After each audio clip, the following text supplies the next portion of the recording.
Hello, guys, and welcome. My name is Jacob, and I'll be your copywriting teacher for this email marketing course. Now, I'm just super excited you have enrolled in this program, and I can't wait for you to go through this entire thing and learn skills that will pay off in the future. Now, with this video, I simply want to tell you how to use the course in the simplest way possible so that you can actually get the most out of it. And it's going to be very simple. Don't expect any complicated things from me. So, with that said, what I want from you is that I simply want you to go through the entire course in the exact way the lessons are laid out. So, please don't skip anything. Don't, try to reinvent the wheel. Simply go through the entire course. Don't take any steps, just watch the entire content of the course. After you're done with it, you will kind of have a basic understanding of how everything works because every single lesson builds upon each other. And then once you do that, you simply are going to start with the course again and you will actually start taking the necessary steps. Now, each of these lessons either has action steps, which you will obviously have to complete before we move on to the next lesson, or I'm actually walking you through what you have to do in order to succeed. And obviously, you have to do it. So that's pretty much it. Very simple and very effective. And I can't wait to see you succeed. So let's get into it. Let's go. All right, guys, welcome to the most important lesson of this entire course, which is the copywriting research. Now, the reason why this lesson is so much important is simply because if you're not going to write a copy that resonates with your audience's needs, if you're not going to write a copy that doesn't resonate with your audience's dreams, desires, and visions, they're not going to believe you. And if they're not going to believe you, they're simply not going to buy from you and they will not give their attention to you. It's that simple, okay? And so, because of this, you have to do a proper research.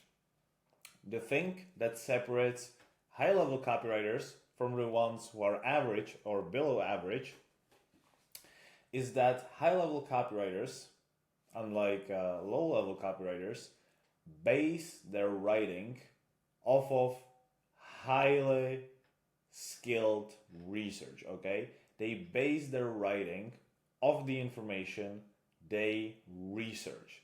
However, low level copywriters assume their writing and they assume what their audience might be going through, which oftentimes results in assuming wrong things about their audience, which then results in them writing copy that doesn't resonate and therefore it doesn't convert. So, with that said, let's get right into the research. Okay, so first of all, we're gonna start with a niche.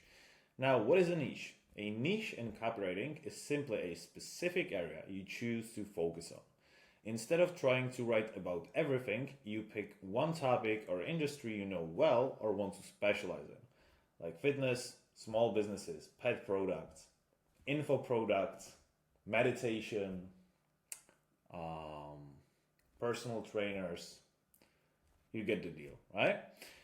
Now, why that is important? Why can I just write about anything and everything that I like? I'll tell you exactly why. First of all, you'll get clarity. So, when you focus on one niche, your message is way more clear and way more effective, right? If you were writing for everybody, you're writing for nobody. So, that's pretty self explanatory. Second point is that you gain expertise, and if you're really skilled in that particular niche, if you have a lot of knowledge, people will trust you and value you more, which then obviously will result in you making more money. And last thing is the connection. So you can connect better with the right audience because you understand them deeply. So this is what I told you at the beginning, right? Now, defining your niche before starting your research is key. It's like deciding what kind of meal to cook before you head to the store. When you know what you're focusing on, you save time, find the right information, and create copy that truly resonates with the people you're writing for. Now, after you're done picking your niche, then what's next? So the next thing is that you have to research your audience, okay? You have to research your ideal customer, the person you're going to be addressing your emails to. So here's the list that you have to research, and I'll just go over it very, very quickly with you, and it's pretty simple. So regarding demographics, you have to figure out their age. Now, I know you will not have like one particular age. What I strongly suggest, you find the age range, okay? So it could be anywhere from 15 to 25. It could be from 60 to 70, okay? The only thing I would tell you, don't pick huge age ranges, okay? You want to pick age ranges that are somehow similar, right? So if you pick between 15 and 25, that's similar, right? If you pick between 15 and 60, that's not similar because that's like 5 generations, right? So you want to pick like 1 or 2 generations max. Now the gender, super simple. Their education, the reason why I want to know their education is simply because you want to know how to write for that audience, because if they're intelligent, you can write in more intelligent tone. If they're not, you have to write in simpler tone. So that's pretty simple. Their job, their income, their location, and their relationship status. So this is what you're going to find out about your target audience. Now, next thing we're going to go for is their lifestyle. So first thing that you'll figure out is what does their daily life look like? So what they're doing on a day-to-day basis. Are they, cooking? Are they working out? Do they watch football? Do they go out with their friends? All this sort of stuff. Next thing that you're going to figure out is their beliefs. Now, why you have to know their beliefs? The reason why you want to know their beliefs is simply because if you decide to sell something to them, right? And let's say they never tried the product before. If they never tried the product before, then it's super easy to sell to them, right? However, if they've been through like, let's say 10 weight loss products or 10 weight loss programs, they're going to be skeptical. So what I want you to do is that I want you to find their beliefs in regards to the product you're selling, okay? Are they skeptical about the solution? Are they aware of it? Do they even know it exists? Have they tried something? If they did, how it went? Did it go well? Did it go wrong? You see what I'm saying? And according to that, again, you are going to structure your copy. Next thing, what are their goals? That's super simple. What they simply want. Now, what social media platforms do they use? Why do we want to know that? Super simple. Because if they're not using Instagram and you're going to be promoting your stuff on Instagram, right? Or if they're not using email, which 99% of people are, then you're not going to be able to promote your services to them. And what brands do they trust? Now, the reason why you want to know this is simply because you want to get feel for what they believe to be good, right? If you present your brand like something similar to Apple and you know they love Apple, then they'll be more likely to trust you. That's that, okay? Now the pain points and problems. What are the biggest challenges they face? How do these problems impact their daily life? How do they feel about these problems? And have they given up on solving the problem? Super simple. You're just going in depth on that specific problem, okay? Now, where to research all these pain points and all this lifestyle essentially, right? All the information that I just told you. To be completely honest, a lot of people are using AI nowadays. Now, AI is a great tool. However, I wouldn't recommend that to you simply because you don't have the feel yet for what's good research and what's not. And you have to learn how to do the research properly, manually. And then once you learn that, right, then you can start automating it because you will be able to spot the crap, if I'm going to be completely honest with you, and you're going to be able to filter out the bad things, right? So that's pretty simple. So to research everything, just go to Reddit, Quora, online forums basically, YouTube videos and comments, and product review sites. Okay, so just take your time and just go through all these forums. And really, like I've said, take your time and research everything I told you in detail. Now for the dream outcomes. What is their ideal scenario once their problem is solved? How does achieving their goal change their life? So how do people view them? You know, do they wake up happy? Do they sleep better? Are they feeling better? Are they less depressed? How does achieving a goal influence their day-to-day life? Because remember, you're not selling a product. You're selling a dream. You're selling an outcome. You're selling a lifestyle. So really, really, really think about it. And like I've told you, how do others view them after they succeed? This is very important. Again, you don't sell product. You sell the status, right? You sell the side effects of achieving that goal, which is getting more women, feeling more successful, being more calm, being free, all this stuff. So you have to think of it this way, all right?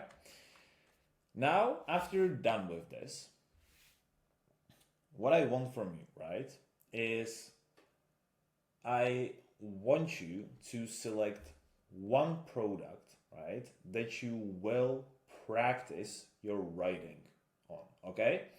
Now, the reason why I want you to do this is simply because first you have to become at least decent at writing copy before you can actually either, you know, offer it to somebody else or use it in your own business. So this is pretty much it. What I would do if I were you, I would select product from one of the top 5 niches in 2024. Now, top 5 niches, this is a very good topic, but the top 5 niches you can select from are dating, relationships, info products, so any online courses, finance, mindset, and that's pretty much it. So these niches are really, really good. Also, e-commerce is really, really good. So I would honestly just select one product, one very good product out of these 5 niches, okay? And also, I forgot the best one, which is health and wellness, okay? So stuff like weight loss, health supplements, fitness supplements.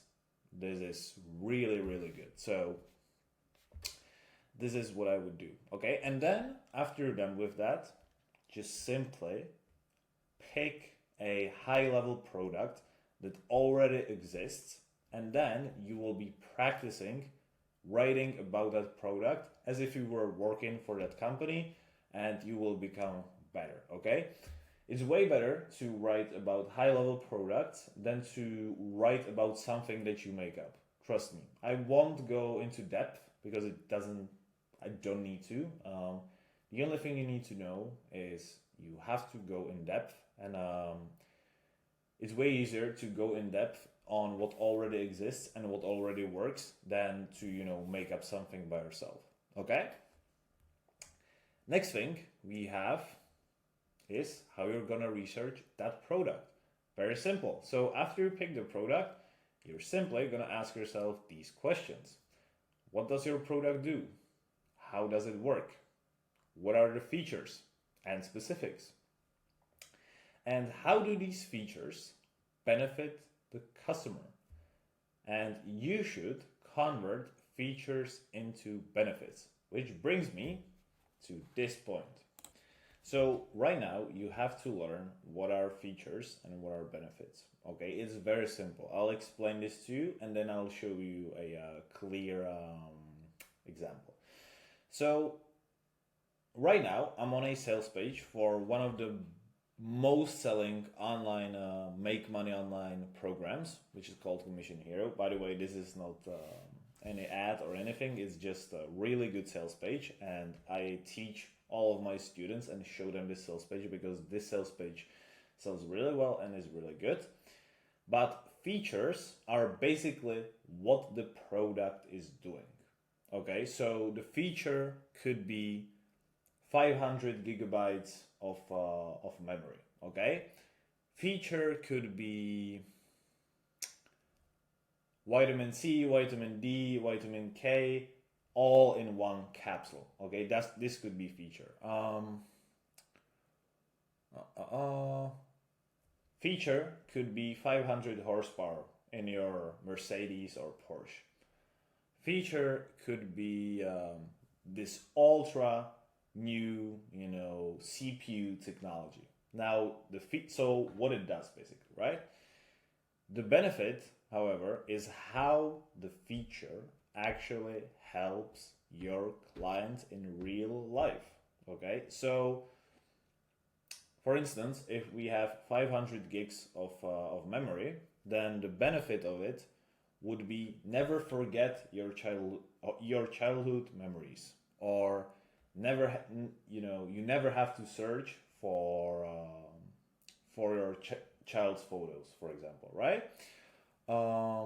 Never have to worry about losing your data again, right? This could be the benefit. This is like the real life scenario that the feature brings to the table. Next, if we have the 500 horsepower, right? This could be get the ride of your life, experience race car like never before, right? Experience what it's like to drive an actual race car, right? That's the benefit. This is how it benefits your life. This is how it changes your life. This is what's the outcome, right? The outcome of the feature. Now, let me show you the features in here. So, first one, learn. This is like a point that consists of both feature and the benefit, okay?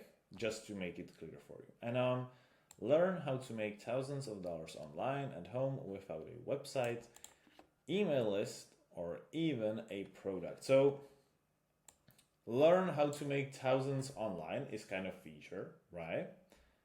And the benefit is at home without a website, email list, or even a product, right? So you don't have to do all this, work.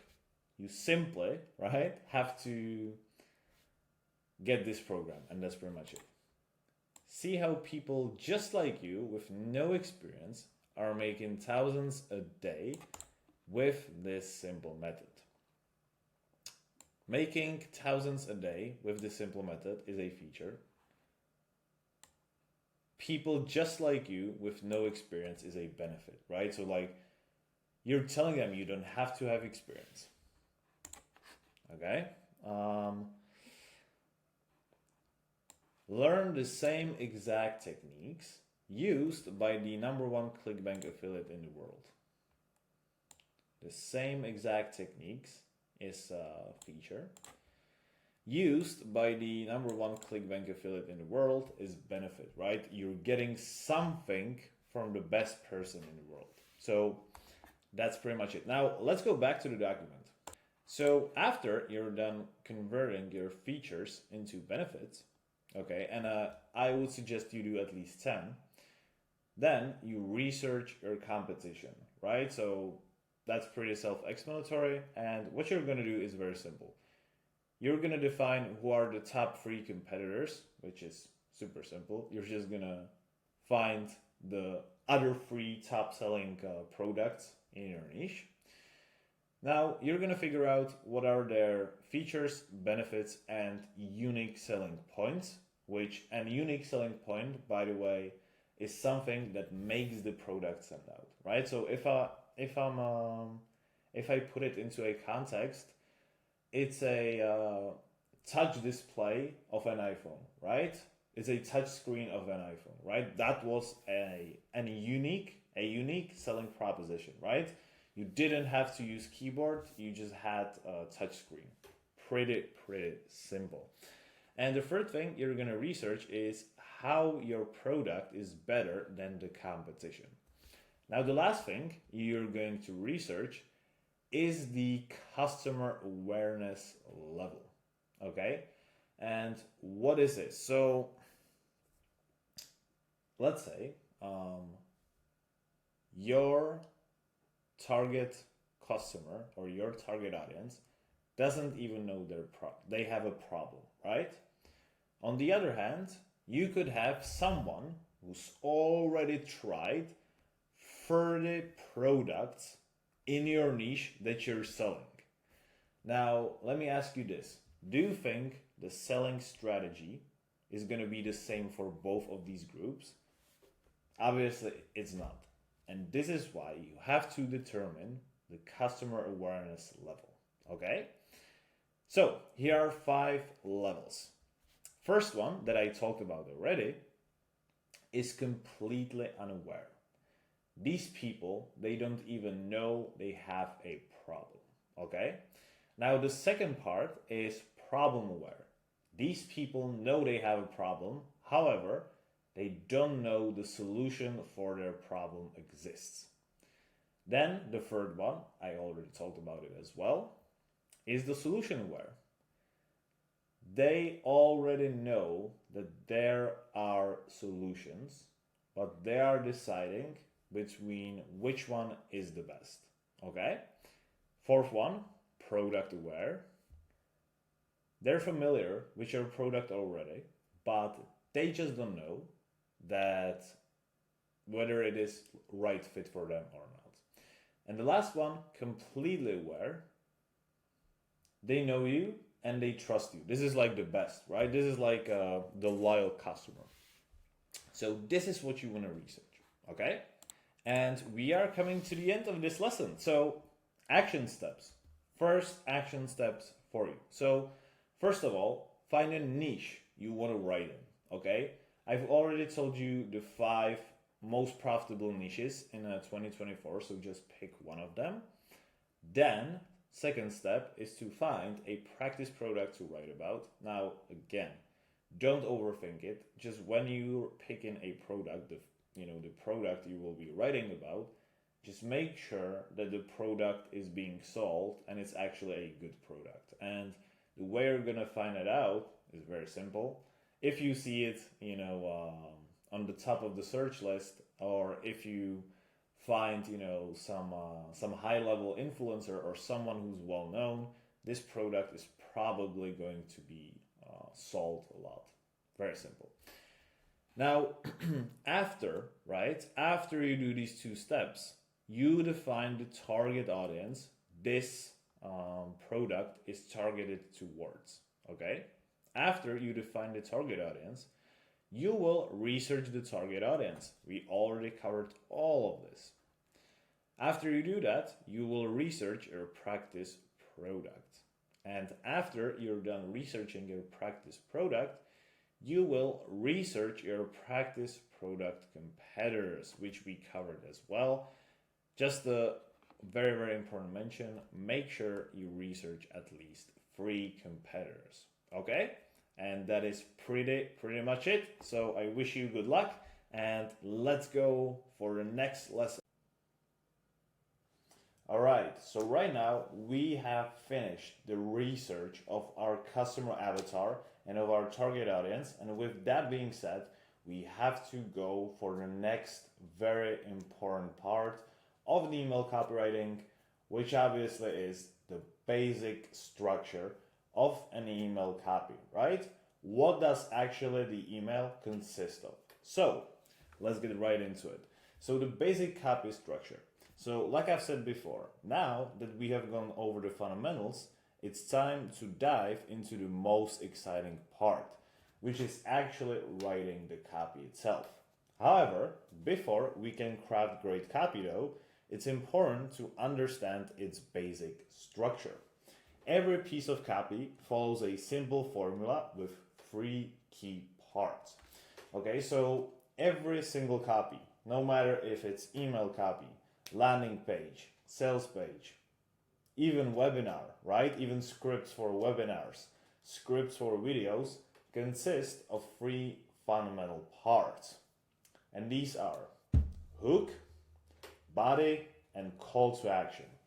Now we'll go right over them in a detail. So the hook. People are bombarded with information all day, every day. Thanks to social media and endless reels, attention spans are shorter than ever. If your copy doesn't grab attention immediately, it gets ignored. And this is where your hook comes in. The hook is the first thing your audience sees, and it has one job only: to get them interested enough to keep on reading. So let's put it very simple, right? Let's just imagine a hook is like an introduction in real life, right? And if you introduce yourself to some other person, maybe it's a woman, maybe it's a friend, whoever, and you make a bad first impression, you're pretty much cooked. And it's the same with the hook in your copy. The only goal the hook has is to get the good first impression and to catch the attention of your reader. Because let's face it, no matter how good the rest of your copy is, if you don't spark attention and mystery, and if you don't get people interested in reading the rest of your email, your entire job basically goes to the waste, right? So it is very, very important that your hook stands out and captures attention. And like I've said, if your hook is dull, your audience will scroll right past it, and the rest of your copy won't even matter. In simple terms, the hook is the door to your copy. If people don't open that door, they'll never see what's inside. Hooks vary depending on the type of copy you're writing. So for example, in a sales letter, the hook is the headline. In an email, it's the subject line and the opening sentence. On a landing page, it's the headline. And for an ad, it's the title or the first line. And like I've told you, your hook has to spark curiosity, speak directly to your audience's needs, or promise them something valuable. Do it right, and they'll want to know more. So, like I've told you, you have to create good first impression. That's all that there's to it. I'll teach you how to write good hooks in the following lessons. But for now, just know that very good hook has to spark attention, and it has to make them interested in reading more, okay? Now the body of your copy. So the body of your copy is everything between the hook and the call to action. This is where you make your case, build trust, and show your audience why they need what you're offering. A simple structure for the body could be this. First, you identify your audience's problem. Then, you amplify the problem by showing them the consequences of not solving it. And then, as a last thing, you offer your product or service as the solution. Keep it focused, clear, and persuasive. The goal is to guide the reader toward taking action. So, the body of the copy, if I'm being completely honest and very simple, is just the content of the email itself, right? Now, at the end of this lesson, I'm gonna show you what the email looks like actually, and like what the actual parts look like. But just for now, know that after they read your hook, which should be good, like I've told you before, then you have the body of the copy, which is the content itself. right? Which is where you solve the problem, where you talk about something interesting, where you tell some kind of story, where you show them your product, whatever, right? It's just the content of the email, okay? Nothing more, nothing else. We don't need to overcomplicate something that's not complicated. And then we have call to action, which stands for CTA. So the CTA is where everything comes together. It's the final piece of your copy and tells the reader exactly what to do next. Whether it's clicking a link, making a purchase, signing up for a newsletter, or scheduling a call, the call to action is what turns your copy into results. Be clear, direct, and confident about what you want the reader to do. So with the call to action, this is very simple, right? Now to be very clear with you, the call to action basically tells your audience what to do, and like the call to action accomplishes whatever you want your audience to do, right? So if you want them to purchase, it tells them exactly what to do in order to purchase. If you want them to sign up for some other newsletter, it tells them how to sign up for the newsletter. If you want your audience to watch the video or watch your content on social media, for example, it tells them what steps to take in order to watch that video or take that action you want them to take, okay? Now, the most important rule for call to actions, and again, I'm gonna teach that into following modules, so don't get caught up too much into this, but essentially, what you have to do with your call to action is to give them super clear, super simple direction that everybody can understand, okay? If it's anything complicated, I'm telling you, it's gonna hurt your conversion rates. And the reason for that, I hate this to tell you, but most people are actually stupid, right? And I'm not saying this to offend anybody, but it's just true.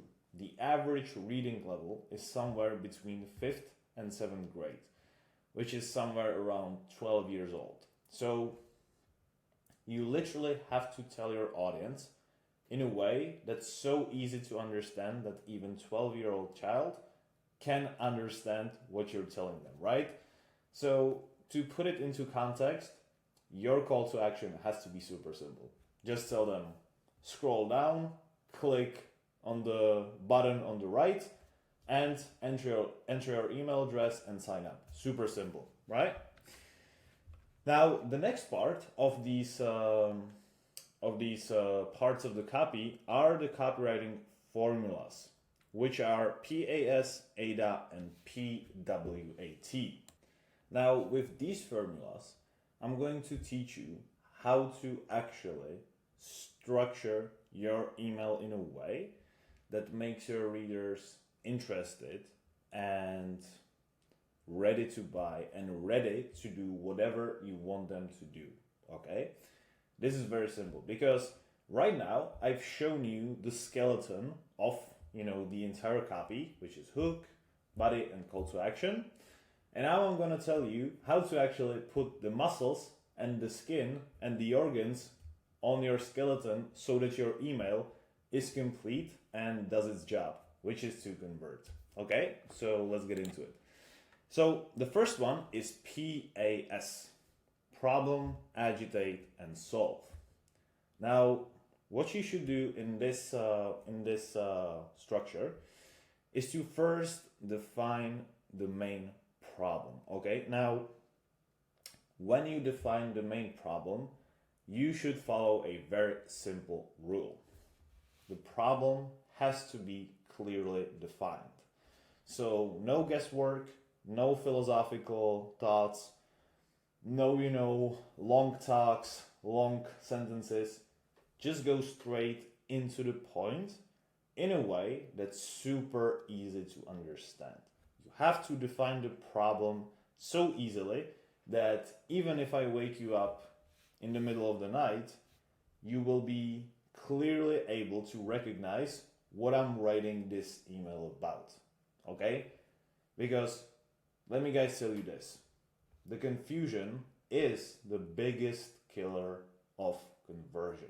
Okay? Because if your audience doesn't know what you're writing about, trust me, they will never ever be searching for the grand meaning of your copy, right? Super simple.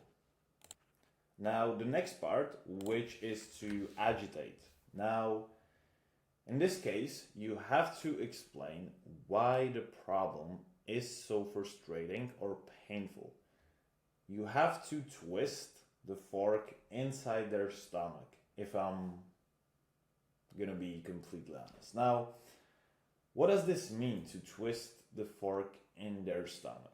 It is very simple. So, if you really think about it, right, people never take action unless the problem is very acute, right? You can see it for yourself, right? You can see it in daily problems, you can see it in daily life. Unless the problem isn't something that directly, puts you in danger or directly influences your life in a bad way, you will postpone it, right? You will delay, you will procrastinate. And if the problem that you're giving them, right, is not acute enough, right? If it's not something like that's gonna leave them thinking, oh, this is like, I have to actually do something about this. This person is right. They will never act on your email. So for this case, right, what you want to do is, like I've said, you have to twist the fork inside their stomach. And how you do it? You do it by making the problem seem even worse than it really is. So let me give you an example, right? So let's say you've got a relationship coach that sells couples therapy, right? And you could say, that lack of communication with your partner is like, essential, and it's really bad if you don't communicate them because it might, leave them frustrated and the relationship is not going to be so good, which is like the main problem, right? However, if you agitate it, you could tell them this could potentially, lead to divorce. Then you can feel like a complete loser, right? Then you can, your wife could get 50% of your net worth, right? You could become depressed, and because you become depressed, you can you can lose your job because you're not going to be motivated. And like in this way, right? You agitate the problem. You make it seem worse. And now here's the big part. If you make it seem worse and it's believable, that's very important, your audience will stop and notice, and they're going to be like, this guy or this girl, right, is actually true. And the way you want to do this is you want to provoke emotions, right? And you do that exactly by agitating the problem itself. Because if you agitate it, and if it looks really, really bad, then your audience is going to feel emotional. And guess what? People buy based on their emotions, and then they justify these emotions by their logic. It's not the other way around. So this is why you have to agitate. And last part, which is solve. You simply show them how your product or service solves the problem and makes their life easier. Very simple. Okay? Now, the next part, AIDA, attention, interest, desire, and action. This is another framework that you can use, and it is very simple. So, attention. You have to grab their attention with a strong hook. So, this is what I've already told you. So what you do in this part is you get their attention, and by the way, I'm going to teach you how to actually grab the attention of your audience, so don't worry about that. But for now, you grab their attention by something that's unique, original, something that breaks the pattern of their thinking, right? So what it could be, one of the hooks I remember performed very well is when I wrote, "What if Conor McGregor was your dentist?" And like, if you read this, you're like, what the hell is this person even thinking? And because it breaks the pattern, it breaks your associations that you have with this person, you're very interested to see what's inside the email, right? And what I meant by this is that I was writing a promotion about a teeth whitening product. And I basically told them after they opened that there's a better way to fix your yellow teeth than to get knocked out, by boxer. So that's one of the ways you can do it. Then the next thing is interest. You simply build curiosity by talking about their needs or desires. Very simple. And the desire. You show them the benefits of your product and why they want it. Okay, so you simply tell them how the product is going to make their life better through you telling them real life scenarios that are going to be better as a result of your product. And then action, you simply finish the email with a clear call to action. Okay, very simple. Now PWAT, which stands for pain, why, agitate, and tease, which in my opinion, and by the way, I'm gonna teach you this formula in more depth, because I think this formula right here is the most effective formula to write emails in today's era. Okay, and I'll tell you why. So first, you highlight the pain or challenge your audience is experiencing, which you're already used from the PAS formula, right? You always should start the email with the problem or the pain your audience experiences. Now, the second part, which is a little bit different, is the why. And you tell them, you basically explain why the problem is happening, but you tell them in a way that tells them the reason why they believed this problem happens and this problem exists is not actually true, and there is a different reason. Okay, there is a different reason that that gives them this pain, and you have the solution for this pain. Okay, so to give you a clear example, let's say guys struggle to get laid. Okay, now hypothetically, right? I'm just making this up. Let's say they think that the reason why their problem exists is because they don't have money and they're not muscular. Okay, which is kind of true, but you are selling like a Instagram follower service, right? You're like an Instagram marketing agency that teaches people how to get followers and how to have better Instagram. And so what you do is you tell them you've been led to believe the false, right? You've been led to believe that this is all about muscles, but it's not actually true. It's because, and then you explain to them that the reason why they're not getting laid is because they have bad social media accounts. And because they have bad social media accounts, they're not getting the attention they want, and they're not getting the women or the partners they want. And you are here to give them the solution and solve their problem in a form of your Instagram, follower service. For example, so this is how you can kind of twist it, right? Now, the next thing is after you tell them why the reason why they think the problem exists is not true, and you tell them the real root cause, then you agitate the problem, okay? Then you tell them, hey, look, if you don't solve this problem, this is what it could lead to. And you even agitate it to make them even more interested to take an action. Okay, you tell them like, you really tell them this is really urgent pain, and if you don't solve it like now, you are toasted. Okay, and then you simply tease the solution. So you don't give them the solution in the email, you just give them the link to discover the solution that you've teased throughout the entire email. And like I've said, I'm going to teach you this, so don't worry about that. Okay?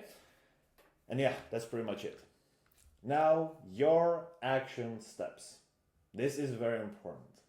With these action steps, I want you to really raise your awareness as a copywriter, because if you can start developing your sense for a good copy, you're obviously going to be able to write a high level copy yourself, right? But if you don't have the awareness, you will write bad copy. So this is why I created this exercise. So the exercise is going to be like this. So you will have to read through the email swipe file I provide you with and try to spot the basic copy structure or the more advanced structures in at least 20 emails. And like I've said, this will help you raise your awareness for a good copy, which will ultimately make you a better copywriter.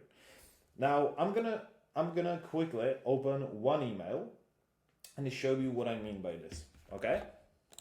Okay, so this is a perfect email for analysis, okay? So this email right here has the PWAT structure, okay?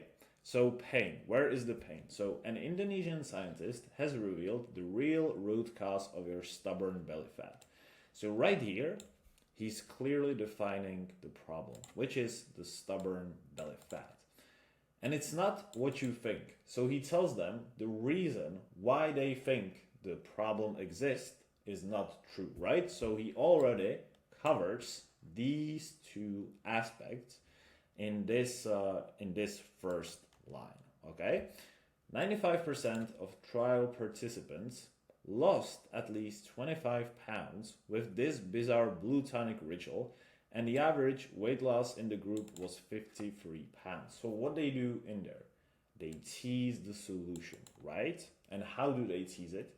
They give you the results, which obviously they know are very attractive for the target audience, but they give you the results without actually telling you the solution, right? They only tease the solution by giving the results away, but not by giving the solution away. Very simple. Try this for yourself tonight.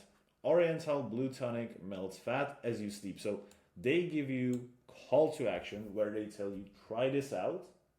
This blue tonic melts fat overnight, but they never tell you how it actually works, right? They tease the solution without giving away the info. And here they amplify the problem, okay? Stop wasting time with fat diets and workout plans. Simply take one scoop of the blue tonic before bed and watch as the fat melts away by morning. So here they amplify the problem, right? Stop wasting time with fat diets and workout plans. Super simple. So this is pretty much it. This is what you have to do. Now, I will show you one more email just to show you like the structure of it so that you can get the basic understanding. But basically what I want you to do, I want you to sit down, read through the swipe file I provided you with, and just try to analyze and spot different sections of the email, whether it is PAS, PWAT. Just try to now, to be pretty honest with you, there is no right or wrong answer, okay? I just want you to raise your awareness and to just sit down and be like, okay, where do they define this problem, okay? Where do they give the solution, okay? Where do they give the call to action? Where they tell you what to do, right? What is the hook? What is the headline? What is the body of the copy? What is the call to action? All these basics, right? And that's pretty much it. Now, I'm just going to show you, like I've said, like 20 seconds ago, I'm going to show you the basic structure of the email in real life. Right here, I've shown you like the advanced, structure, which is PWAT. And now I'm going to show you like the basic, just to tell you what is the hook, what is the body, and what is the call to action. Okay, so here we have a dating email, specifically getting your ex back. And this is a very good email. It's generated like probably like $500,000 in revenue. And so we're gonna have a look at this because this is a very good email. So what's the hook of this email? So if you miss your ex so badly you can barely function, if you lie in bed at night tossing and turning, if you would do anything to make her come back to you, begging for another chance, then you need to watch this. So this is the hook right here, okay? This is so strong and so relatable that it will make your readers, if there are the target audience, it will make them want to read more, because this is so relatable, right? If you miss her so badly you can barely function, this will make your audience stick because it resonates. So this is a hook, right? This is a hook, which is the first line of the email, and this is also the hook, which is the headline, right? The headline makes them open the email, and the first line of the email makes them want to read the email itself, makes them continue reading the email. Now, if you look at this, right, this entire thing, this entire content is the body of the email, and all these links, then you need to watch this. The only way to get your ex back. Get your ex back, proven 3-step system. Click here to watch. Watch the full video. Watch it now by clicking here. All of these are call to actions, okay? Now, some of the copies, which is again more advanced, have more call to actions throughout the copy, because the copywriters that already know what to do have the expertise to know where to put them. However, to give you a clear understanding of everything, right now, just focus on the most basic structure, okay? Which is hook, which is your headline of the email, which makes them open. Then the first line, which makes them want to read the rest of the email. Then the body of the email, right, which is basically the content of the email. And then the call to action at the end of the email, which tells them what to do, which is usually to click on a link. Okay, very simple, very strategic, and that's pretty much it. I look forward to speaking to you in the next lesson. And yeah, that's pretty much, guys. All right, unique mechanisms. Lesson number 3. Now, this lesson is going to be very, very short in comparison to the previous ones.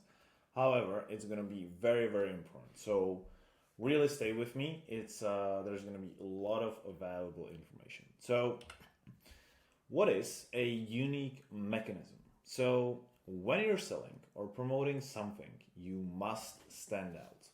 A unique mechanism is a way to make your product or service feel fresh and different by revealing something new about why it works. At its core, the unique mechanism is the underlying reason behind the challenges your audience is facing and why previous solutions haven't worked for them. It's about showing them that you know something they don't, and then using that insight to position your offer as the best possible solution. So, let me tell you an example, okay? So, your audience has likely tried other solutions that didn't work, which obviously left them frustrated. With a unique mechanism, you explain why those other options failed and introduce your product as the answer to the real problem. Okay, so what you're basically gonna do with the unique mechanism is you're gonna tell them that the reason why the solution failed is not because the solution is bad, but because the solution doesn't even address the right problem. That's the main difference, okay? You're not gonna tell them that the product isn't good. You're gonna tell them that they didn't even tackle the right problem. They didn't even tackle the right root cause. And after you tell them this, you're gonna educate them on what is the root cause. And after that, after you educate them and gain their trust, you will position your offer as the ultimate solution to their problem. It's very, very smart. Okay, so for example, right? If you're selling a weight loss program, the unique mechanism might be that most diets fail because they don't address blood sugar regulation, right? So they don't even address the right problem, right? But your plan does. You position yourself as an authority. If you're promoting sleep pills, the unique mechanism might be that poor sleep isn't just about the stress. Again, they're not even you're telling them they're not even solving the right problem. And then you tell them that it's about the lack of magnesium and your supplement solves this. Now, when your product is brand new, which is very, very rare, but I just wanted to tell you this, its unique mechanism is often built into it. The unique mechanism just exists, right? The unique mechanism appears just by existing, right?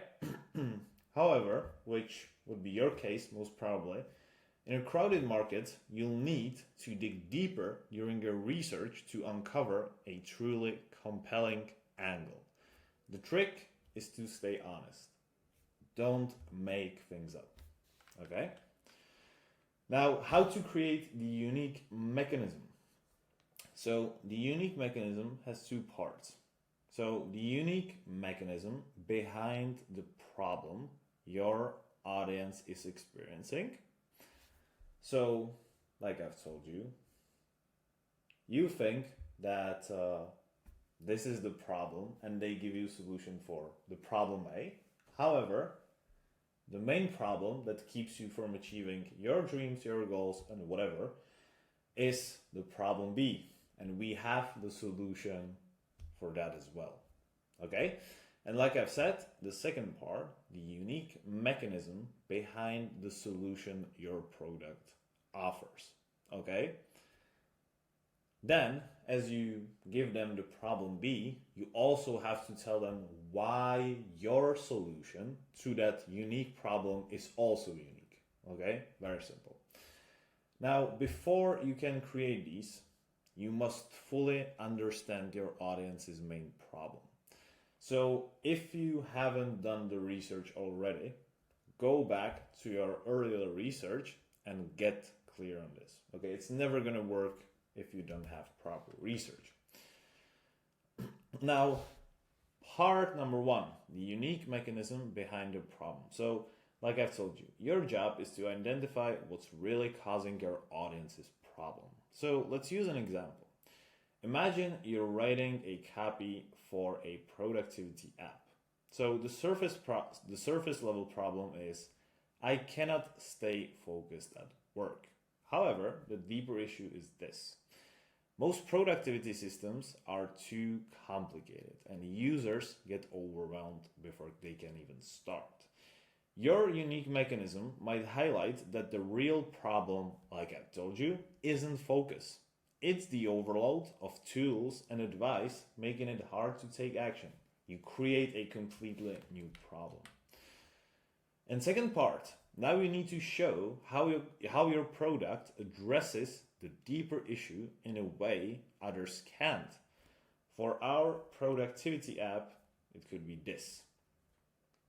We use a one-step planning system that cuts through the noise and helps you stay focused in just 5 minutes a day.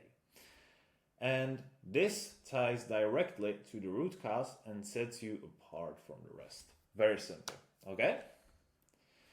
Another example, and this is going to be the last one of this lesson. Let's say you're promoting a skincare product. So the problem would be people struggling with acne and who can seem to get rid of it. Now, the underlying cause, the one that you find, is that most acne products strip the skin of natural oils, causing it to overproduce oil and make acne worse. The unique mechanism behind the solution. Your product uses a balancing oil blend that works with the skin to heal acne without triggering excess oil production. Very simple, okay? And that is pretty much it for this lesson. You're gonna use that later, so don't worry about that. I just wanted to show you all the fundamentals, so you will not have any action steps for this lesson. Just make sure that you go through it and understand it fairly, okay? And if you don't, just make sure you go over it more than once just to get a real deep understanding, and that's pretty much it, okay? I look forward to the next lesson, guys. All right, bullet points. Lesson number 5 of the Copywriting Fundamentals module. So, what are even bullet points and why are they so important? Because if you've never heard them before, or even if you've heard them before, listen to this, because again, this is one of the most fundamental lessons and one of the most important lessons you'll take in this entire course. Okay, so really listen. It's super important. Learning how to write good bullet points is really crucial if you want to make sales as a copywriter. Okay, so let's get right into it. So Clayton Makepeace, a legendary copywriter. If you don't know who he is, just look him up. He's really one of the best. Said it the best. So the ability to write great bullets and fascinations is one of the most powerful skills you'll ever acquire as a copywriter. In copywriting, bullet points and fascinations are basically the same thing. They're tools designed to pique curiosity, highlight key benefits, and keep readers hooked. Imagine trying to keep someone's attention without giving away too much. Bullet points are just that, okay? The primary goal of your copy is to keep your readers reading. Bullet points act like breadcrumbs on a trail, leading them step by step through your content into ultimately taking the action. They spark curiosity, highlight the benefits of your product or service, break up dense text for easier reading, provide quick, digestible information, offer alternative ideas for headlines or subheadings. A strong bullet point can create intrigue, while a weak one might send your reader straight to the close tab button. That's why learning to craft compelling bullet points is a skill every top-tier copywriter must master. So, when should you use bullet points? Very important. So, the beauty of them is actually their versatility. They can work almost anywhere in your marketing material. They can work in headlines and subheadings to grab attention quickly. Now, I'm just going to pause this a little bit. They will work in headings and subheadings, but in sales letters. Okay, if you're writing emails, don't use them in headlines. Okay, just in subheadings. Leads to build intrigue right before diving into the meat of your copy. Actual body copy itself to summarize features or benefits. And closings to recap key points and nudge the reader toward action. Now, I'll give you, look, in this lesson, you're getting a summary on how to actually write the bullet points, okay? Now, I'm not gonna read through everything because you can just read yourself and I'll save your time, but the main thing is this. No matter what bullet point you write, okay, remember this. No matter what bullet point you write, you always tell them the what, but you never tell them how. This is how the bullet points actually keep you interested. So you say, the best copywriting niche that could possibly make you $100,000 per year in 2024.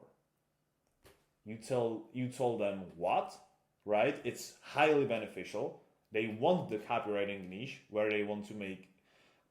they can make six figures, but you don't tell them what's the niche, how to find the niche, how to work in there, and how to actually make money in there. Okay, so that's just one example. So super simple. For example, right? The secret to getting off the big pharma merry-go-round using a natural East Asian gout solution. The twice-a-day mixture that will turn off the XO switch in your body and flush gout crystals from your system painlessly. Uric acid, the culprit behind gout, right? Wrong. I'll reveal the root cause and how you can manage it under 30 days. So, do you see? They tell you what, they never tell you how. Okay, now how to write bullet points that hit hard. A great bullet isn't just something random. And because of that, you must be very specific, first of all. Okay? Vague bullet points lose their punch. Instead of saying, learn a secret about money, say, discover the one investment trick tech billionaires use to double their profits in a recession. Tease without revealing. So you pretty much tell them what, but you never tell them how. Focus on benefits. Always ask, what's in it for the reader? Frame your bullet points around what they will gain. And break up the text. Use bullet points to make long blocks of text feel lighter and easier to digest. Very simple. Okay?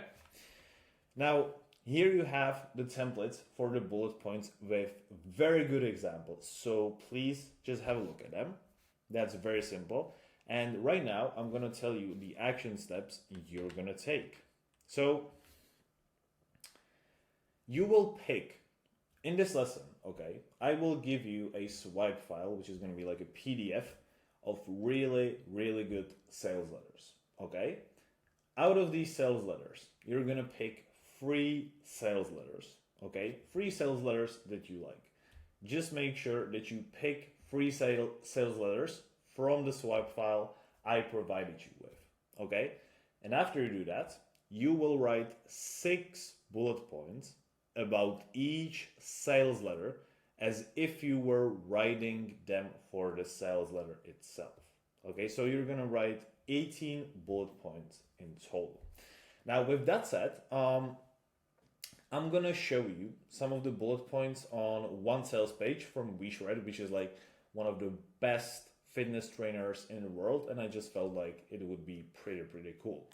All right, so here you have the subheadline, right? In a sales letter, you have like a subheadline, you have like a whole sales letter, and then here you have like a subheadline, which I told you you can use the bullet points for, and here, right here, are the bullet points. Okay, so now with that said, let me just break them down for you. So no starvation crash diets, they're like, okay, but how this is actually going to help me, right? This looks good, but how? What am I going to do instead, right? This provokes the question, what am I going to do instead, right? Next one, no confusing information overload, just simple 2-flow instructions to enable you to tone up fast. They tell you what, but they actually never tell you how to tone up fast. They just tell you they don't give you no confusing information, that they give you simple 2-flow instructions, but they never tell you what are these instructions. No giving up carbs. super cool, but what am I gonna do instead, right? No long, boring, hour-long cardio. Just 15-minute high-intensity interval training cardio sessions 3 times per week that burn calories for up to 48 hours after each session. Again, they tell you what, they never tell you how these sessions work. So this is why it makes you interested.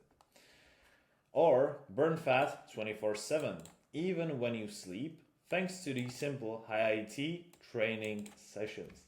Again, they don't tell you how these training sessions look like. They just tell you these sessions will help you burn fat while you sleep, okay? Or 24/7, which again, like I've told you previously, is very, very attractive benefit for most of the audience. Okay, so that's pretty much it. And yeah, guys, I hope everything made sense. And yeah, I look forward to see you in the next lesson. And just make sure you keep practicing these bullet points. All right? All right. So right now we have gone through all of the basic and fundamental things every copywriter needs to know. Whether it is psychology, whether it is basic copy structure, whether it is unique mechanisms, research, bullet points, all this. And right now, we are getting to the end of the fundamentals, not to the end of the course. We need to learn how to actually close the copy in a way that will ensure that people are actually going to do what we want from them, okay? Because, look, no matter how good the copy is, if your close sucks, it's just not going to work. I'm telling you. And I've seen that with a lot of copywriters. They can write nicely, but they cannot close for life. And if you cannot do that, your conversions will suffer, and so will your pocket. So without further ado, let's get into it. So, the art of masterful close. So let's face it, closing a sale can feel like the hardest part of any pitch, especially when it comes down to copy. You've grabbed your audience's attention, hooked them with the benefits, and now it's time to seal the deal. But here's the thing. Closing doesn't have to be complicated, even though it might look like that sometimes. Think of it like bacon. There are specific ingredients that, when used together, create something irresistible. And so here are all the ingredients, okay? So let's get right into them. So a unique product. Your product needs to feel like something they can get anywhere else. Imagine you're offering a steak dinner. You'll not offer just any steak. You'll offer a grass-fed, dry-aged masterpiece cooked by a Michelin star chef. Here's how to highlight your product's uniqueness. Sorry. Standout features. So our supplement is the only one with this patented ingredient. Specific benefits. This program isn't just about losing weight. It's about building strength and energy in just 10 minutes a day so that you can save your time and you can actually devote your time to your loved ones. Now, by making your product feel one of a kind, you create a sense of exclusivity that makes people want it even more. Next part, anchoring price points. Anchoring is about showing your audience what your product is worth compared to what they'll actually pay. It's like saying, this $500 watch is on sale for just 99 bucks, if I put it very simple. The high anchor price makes the lower price seem like an amazing deal. Here's the problem though. You have to make the high price seem believable, right? You cannot sell a course or you cannot sell a watch and just randomly say this is worth $1 million, because let's face it, Nobody will believe that, right? It must be reasonable. And how you make it reasonable? By actually researching what all these potential features of your product might be worth and then putting them together so it makes sense, right? So, how to anchor effectively? Compare your price to the cost of alternatives. So, a gym membership costs $600 per year, but you'll get the same results for just $49. This could be a 1 year plan, right? 1 year coaching program. Highlight savings over time. Skip free trips to the coffee shop, and this program pays for itself. Okay? Anchoring puts the price into perspective, making your offer feel like a steal. Cumulative costs. In this case, you need to help your audience realize how much they've already spent or will spend without your solution. This is what I use on all of my sales calls, not just in copywriting, but in general. This creates a sense of urgency to act now. Okay? Examples. Doctor visits tally. How much have you spent on copays and medications without real results? And then they will realize they've spent a lot of money, freaking a lot, and that they lost a lot, right? Time lost. Every week you spent looking for answers is a week you could have spent improving your health, or you could have spent, working on your dreams, or with your loved ones, or whatever, right? Basically, you want to show them that doing nothing costs more than taking action. Super simple. Next one, guarantees. A strong guarantee removes risk, but a fun and unique one sticks in their mind. Instead of saying 30-day money-back guarantee, make it engaging and memorable. So, examples. Money-back guarantee. Try it for 60 days. If you don't love it, we'll refund every penny. No questions asked. So it's about how you put it, how you present it. Lowest price guarantee. If you find it cheaper anywhere else, we'll match the price and throw in a free gift. Again, you make it more interesting. You stand out by offering the free gift. Scarcity factors. This is very good, by the way. Scarcity makes people act fast. When something feels rare or limited, we naturally want it more. Here's how to use scarcity effectively.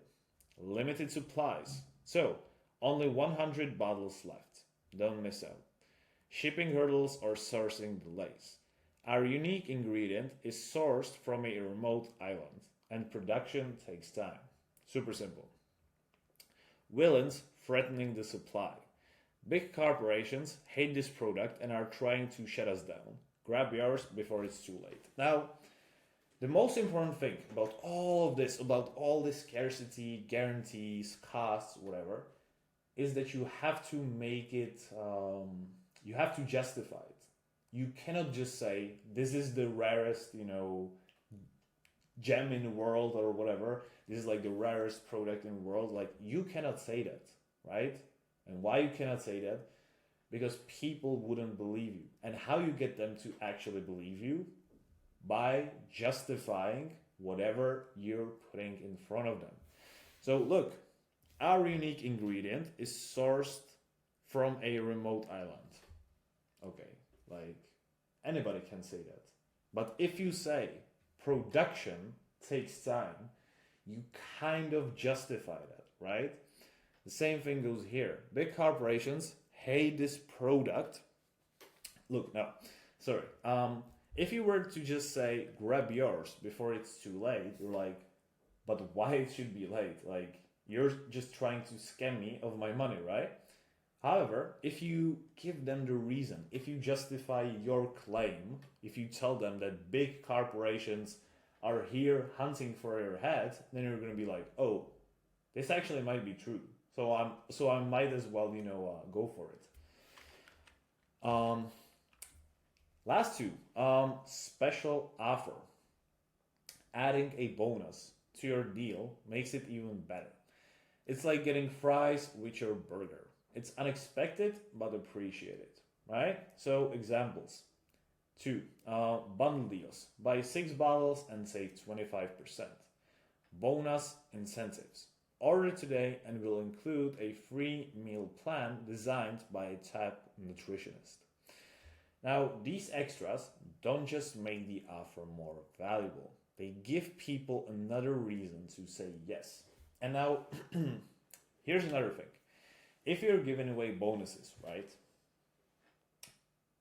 People are so oversaturated with everything nowadays that you even have to tell them why they should pick the bonus from you. You have to justify, I know it sounds crazy, but you have to justify why the bonus is worth it. Because people are so used to getting everything from everywhere. Everybody gives you free PDFs, free gifts, free webinars, that you're like, whenever anybody else gives you their boring webinar, you're like, I don't want this because it's just going to be the same boring crap. But so this is why you have to justify why it's worth it, and you have to highlight the benefits of the free bonus. Okay, it's you have to sell the free thing to them as well, basically. So just keep that in mind. And the most basic way you do that is you tell them how it's going to benefit their life. Super simple. And the last thing, a Robert Frost inspired conclusion. You have to end with a touch of inspiration. Referencing the idea of taking the road less traveled is a powerful way to position your product as the bold, smart choice. So if you make them feel special by taking the path with you, they will feel like, oh, this is actually good. You're increasing their status by painting the picture of them being somebody better by getting your product, right? And here's the example, right? Most people will keep struggling following the same path that hasn't worked for them. So you're like, this is the majority. And now you're asking them, like, do you want to be one of these, boring people who never achieve anything? But today you have the chance to take the road less traveled, the path that leads to the results you've only dreamed of. This kind of closing, and like I've said, speaks to their desire to stand out, take control, and be different. It turns your product into a symbol of transformation and also into a symbol of increased status. So yeah, this is pretty much it, guys. And I look forward to the next lesson. And yeah, that's pretty much it. See you soon. Bye-bye. The must-have copywriting tools for your business. Lesson number 7. Now, in this lesson, as you can clearly see, I'm going to show you the most used copywriting tools that you really need and that I personally use for my business every single day. So with that said, let's get into it. Now, in this presentation, we're going to do it a little bit differently. I'm not going to be focusing too much on the presentation, and I'm simply going to show you the tools, okay? And after that, you can simply have a look at the presentation so that you can actually read some more information about it. But I'm pretty much going to tell you everything you need to know in this video. So let's get right into it. So the first tool that you need is called Grammarly. Now, what Grammarly does is simply that it fixes your grammar mistakes and fixes them. It fixes all the basic punctuation, all the readability, all this sort of stuff. Because let's face it, in copywriting, you're often led to write like you talk, right? You have to write conversationally. You have to write so that everybody understands it. It's like the opposite of academic writing. However, it doesn't mean that you should write like a pig, okay? It doesn't mean you should write like a non-literate person, like illiterate person, right? So That's a very important thing, and Grammarly will help you with this. It will fix all the grammatic errors you might be doing. It will fix your sentences, some of like the nuances of good writing, and just make it better overall. Now, with that said, let me just tell you this, right? Because this is very important. Um, when you're going to be writing for businesses and even for yourself, right? Even for your own business, the number one thing besides having a skill is to actually look professional. Because, guys, if you want to make money with this, no matter if you're trying to make it like a freelance email copywriter or if you're trying to learn how to write good copy for your company, you have to appear professional. And if your basic grammar sucks, which I know from my own experience that a lot of my students have problem with this, then people will not take you seriously. Like, imagine you don't even have, like, you're struggling with basic punctuation or like basic structure of the sentence, and then you expect someone to pay you like 5 grand. It just doesn't happen, right? So for this reason, Grammarly is perfect. Now, the second thing we have is the Hemingway editor. And what it does, it simply teaches you and it fixes your sentences in a way that are more easy to read. So it improves the readability level, okay? Because again, when you're writing for most of the customers, your reading level has to be somewhere between third and fifth grade, okay? Which means you have to write very, very simply. And a lot of adults, right, especially people with academic backgrounds, they tend to overcomplicate their sentences. And guys, I'm here to tell you that if you write complicated sentences and if you don't learn to write at this level, I just told you, you will never ever convert with your copy.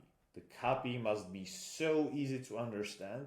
There's no room for guessing, and everybody can get the idea for the first time. And this is what the Hemingway editor is best for. Now, the last tool is called Loom. And I'm shooting this course on Loom, right? What this does, it makes your life and especially your communication with your clients so much more easier because you can simply hit a record button and you don't have to write long messages and you can simply tell them what you have in your mind. And it's also going to be the reason why Loom works so well is because it's more personal, right? If you're writing messages, it's like you don't even know who sits behind the computer, right? Whereas if you write the message, if you shoot the video, if you shoot the Loom, then it's more personal. You can get your ideas way faster. Like you don't have to think what to write. You just hit the record, record a 2-minute message. Then you send like two of these messages back and forth, and you're pretty much done. Like Loom makes the communication with your client so much more easier. And you can also make yourself look like a professional when you actually shoot a video with a nice background and with a nice sound. It will make way better impression, and trust me guys, because of Loom, I've closed a lot more deals just because I stood out. You stand out with Loom, right? Not many people are willing to send out videos, right? So yeah. So that's pretty much it for this. Guys, if you really want to make it with email copywriting, I highly recommend you use these tools. They will save you so much of time and so much of headache that it's just worth it. Okay? So that's pretty much it. And yeah, I look forward to in the next module. Let's do it. All right, guys, welcome to the B2C email marketing module. This is a first lesson, and this lesson is going to be about how to write killer headlines that get attention and get people to open your emails unlike everybody else. So with that said, let's get right into it. So in this entire lesson, before I just start, right, I will show you 10 angles about how to actually write good headlines that catch attention. I will give you 10 angles, 10 different angles that all work, that all been proven to work. So let's just get right into it. So first headline is very simple, a benefit-oriented headline. So a benefit-oriented headline promises the reader a reward for paying attention. It tells them exactly how they'll gain something valuable if they keep reading. Example, how I made 43K online in just 30 days without any experience. So again, I'm telling them what, I'm not telling them how, right? I'm just telling them the payout. And why it works? Because it's direct and shows the reader what they can expect. Now, how to use it in your own headlines, in your own business. Think about the biggest benefit your audience wants. Again, this all depends on your research. Whether it's making money, saving time, or improving their health, and use that as the focus of your headline, right? And obviously, you cannot make stuff up. You have to decide what's the biggest benefit they want simply, okay, by paying attention to the research and by researching everything about them. Science-based headline. Numbers and research make your headline feel credible. These headlines grab attention by offering facts that back up your claims. Example, 93% of people don't know this secret about saving money. Now, why it works? Simply, super simple. People love stats because they feel trustworthy and specific, which makes them want to learn more. Now, how to use it in your own headlines. Include surprising numbers or studies in your headlines. Studies specifically work very well because scientists have a lot of social proof and a lot of respect from people. Super simple. Find a statistic that's relevant to your topic and frame it as something your audience must absolutely know. Fear headlines. Now, like it or not, people are more motivated with the fear than they are with the possible benefit, right? If I tell you, do this to be healthy, or if I tell you, do this to avoid stroke, or do this to avoid high cholesterol, I'm 100% sure you will do more to avoid pain than to gain benefit. And the reason for that is super simple. It is simply because we as humans are wired for survival, right? We are wired for survival. And we'll do more to survive than to become better. Super simple, right? An example, stop doing push-ups immediately. Here's why. So, fear-inducing, like what could possibly happen, right? And why it works, I've already told you. So, super simple. Let's get into the next one. Mystery headlines. A mystery headline teases just enough information to spark curiosity, but it doesn't give everything away. Not giving everything away is the secret here. It makes readers want to uncover the secret. Example, you won't believe what happened when I quit sugar for a month. Why it works? Super simple. People are naturally curious, so they will keep reading to satisfy that curiosity. How to use it? Think about the most intriguing part of your story or offer and hint at it without revealing the whole answer. Super simple. Relevancy headlines. Relevancy headlines tie into current events, trends, or seasonal topics. They feel urgent and important because they relate to what's happening right now. So you could use, presidential election, right? So Trump's secret to success, right? You could use Olympics, right? The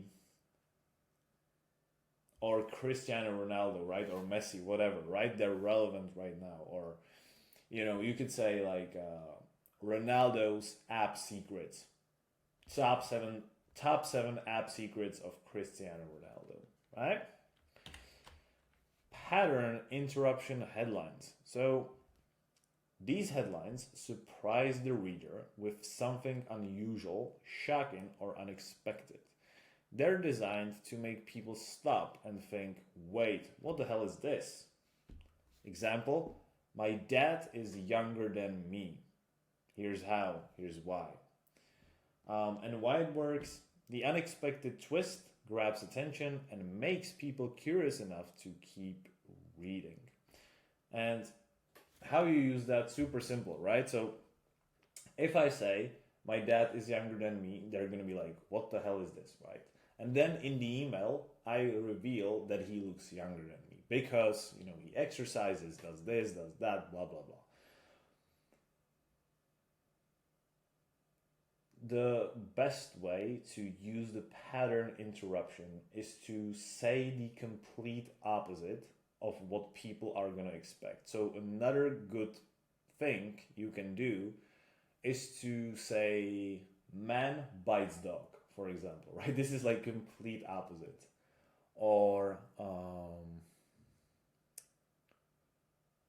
Cristiano Ronaldo became fat. Like, it's complete opposite of what you're led to believe. Or Elon Musk is broke. Just contradiction, right? Next thing, us versus them. These headlines create a sense of us versus them vibe, giving your audience a common enemy to unite against.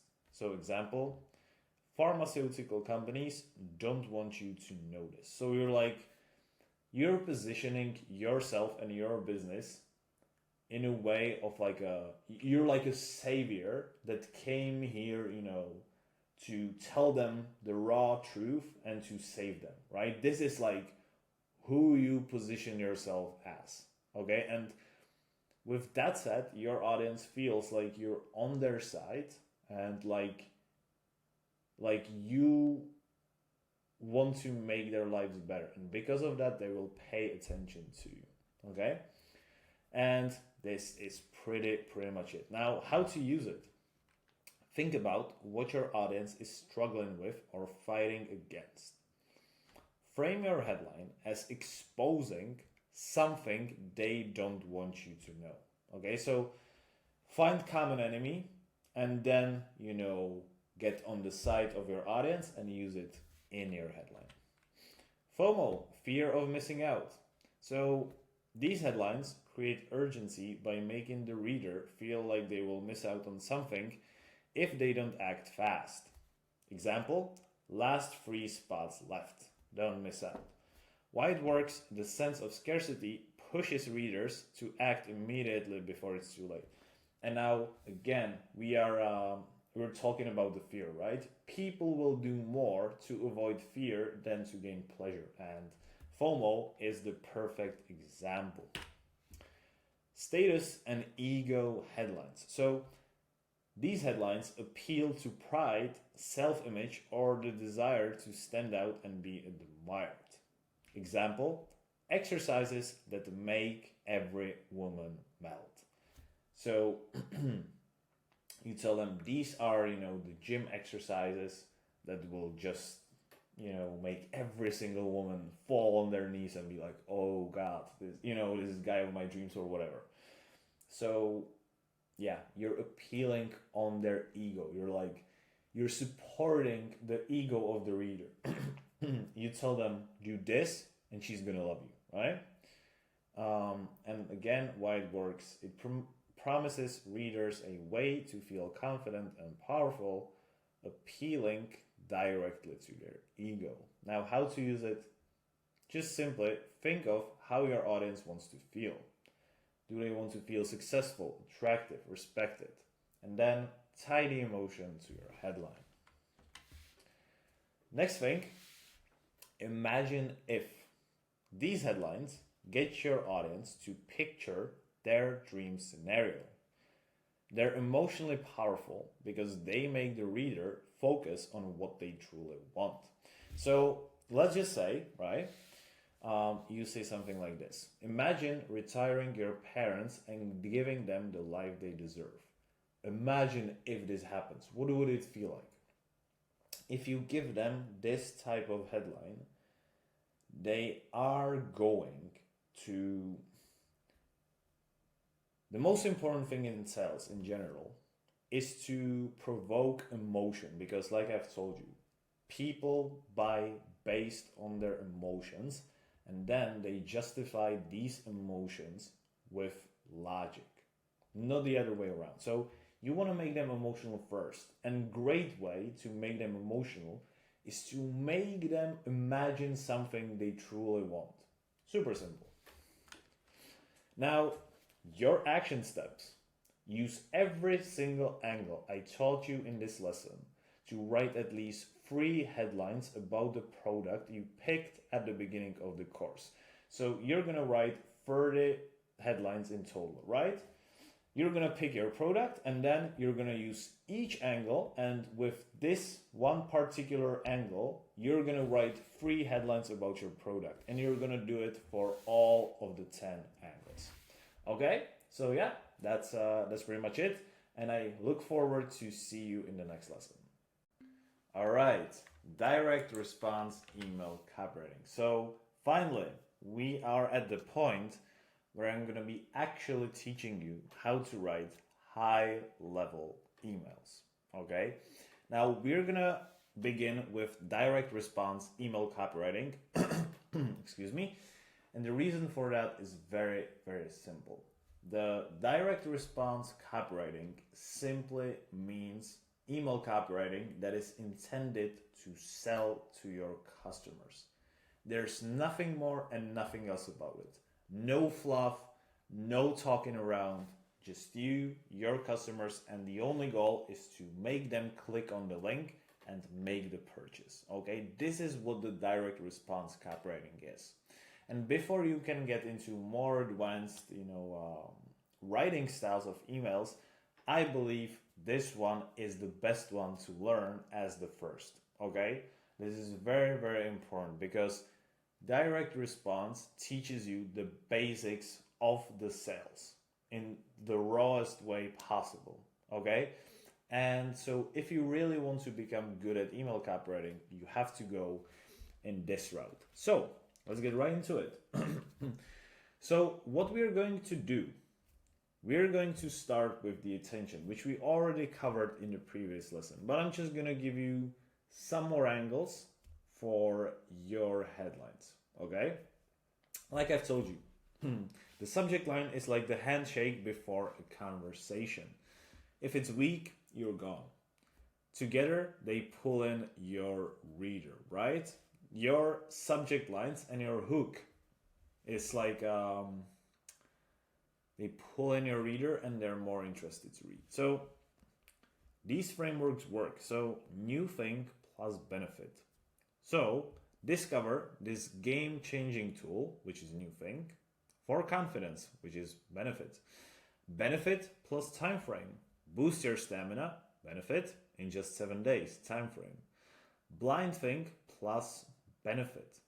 The secret to effortless control you haven't heard of. Blind thing is the secret, right? Effortless control, blah, blah, blah, is the benefit. Benefit plus proof. Over 10,000 guys, proof, improved their performance with this, benefit. Action plus benefit. Take control today and feel the difference. So, action. Take control today is the action, and feel the difference is the benefit. Fastest benefit plus claim. The quickest way, fastest benefit, to master your stamina guaranteed is the claim. Okay, now the next part that you have within your email is the front name. Okay, and I'm gonna show you what it looks like. So when I'm in my email inbox, this part right here with the names is the front name I'm talking about. Now, if you see, most of the people, like 99% of people, just use their front names, okay? But this doesn't make you stand out. So what you want to do is you want to stand out, right? And how you stand out? By either writing the main feature or the main benefit or asking them a very personal question, okay? So, because look, you see all these names, right? And then just imagine there isn't a name and there would be like a name that says this is why you're poor. And you're like, "Oh, and you pay more attention to this, right? So this is why I'm telling you to stand out. It pays off. Obviously, if you have reputation as an email marketer, you don't need to do that. Like if people already know you, if your email list is aware of you, you don't need to do that. You need to do that if your audience doesn't know you and if they're cold. Okay, so that's pretty much it. Now the next thing you have to do is to hook the reader in, which is to grab their attention right away. Now, don't waste the first line, right? Speak directly to their problem or desire. Use a sentence that feels like a splash of cold water. A sentence that wakes them up and makes them need to keep on reading. Now, examples of strong hooks. Ever feel like you're not performing at your best when it matters most? Here's why most men struggle to keep things exciting and how to fix it. Tired of the same solutions that just don't work, and I can keep on going and keep on going. Now, the body of the copy is the PWAT formula I already taught you. Okay? If you remember closely, if you remember the lesson from the fundamentals of the body structure of the body of the copy, I taught you this PWAT formula, which stands for problem, why, agitate, and tease.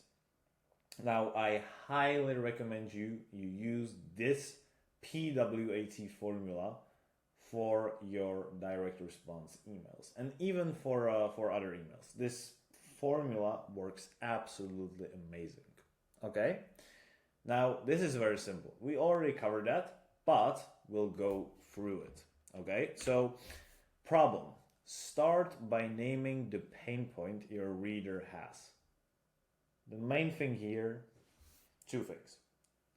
Be extremely specific. Like, imagine your reader wakes up in the middle of the night and they check the email. They don't have the brain capacity to process, very difficult thoughts and very difficult ideas and concepts. So you literally have to say it like you would say it to a small child, right? Like to a 10-year-old, okay? After you do that, you also, this is very, very important, you have to be specific, okay? You cannot just tell them, do you feel sick? Like, this is not specific, this is general, right? You have to be like, okay, does your back hurt whenever you wake up in the morning? Like, this is how you have to be specific, okay? Like, specific and simple to understand. Then, like I've told you, you tell them why they think the problem exists is not even true. And then you tell them the real reason. You build up the authority for it, right? So we already covered that in the unique mechanisms lesson. And then you give them solution in a form or shape of your product, but you don't give the solution away fully. What you do is you only tease the solution, okay? That's the most important thing. You just tease the solution by either mentioning the results or by mentioning what it does. Nothing more, nothing else. And then at the end, or before teasing the problem, it doesn't really matter. It's matter of what flows better in the situation you're in, then you also agitate the problem. So you tell them what's going to happen if they don't treat the problem right now by clicking on the link, and what might happen as a consequence. Okay? Now, at the end of the lesson, I'm going to show you one of the emails I wrote myself, and yeah, with this structure. Okay? And last thing, you have to close with a strong call to action. Okay? And like I've said, I will show you the email. Now, the next thing you have to do is you have to overcome objections. Now, you will not be doing that all the time, just in some cases where your audience, if your audience has a lot of doubts, and you know that, and you should know that by researching if they have a lot of doubts or not, you should make the research, and you should address their objections by including the PS line. Okay? So, example PS line. Not sure if this will work for you? Don't worry. Check the 10,000 plus success stories and that comes with a 30-day guarantee. Try it risk-free today. So the reason why you should do that is because a lot of people scroll straight for the PS line or for the end. And if they see something like this, it makes your service more believable. Okay? That is very, very simple. So that's pretty much it. Now, you have to be entertaining, okay? Because plain and boring emails get deleted. You have to stand out by being different. So use unexpected phrases, vivid imagery, and a conversational tone. Speak like you're talking to a friend over a drink. And guys, this is not irony. I'm actually telling you that you have to write like you talk to people. Obviously, you're not going to use like bad words and stuff like that, and your grammar is going to be nice, like punctuation, and the text is going to look professional, but the way the text is going to be structured is going to be just conversational. Like I've told you already, the most important thing is that everybody has to get it, and people are not smart. So you have to write in a very simple conversational way. That's pretty much it. Now, final tips. Rule of 1. Okay. Each section of your email has one job only: to get the reader to the next section. Don't try to do too much. So if you have first sentence or hook, its goal should be to get the reader to the second sentence. Then the second sentence should get the reader to the third, and and so on and so on. And then the call to action has to get them to click. But before the call to action, you have like 10 sentences or like 15 sentences that get them to click on the final punch. Okay? Next thing, sell the click. Your goal isn't to sell the product in the email. Your goal is to sell the curiosity to click on the link in the email. And last thing, test and tweak. Not every email will be a home run, right? Test different subject lines, hooks, and call to actions to find what works for your audience. Now, with that said, let's get into the analysis of the email, okay? Okay, so this is one of the direct response emails I wrote. In the past, it performed pretty well. And let me just show you, because I've essentially used the PWAT formula in there. So, this weird fat blocking ritual kills the fat. So, I'm not boring in this subject line. I'm very conversational, and I'm not giving away all the information. I'm telling them this weird ritual kills the fat, but I'm not telling them how. I'm just telling them it exists, and if you want, read. So, scientists from Germany have revealed the true cause of why middle-aged women can't flush fat out of their bodies, and the result left them completely speechless. So, building up authority right away, Okay, right away building up authority.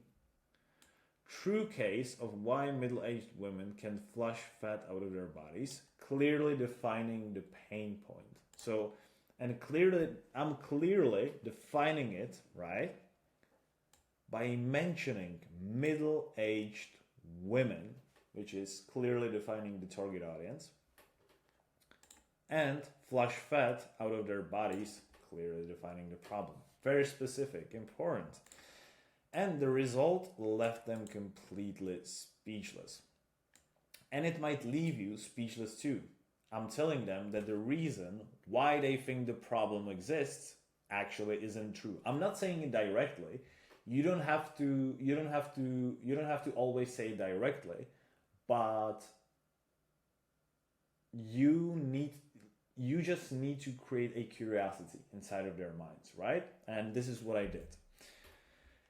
87.23% of the study participants have lost at least 10 pounds, while the average weight loss was 35 pounds, thanks to this weird fat blocking ritual. What am I doing here? Teasing the solution, okay? Try this one for yourself too. And here we have the call to action. I'm telling them, try this one for yourself too. The call to action is super simple. Just telling them, try it. Done, right? This weird fat blocking ritual kills the fat after you wake up. Doing the call to action in a way that's very specific. Again, being specific and super simple to understand and oriented towards the benefit of the audience. Here, I'm amplifying the pain. What might happen if they don't act now? Stop dreading yourself with all these hypey diets. Instead, do the scientifically proven ritual every morning and enjoy the same results the participants of the study did. So I'm mixing up the amplification of the pain by telling them what might also happen if they choose to enroll with me, which is, enjoying these benefits that I just mentioned. So I hope this makes sense. I'll do way more analysis of emails. I just want to make sure you really understand this. And yeah, that's pretty much it. And I look forward to you in the next lesson. And yeah, that's pretty much it, guys. And let's do it. All right, guys. So right now we have learned how to actually write a high converting direct response email. I have shown you how to actually use all the principles that need to be done in order for you to write that email. However, I feel like it's really, really hard if you have never ever seen how these emails actually look like in real life. And I feel like it's really hard to be able to actually write an email like this if you don't know how the information I just presented to you looks like in real life. And so with that being said, I have got 2 email examples of those high converting direct response offers. And right now I'm going to break down everything that's in those emails so that you can actually get an understanding of how it looks like in real life. With that being said, let's get into it. So the first email is a weight loss offer. And so this has been written for a weight loss offer. And it's one of the offers for ClickBank. Okay, I don't know if you guys are familiar with ClickBank. For those who are not, let me just check. Yep. So this is ClickBank, right? This is it's an affiliate marketplace, okay, and it basically sells all the affiliate offers, and all these offers make millions of dollars every single year, even a month, and those offers are really high converting, and majority of these companies use emails to promote their affiliate offers. And these emails have been written by one of the best copywriters in the world, and I'm just gonna break down some of them too. So, with that being said, let's get into it. So, like I've said, this is a weight loss offer, and let's just read that email word by word, and then I'm gonna break down why this one is so good, okay? So, An Indonesian scientist has revealed the real root cause of your stubborn belly fat, and it's not what you think. 95% of trial participants lost at least 25 pounds with this bizarre blue tonic ritual, and the average weight loss in the group was 53 pounds. Try this for yourself tonight. Oriental blue tonic melts fat as you sleep. Stop wasting time with fat diets and workout plans. Simply take 1 scoop of the blue tonic before bed and watch as the fat melts away by morning. Insert your name. Okay, so why this works. Do you guys remember how I have told you that you have to clearly call out the problem first? Okay, so have a look. An Indonesian scientist has revealed the real root cause of your stubborn belly fat. In the first sentence, he has already clearly defined the problem. It's the stubborn belly fat, okay? Now, I've told you that in these emails, all you have to do is to tell them that the reason why this problem happens is not actually what they think. And in this email, it's clearly and super clearly conveyed. Look, an Indonesian scientist has revealed the real root cause of your stubborn belly fat, and it's not what you think. So in this case, the writer, the copywriter that's written this, has clearly called out that the reason behind why this problem exists is simply not what they think it is.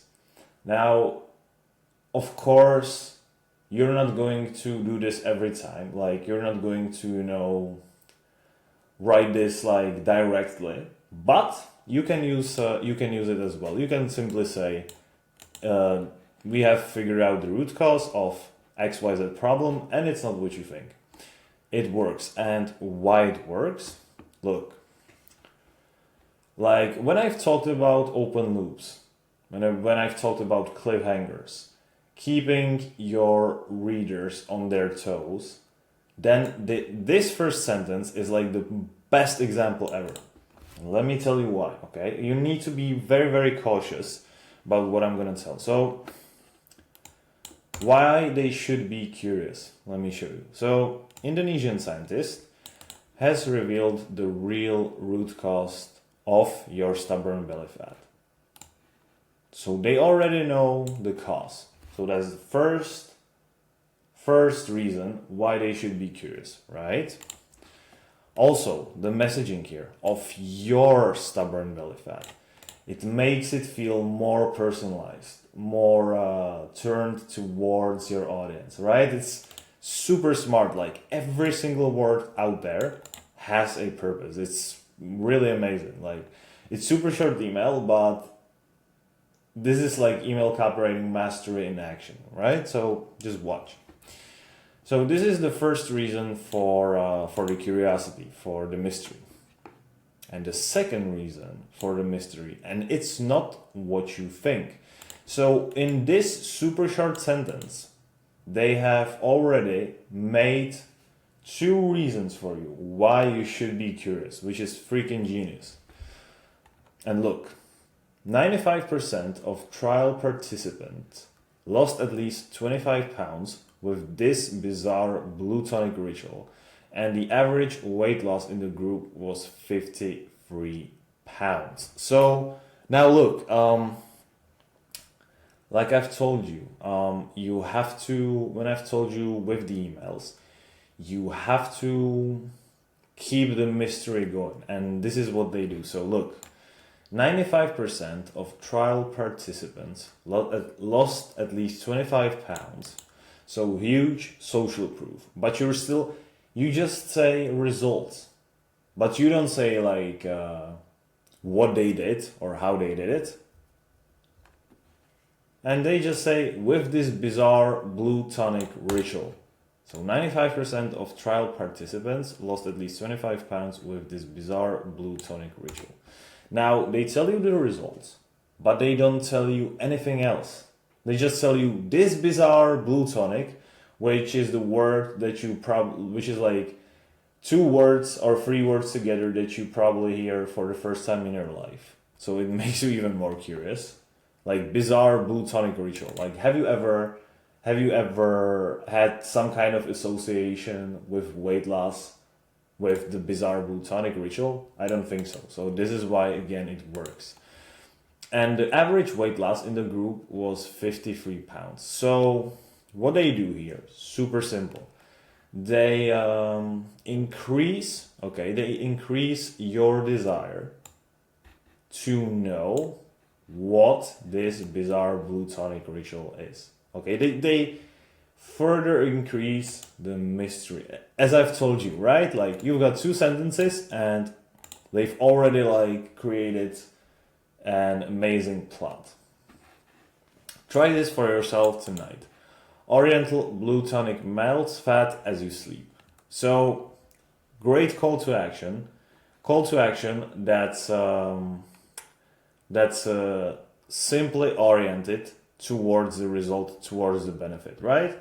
Oriental blue tonic melts fat as you sleep. So it clearly tells you the result, and that's pretty much it, right? And it also tells you the result in a very attractive way.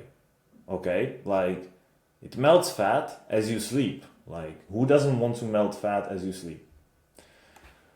And now look, I've also told you to amplify the problem, right? This is what I've told you as well. This was like the last thing. Stop wasting time with fad diets and workout plans. So this sentence is super relatable, and it makes you like, yeah, he understands me. Like, I have tried several types of diets and workout plans and nothing worked. Like, they're on my side. Super relatable, pushing the emotional buttons, sweet. And then, again, simply take 1 scoop of the blue tonic before bed and watch as the fat melts away by morning. So, all they are doing here is, first of all, they're teasing the solution. So they're, first of all, like I said, it's completely PAS structure, as I've told you in the previous in the previous lesson. So just to recap what they are doing here.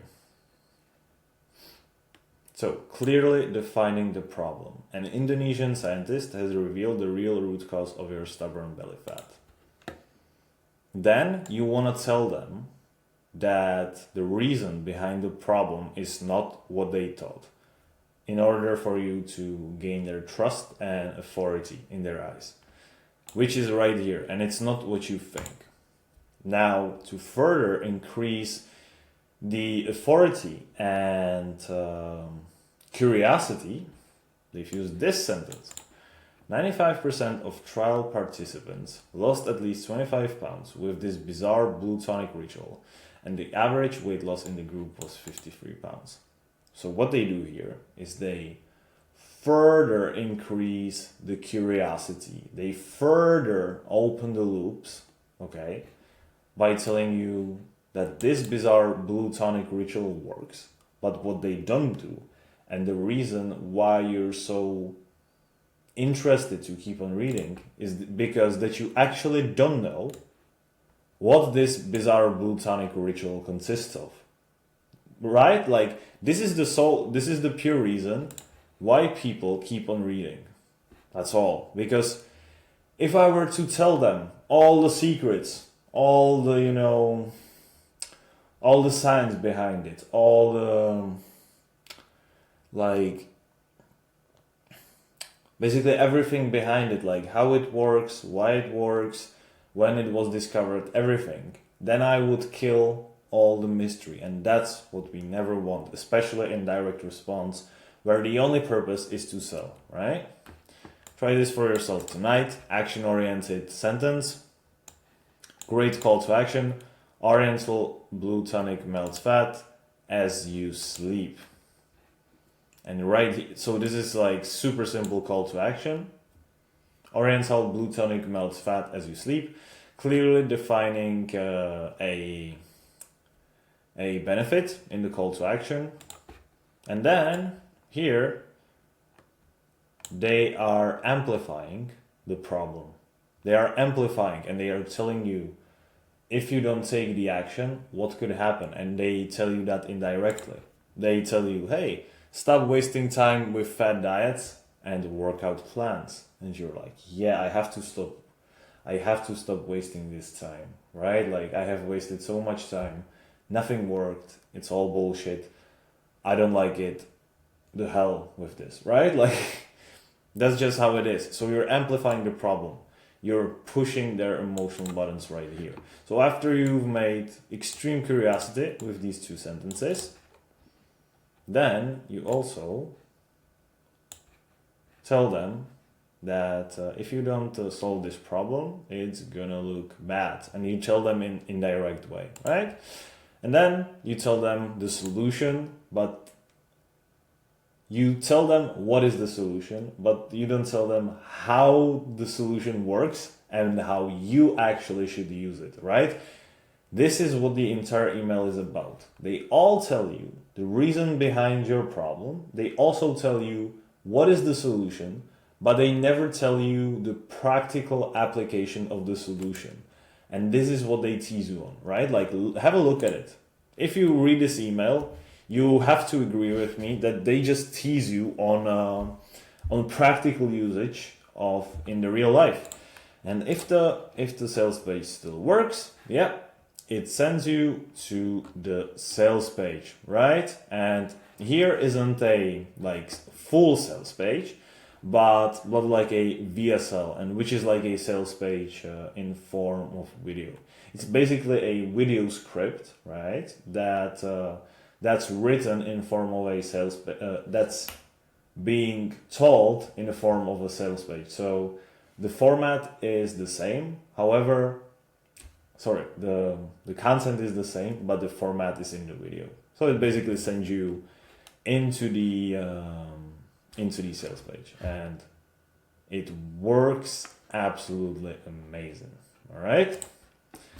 So with that being said, I want you to really study this video, because what I've just showed you right here is going to be like a bridge for you from actually only seeing and watching all the content and the information I've told you about emails, and then to actually applying it. And this video is going to be the bridge between these two, between theory and practice. Okay, so yeah, that's pretty much that. Like, I advise you, if you don't have any inspiration, okay, then I strongly suggest you to actually go for this video and just watch what I explain over here. Because if you're confused about how to like write something, or how to actually apply the exact same thing in practice, then this video is for you, because these emails have generated millions of dollars. Like, these emails are one of the best emails in the world. So that's pretty much that. And yeah, keep practicing, guys. All right, so in the previous lesson, we have covered direct response email copywriting. Now, in the next lesson, I will teach you how to write personalized emails for brands that are basing their marketing around their personality, basically around personal brands. Now, before I do that, I just want to quickly tell you the main difference between personal emails and direct response emails. So let's get into it. So the main difference: personalized email copywriting is like texting your friend. It's natural, it's real, you're not selling them hard. You're just saying, hey, check this out. Maybe you will like it, maybe not. Direct response, however, is on the other hand complete opposite. The only purpose is to make sale as quickly as humanly possible. No fluff, no building relationships. Just straightforward way to make the sale as quickly as possible. And I feel like you already seen it in the previous email. It was really short email, really punchy, really snappy, with one and only purpose: make a sale. Okay? What makes personal marketing stand out? So think about it.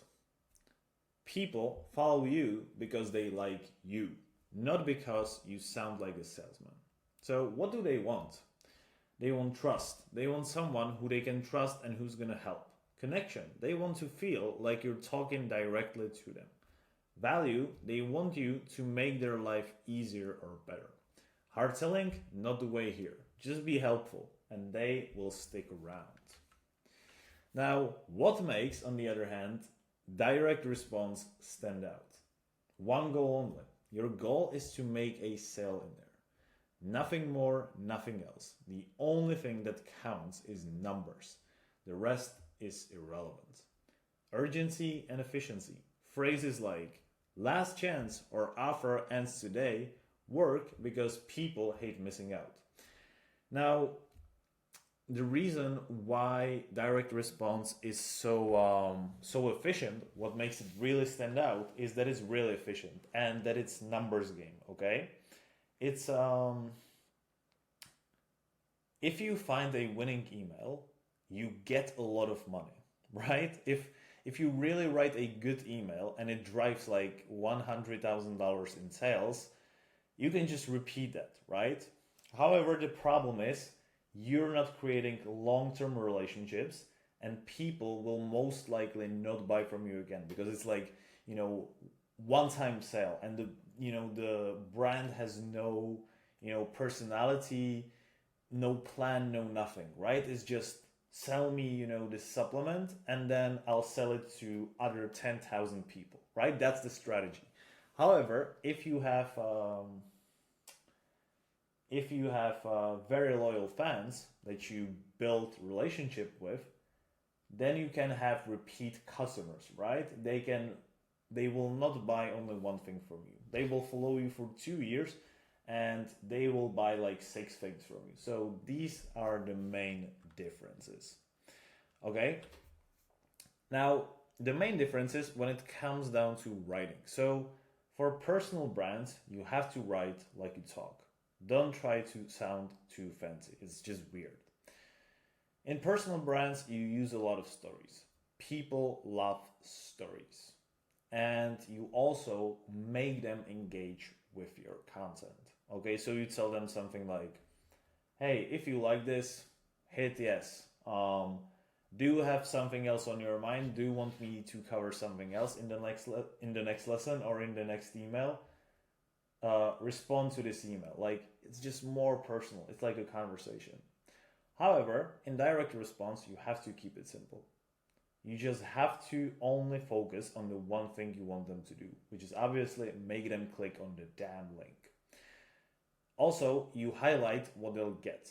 No one cares about features. They want to know what's in it for them. And you saw that in the weight loss email. I've just talked about weight loss all the time and the benefit of losing 50 pounds. And your call to action, you have to make it so clear that even a 5-year-old knows what to do next. Okay, so this is pretty much it. Just very simple distinction between these two. And with that said, we are going to go for the personalized email copywriting in the next lessons. So let's get into it. Okay, so the first part of personalized email copywriting, which is writing a lead nurturing sequence. So with that said, let's get right into it. So what's a lead nurture sequence? So just imagine this, right? You really like a girl. What do you do if you want to seduce her? You don't just walk up to her and say, do you want to be my girlfriend? That would be extremely creepy, right? And on top of that, she'd probably call a police on you. So what do you do instead? You start slow. You get to know her. If she likes you, the vibe's good, and you invite her to a date. And if the date's good, you meet again, and then you meet again. And then, slowly but surely, as the time goes on, things just progress naturally until you both are in a happy relationship where both sides are happy. Now, this just doesn't happen overnight. There's some natural process to it, okay? And a lead nurturing email sequence is just like that, but for your business, not for dating. So what is it? It's a series of emails sent to someone who's not aware of your brand yet. Someone who just discovered you now. The only goal of the lead nurturing sequence is simply to get people who have landed on your email list to trust you enough to buy from you. Super simple. Build relationships with them. Now, why does this even matter? You might be asking. Here's the thing, right? Most people don't buy right away. They need a little convincing. Maybe they don't know enough about the product yet. Maybe they are not sure if you're the one who they should trust. They don't know if you're the expert they should trust. Or maybe they just need to be reminded that your thing exists. If you skip the nurturing part, you're like a guy proposing marriage on the first date. Extremely creepy. So don't do that. Doesn't work, okay? So how does it work? A good lead nurturing sequence does three things. First, it builds trust. So you essentially show them that you know your stuff and you're the person they should trust. Solves problems. It talks about their pain points and how your product or service or your community in general can make their life easier. And it also creates excitement. It builds anticipation. Okay? So, how to write a lead nurturing sequence. So, a quick recap before we start. This free email lead nurturing sequence is all about warming up cold leads who just discovered you and getting them to realize you've got the solution to their problem. So, these are the three main goals. First one, build trust. Make them feel like you're on their side. Next one, spark curiosity. Get them interested in what you're offering. Third, create belonging. Help them feel like they're joining something bigger than just buying a product.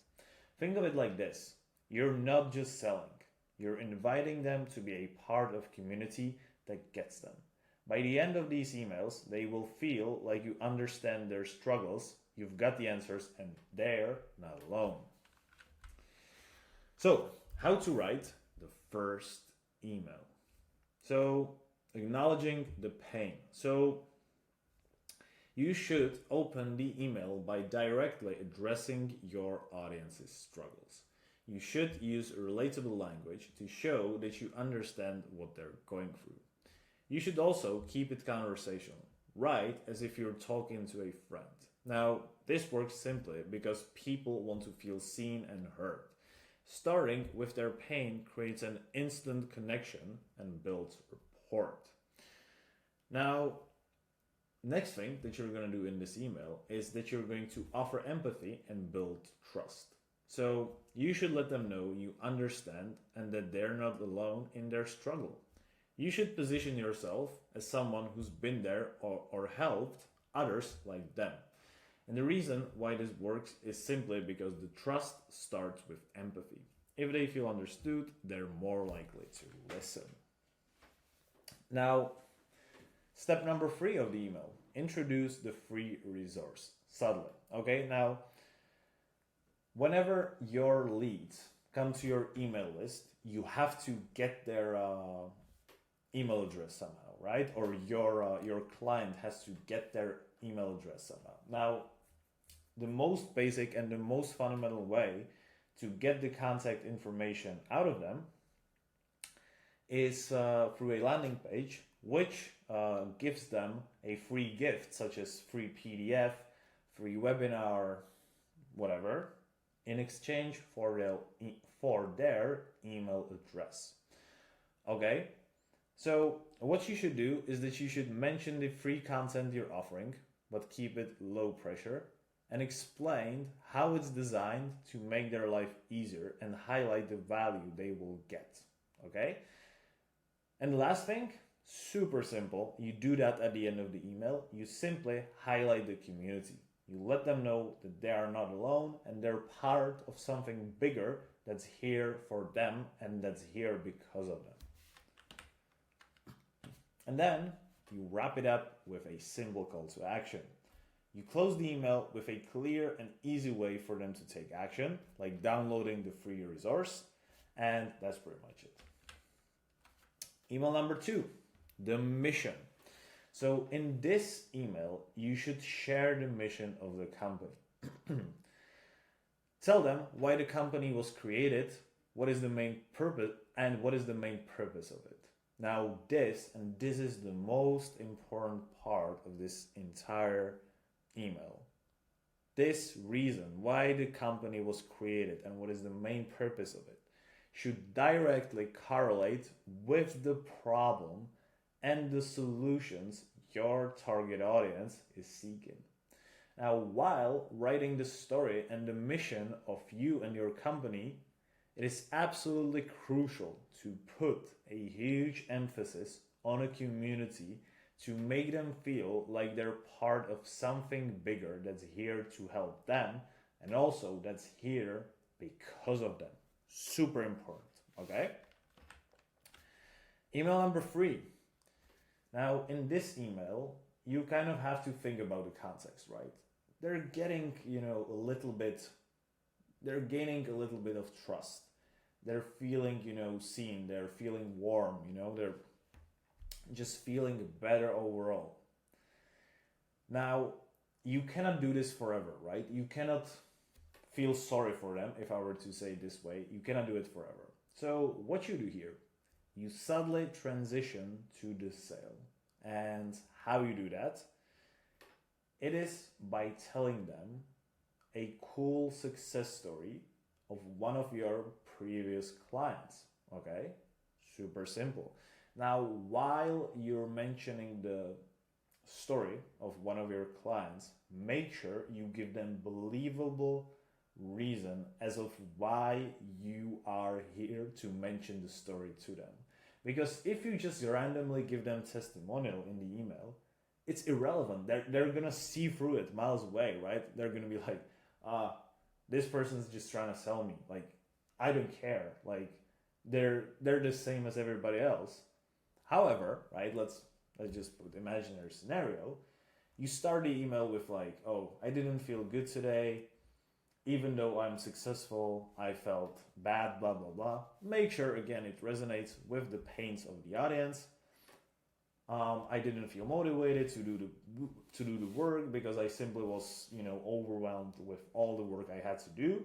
But then I got into my email inbox and I saw one of my previous client success stories that just got me into tears, like something like that, right? And then you present the success story and you present it in a very good fashion. So the reason why it works is because you give them context, you give them reason as of why they should listen. So it all makes sense. Okay? And then at the end, in the call to action, you simply tell them, hey, if you want, the same success as this person had or something like that, then click here to discover more. Just subtly, no aggressive selling, no pushing, just subtly and nicely, okay? And here we are. This is the end of this lesson. And the action steps are gonna be pretty simple. To write a lead nurturing sequence about your company, okay? So with that said, this was pretty much it. I hope you guys learned something new.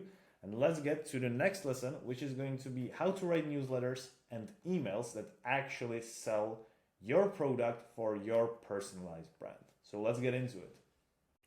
All right, so the next part of the personalized email copywriting, which is going to be how to write newsletters and sales emails. Now, I just wanted to tell you guys that in the next lesson, I will break down all of these emails that I'm teaching you, so don't worry. Right now, I will give you just the general knowledge, how to actually write them, and then in the next lesson, I will show you how the information you're being presented with actually looks like in real life. So with that said, let's get right into it. So newsletters or daily emails, these are very simple. These are going to be the easiest ones to write for you, okay? Because they're here to simply give you ongoing value to your customers. It is what keeps them signed up to your email list. For great newsletters, there's no strictly given formula. Your hook and angle of the entire copy or whatever you want to be talking about. The only thing is that you have to make sure that what you give to your audience is valuable and you are not boring. So just write like you talk. Very simple. That's the only rule. Now, to keep your readers interested throughout the entire email, just make sure you write an engaging headline, which is the beginning of this entire module. And also make sure to select a topic that will actually interest them. Not the topic you think will interest them, but the topic that will actually interest them. And the only way to discover it is by crazy amounts of research, okay? Give away value that's new to them or the old one in a new way. Talking about progressive overload won't cut it for fitness enthusiasts because obviously they already know that. So research, research, research. Also, make each sentence sell the next one. Now, what do I mean by this? Like I've told you in the fundamental lessons, right? I'm telling you to refer back to the fundamentals. The purpose of each line is to sell the next one, and then to sell the next one, and then to sell the next one.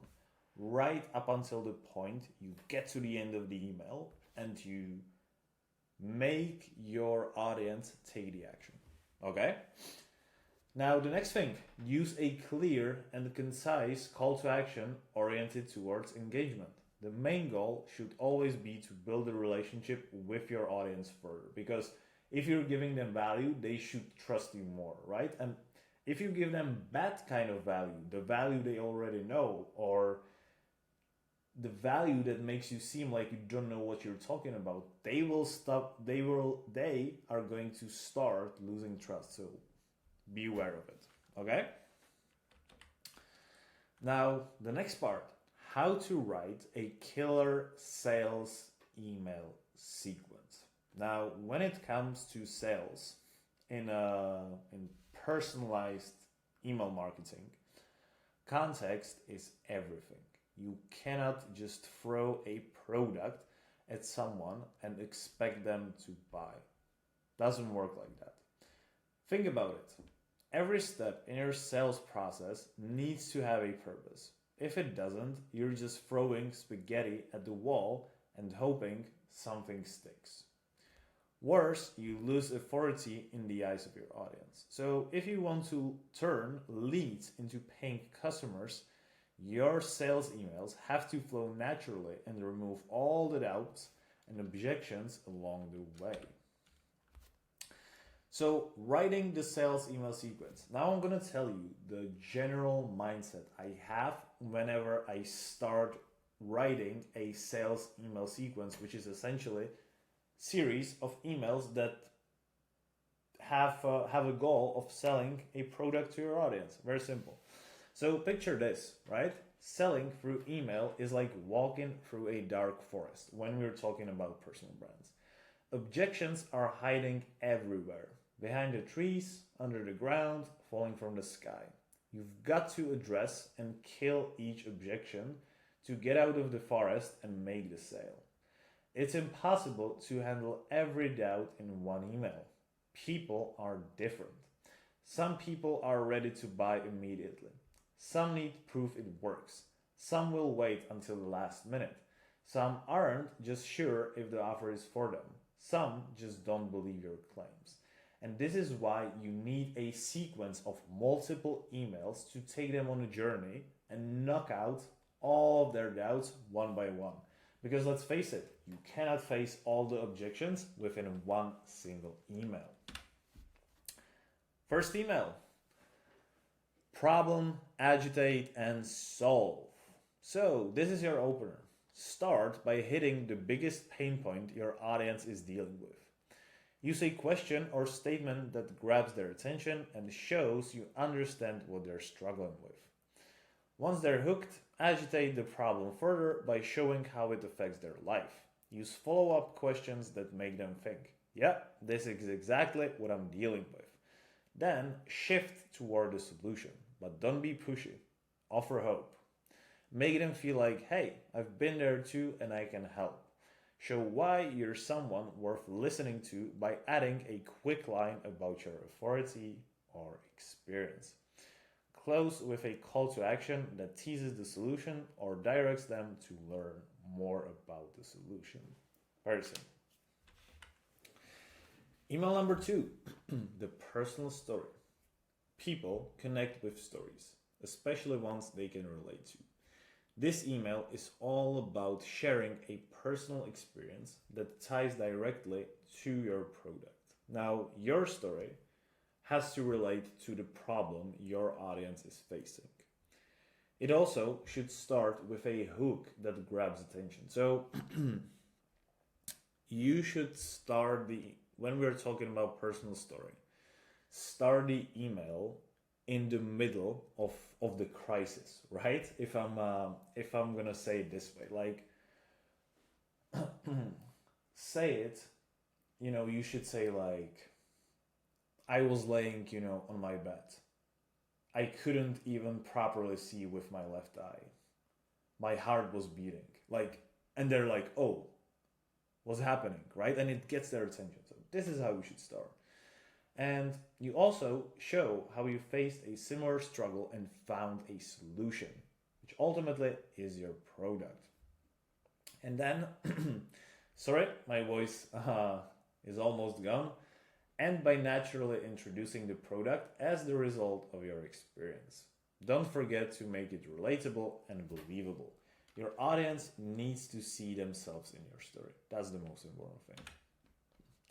Email number three, what if or future pacing. So, with that said, now it's time to paint a picture of what their life could look like after they buy your product. So, in this email, use vivid or specific language to help them imagine their future with the problem solved. Focus on benefits, how it will make their life better, and make it all about them. Use phrases like, imagine if, this could be you, what if you did this, what if you did that, what if this happened, how would you feel if you were here, stuff like that. You can also tie this to a success story from someone who used your product. If they did it, so can your audience. This is what you should use, right? Email number four, why are the best option? This email is for people who are still on the fence. They're either comparing you to competitors or doubting if your solution will ever work.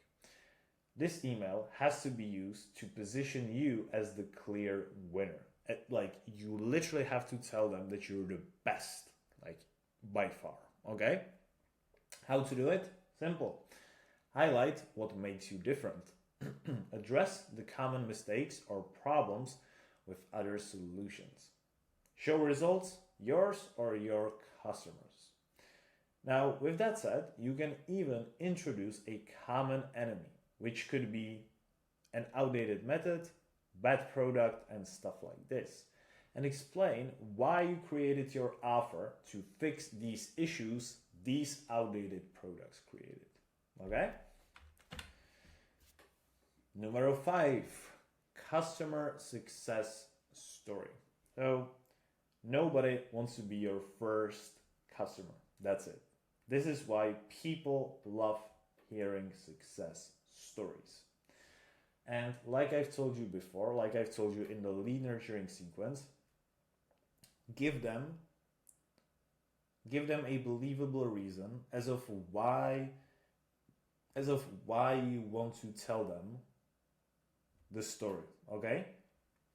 And if you decide to go for a really honest angle, I feel it could work. Like, if you, for example, right, if at the beginning of an email you address an objection one of your customers has, right? If they doubt that, like, if they ask you why you're the best, why should I trust you? Literally, just include it in the email. Like start the email explicitly stating this question. Okay, and literally just tell them, one of my subscribers asked me this, and then handle the objection by presenting the success story. Okay, now when you're sharing the success story, make sure you share a one detailed success story. Very important. Email number 6, overcome the biggest objection. Now, by now, because you've already done a good research, you should know the biggest objections your audience has about your offer. Again, it's all about the research. This email dives straight into addressing one of those doubts head on. Now, how to do it? Super simple. Speak their language and show you understand their concerns. Don't hide behind the corner. Don't act like these objections don't exist. People can smell it a mile away and you will lose trust. So be honest with them. And then crush the objection by explaining how your product solves it. Use your experience, logic, and authority to build trust. Email number 7. Take it or leave it. This will put a lot of pressure on them. Now, if they're still undecided, it's time for the final push. Use urgency and exclusivity to get them off the fence. Tell them this is their last chance to buy. Justify the urgency, so tell them here are limited spots, doors are closing pretty soon, and or you can sweeten the deal with bonuses. And like I've told you previously, make sure all of this urgency is justified, and also make sure these bonuses are valuable, okay? Now at the end, you can also include guarantees or risk reversals to make the decision easier. If you want, you can split this into 2 emails. One focused on the bonuses and another one as last chance reminder, and that's pretty much it. And here you have it, guys. Your action steps. So here, there should have been write 3 newsletters about your company and about your community. It's not a lead nurturing sequence, sorry for that. And the second step would be to write a sales email sequence about your product. So with that being said, in the next lesson, like I've said, I'm going to show you all the examples, and I'm going to actually show you how these examples and how this theory looks like in real life. So with that being said, let's get right into it, and I can't wait to see you in the next lesson. Let's do it. All right, so if you're watching this, you've probably gone through the whole personality-driven email copywriting lesson already. If you have not, don't even bother watching this video and watch the previous one. And with that being said, as always, I have told you how to actually write these emails, how to technically write them, what to do, what to avoid, what not to do, all this sort of stuff. Now, with that being said, I want to show you real life, high level examples from one of the best copywriters in the world, so that you can actually give meaning to the information you've been presented with. All right. So with that being said, let's get into it. Okay. So first one, we're going to start with the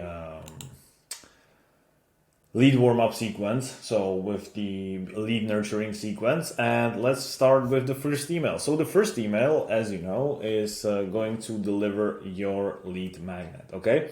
And let me show you how that email looks like in real life.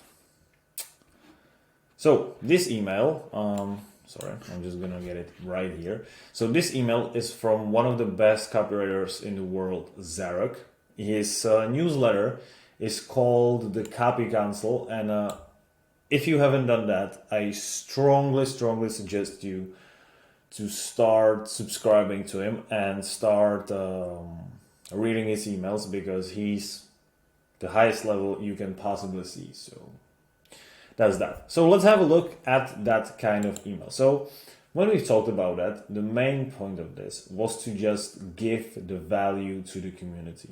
Give them what they asked for. Okay? This is as simple as that, and to introduce yourself a little bit. And one of the main points of that email was to increase engagement as well.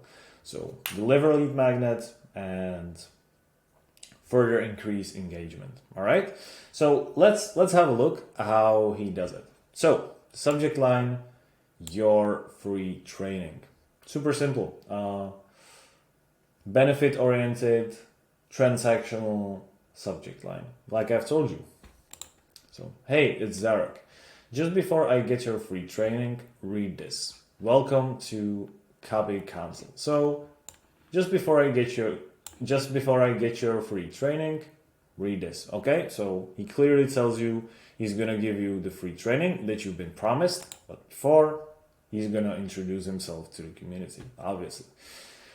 Over the past 5 years, I've sold tens of millions of dollars worth of stuff for my clients and my own offers. I'm even considered the 13th best copywriter of 2023 according to the Beat Your Control blog. I run a marketing agency working with some of the biggest brands in the world, and I have a team of copywriters that I trained up from scratch, running some of the most lucrative email lists and cold traffic funnels. My promise to you is simple. You will receive an email from me every single day for the foreseeable future. If you are not prepared... Okay, so first of all, what he's done, super simple. He's strongly established his social proof and authority by saying what he can actually do and by mentioning his achievements. And then he tells you the promise that he's going to give you. You will receive an email from me every single day for the foreseeable future.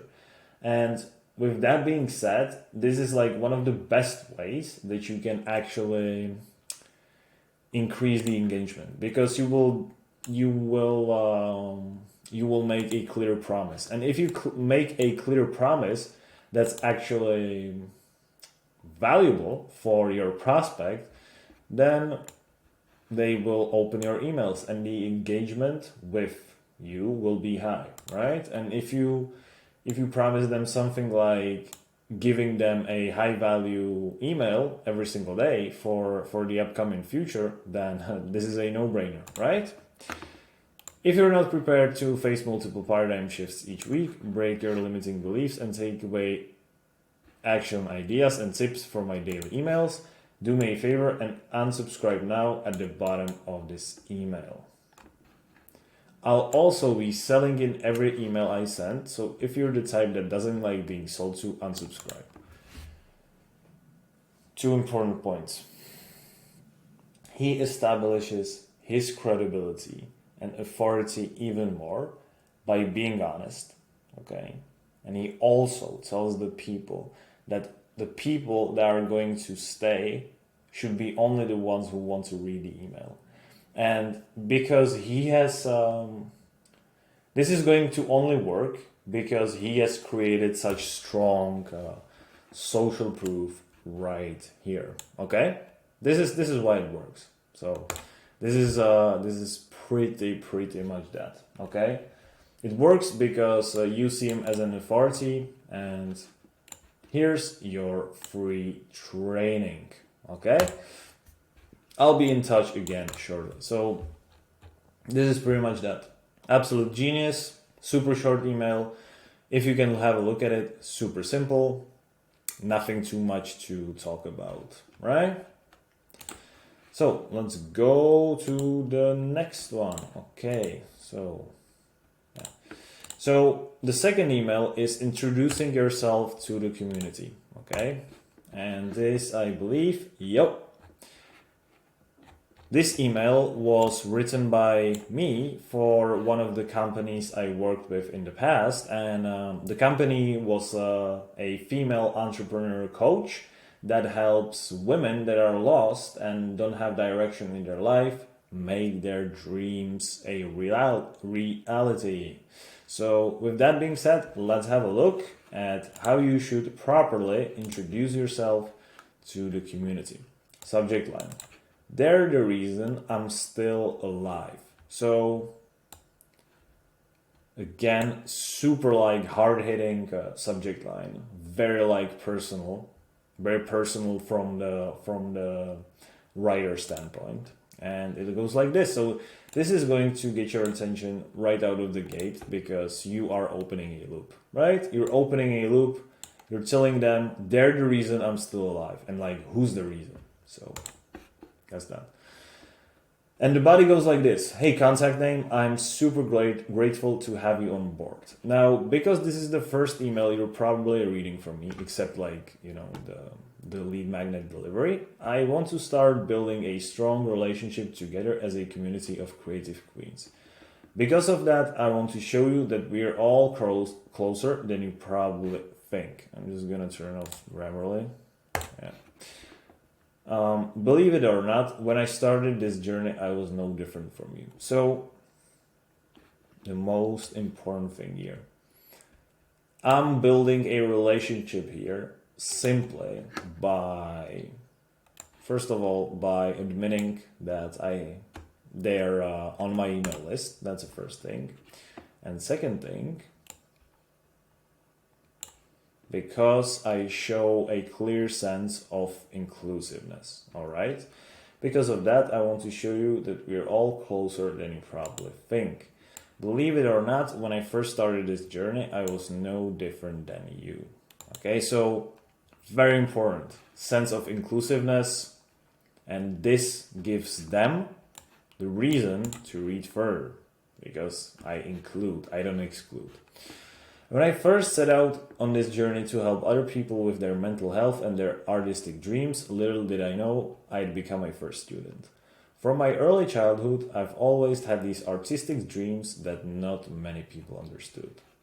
Making it relatable, because the audience has also got dreams that probably not many understand. And I'm telling that through the story of the CEO of the company. I was also a neurodivergent who struggled with OCD, PTSD, and GAD. I was considered not normal. Teachers said I would be behind in the world, both mentally and physically. As ironic as it might sound, I was pulled from classes to help disabled kids translate information teachers taught them because they saw I was good at it. Again, making it relatable. Making the story painful and relatable.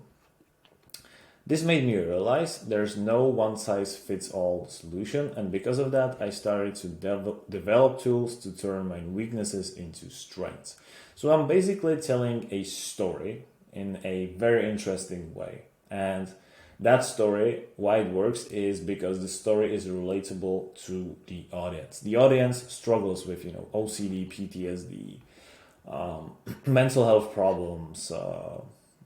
They're not considered normal, like they're considered out of norm. Not many people understand them. So this is why this is relatable. I've done my research, I know my audience, I know the person I write about as well, right? Now look, this made me realize there's no one-size-fits-all solution, and because of that, blah, blah. Fast forward a few years later, the lost child graduated 1 year earlier from high school and landed a 6-figure job. So from zero to hero story right here, right? However, I almost lost my life because I missed a massive detail. So enormous plot right here, okay? From zero to hero, back to zero. And the story continues, right? I crumbled down because a corporate world of high stress pushed my emotional buttons beyond the limits and my mental diseases took over. I had hallucination, blah, blah, blah. The stress was so unbearable that I eventually started questioning my own life. So the story gets so painful. The story gets so personal, right? Like, this is what you should read, like, because the main reason why they are going to read is because, and this email was actually super easy for me to write because the story itself is so interesting that I've had to just make small adjustments, format it like nicely, And then, the email gets written fairly easily, right? Now, I want to pause this thing because my parents are the only reason I'm still there. So, they're the reason I'm still alive. And right here, I'm delivering on the promise I've gave them in the subject line. So, why you're still there? Because they've told me there's always a way forward. It's just a different type of forward for everybody. And now here's the hook.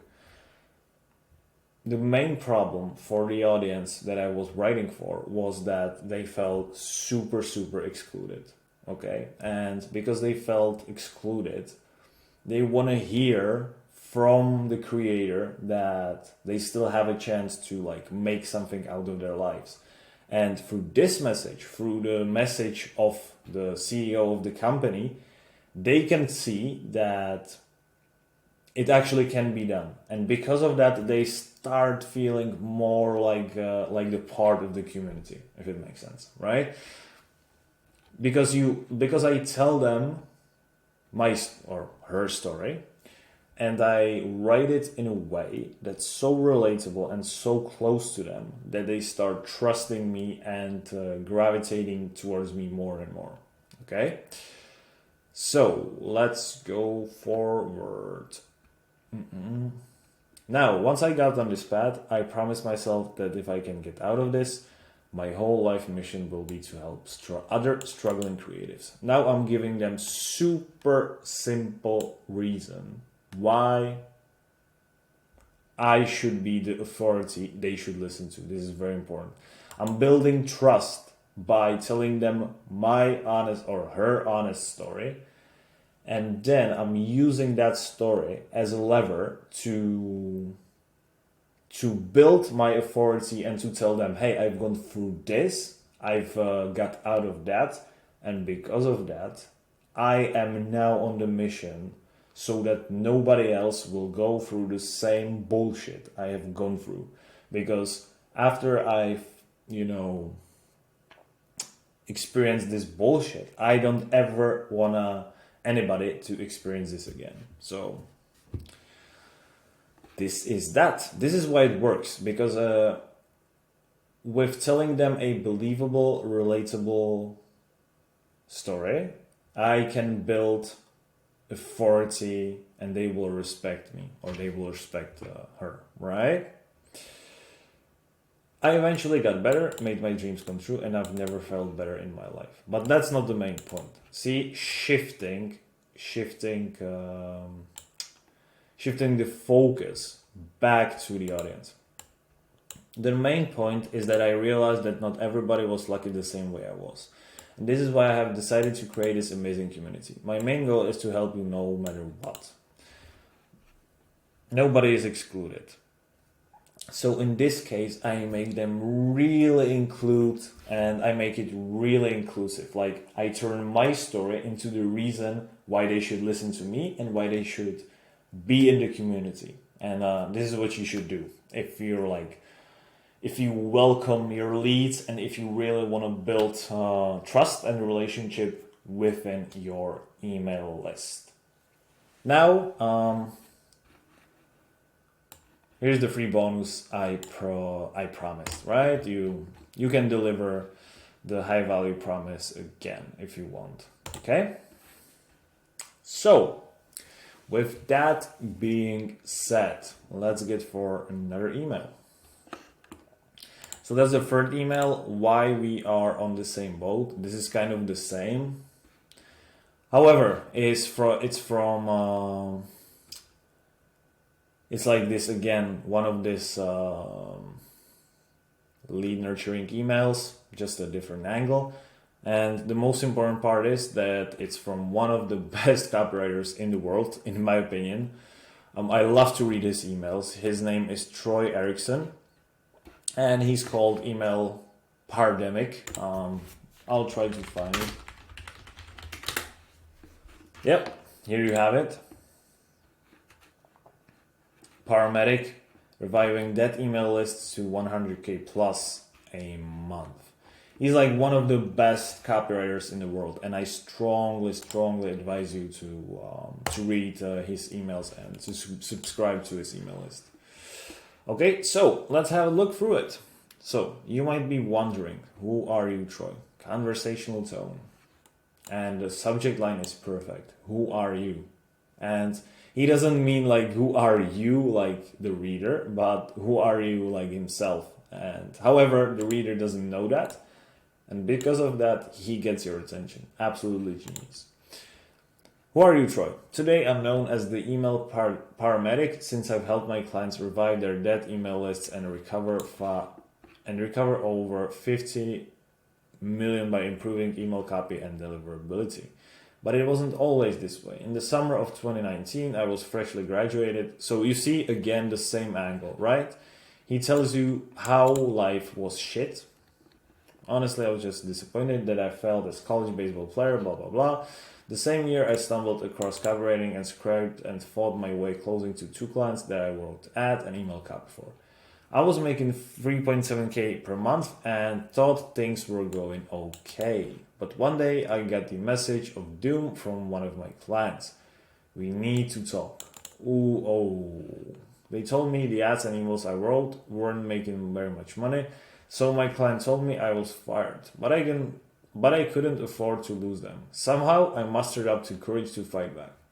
No, you can't fire me. I'm going to figure this out. I begged and pleaded. I asked what went wrong. So again, super simple. When you tell your story, okay, you have to make it as relatable to the audience as possible. And when you're like nurturing your leads, that's the most important thing, right? Like I've done it. Troy Erickson does it, amazing stuff. I asked what went wrong and like, do you see like, who are you? And then you tell them the story. And then the first thing that you tell them is like the negatives that happen, the shit that you got into. And then once you like tell them how you got out of that shit, then then you just tell them like, hey, I can help you and this is how. So okay, so let's just go through the email. I asked what went wrong, and after talking to my clients for the next few minutes, they admitted that their emails were going to the spam folder. Okay, so yeah, so I begged and pleaded. I asked what went wrong since they never gave me a hint that my copy wasn't converting. And after talking to my clients for the next few minutes, they admitted that their emails were going to the spam folder. Something I had no control over. It wasn't my fault. So he tells you an interesting story, interesting point, right? So I told them I would sign into their email sending software and fix the problem for free in hopes that I would somehow figure it out and not get fired. Frankly, I didn't know how, but at least they agreed. But with a few weeks of research and paying a mentor for help, I eventually solved the spam issue and started writing emails on my own without my client asking. Normally, this client was only making about 30K a month from the email list. But after I'd fixed the spam issue and started writing better emails and automations, they made it to 51K per month, nearly 4 times the increase. So it's safe to say they not only kept me on board, but they upped my pay from 1.7K per month to a 3,000 retainer. That's when I knew I was onto something. I nearly doubled my monthly rate. So I offered to do the same thing for my other client. I signed, you see, so I guess, yeah, that's for sure. Yeah. So I'm not gonna read the whole email, but the main point here that you can see is that he tells you the story. He tells you how fucked up he was, okay? And then as he tells you how fucked up he was, he also tells you how he got out of this in a believable way. And what these emails do, that's the most important, okay, is that they, first of all, make you relate like crazy, okay? They have to make the audience relate like crazy. They have to make them feel like, oh, this is what I struggle with as well. Like my story is the similar to the one I'm reading right now. Like my story is I'm like him, but he's making like million. So I could be like him as well, right? You wanna evoke this kind of like feeling. Like you have to like be like almost like your audience has to see themselves in you. And the way you do that is that you tell the story. You amplify the story, you amplify the problem, how you were in the shit, how things were bad. That's the same thing. Troy has done it, I have done it, a lot of other high-level copywriters do it as well. So that's that. And then once you make them feel like you understand them and like they are at the right place, then boom. Then you hit them with the authority punch, let's say, and you tell them how you got out of this situation and what you're doing today. And because of that, they start trusting you more. And then you like include the reason why you have this email list or why you're running this company. And because of that, first of all, you will build a relationship with them, okay? And second of all, they will gain enormous trust and they will read your emails daily because they trust you as an expert in that particular field. And if they do that, then they will read your emails. It's as simple as that, right? And that's one of the most important things when it comes down to personality-driven email copywriting, and especially when you warm up your leads. You have to make sure that they believe you more, they trust you more, and that you become authority in their eyes. Okay? So, that's that with this email. Let's get into another one. What is this one? We have already clicked. No. All right. Oh, perfect. No. Okay. So these are the first 3 emails of the lead warm-up sequence. Okay. And now let's just go into the last email, which is kind of shifting towards the sale. All right. So let's have a look.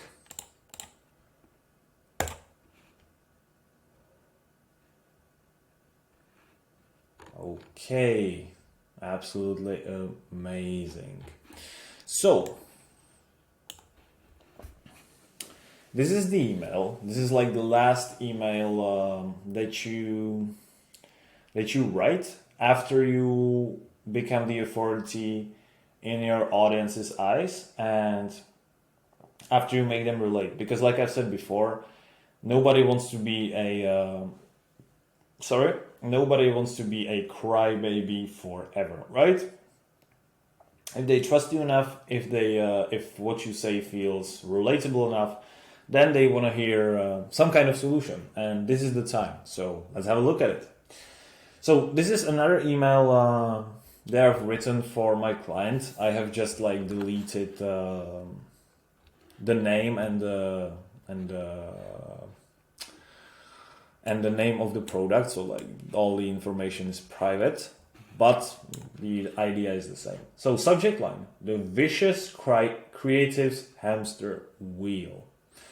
One of the most frequently asked questions I get from my global community of 4,000 plus creative queens is this: how do I launch my creative business if I have no confidence, and how do I gain confidence if I have never launched one? So I started off pretty strong. First of all, I have started with clearly defining the problem. That's the first thing. And second of all, I have also started with a super relatable angle. I'm showing them I care about my community. One of the most frequently asked questions, blah, blah, blah, right? Now, I call this the vicious creative hamster wheel contact name. Trust me, if this is where you're at, you're not alone. And even though it might not seem like this, I'm here to tell you there's a way out. Again, I'm creating the open loop. I'm telling them there's a way out. I'm not telling them how. Let me share with you the two most important pieces of advice that allowed me to make 6 figures with my creative business. So straight up, I'm straight up giving them value. I have learned how to coexist with my limitations rather than to fight against them. So we're not gonna read that, but like, or maybe yeah. So this is what's important about this email. For sure, I give them the solution basically, and then I tell them like the grand finale basically. Accepting my limitations led me to create a community that was so unique from the others that a lot of my students started to message me, relieved in tears that they had finally found somebody who fully understands them. This is very important. I'm using, super important. I'm using this, I'm basically giving them free value, okay?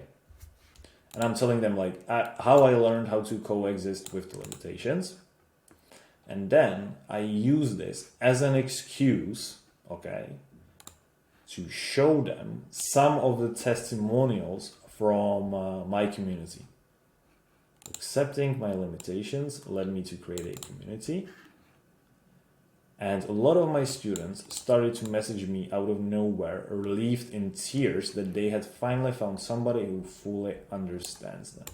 So right now, I'm indirectly mentioning that I can give them a solution, but I'm not selling them on anything. Can you see, like, I'm just telling my story. And I'm telling my students are relieved in tears because I'm finally somebody who understands them.